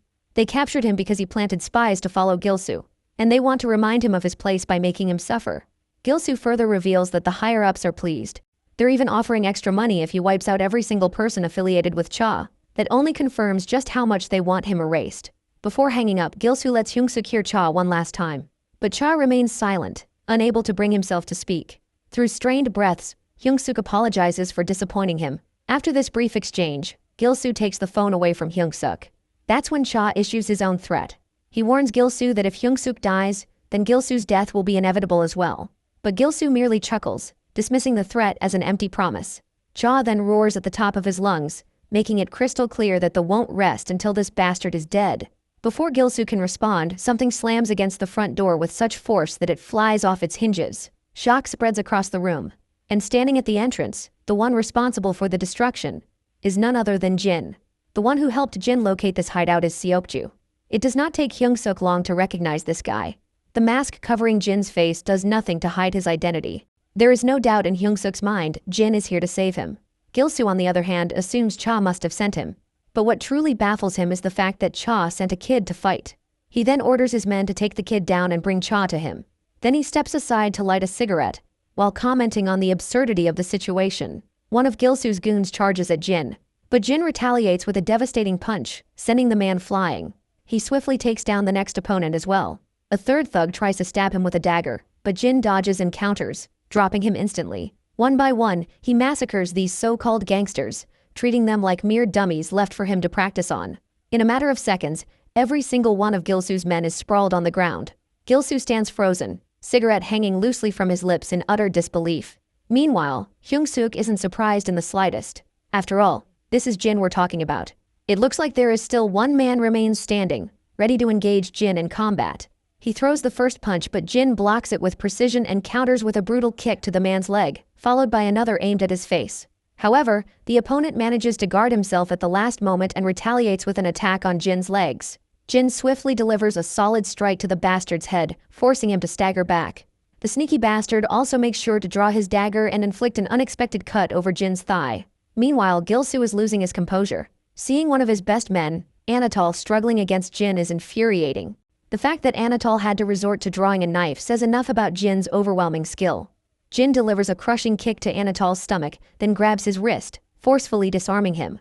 With a final blow to the head, Anatol collapses, defeated. This is then another goon charges at Jin, but my guy retaliates ruthlessly. He slashes multiple times, leaving deep wounds across the bastard's arm. Gilsu is in utter bewilderment and demands to know who he is, as no one had ever heard of someone like him working under Cha. Ignoring them, Jin strides toward Hyung-suk, who looks up at him in confusion. When asked why he saved him, Jin responds that what happened here is connected to him as well. Even without that, there were plenty of reasons to step in. And we all know that one of them being how Cha and Hyung-suk have always treated the old man with kindness. Gilsu then makes a failed attempt to recruit Jin. He doesn't want talent like Jin's to be wasted in a country like this. If Jin joins him, he promises the freedom to go as wild as he wants. But Jin remains silent. Taking the silence as a rejection, Gilsu pulls out a gun, intending to kill Jin on the spot. He finds it ironic that being a good person means nothing when a single bullet can end a life. He reminisces about his time in Russia, where he had struggled a lot to adapt to firearms, and assumes Jin must be just as unfamiliar. But to his shock, Jin moves with inhuman agility, weaving past every bullet. Gilsu, overly reliant on his gun, lets his guard down. Seizing the opportunity, Jin throws a dagger straight into Gilsu's chest. Jin follows up and drives the blade even deeper. While our boy is not a fan of throwing jabs, he takes a moment to mock Gilsu's poor gunmanship. Anyone with true experience wouldn't attempt to shoot a moving target while holding the gun one-handed. This proves Gilsu has never used a gun in real combat. Gilsu is in utter disbelief. To think that a man of his stature is about to be taken down by a high schooler. He refuses to accept it. Summoning his remaining strength, he pushes Jin back and yanks the dagger from his chest. Now opting for hand-to-hand combat, he throws a punch. But Jin dodges effortlessly and counters with a devastating blow of his own. Despite his pride, Gilsu continues to fight, though he is getting beaten mercilessly. Eventually, after a long, grueling exchange, Jin ends the battle with a final knee smash to Gilsu's face. Throughout it all, Hyung-suk remains the sole witness to Jin's sheer dominance. He watches in awe, barely believing what he just saw. One high schooler took down Gilsu's entire gang alone, an absolutely insane feat. Cha finally arrives with his men, only to find the battle already over. The only thing left standing is Jin, surrounded by unconscious bodies. This is then Cha realizes something crucial. The text he had gotten earlier must have come from Jin, who tipped him off about the Gilsu's hideout location. So, he expresses his gratitude to Jin. But as always, our boy says nothing and simply walks out. Cha then turns to Gilsu, who is barely clinging to life. Despite his injuries, the man still manages a smirk. He refuses to believe that someone like Jin would ever work under Cha's command. Cha questions why his senior had to escalate the situation unnecessarily, but Gilsu sharply disagrees. In his mind, nothing he did was unnecessary. This is simply how delinquents handle business. His goal was to reclaim his position as top dog, and that meant taking down Cha. He scoffs at the idea of living a life like Cha's. He also hates the fact that a so-called gangster like Cha suddenly started preaching about honor and peace. The scene shifts to the past. Gilsu once overheard his men discussing how, ever since Cha split from him, many of them wanted to follow Cha instead. His work ethic and loyalty were far superior. Now, in the present, Gilsu hates how Cha prioritizes ethics and honor over raw power.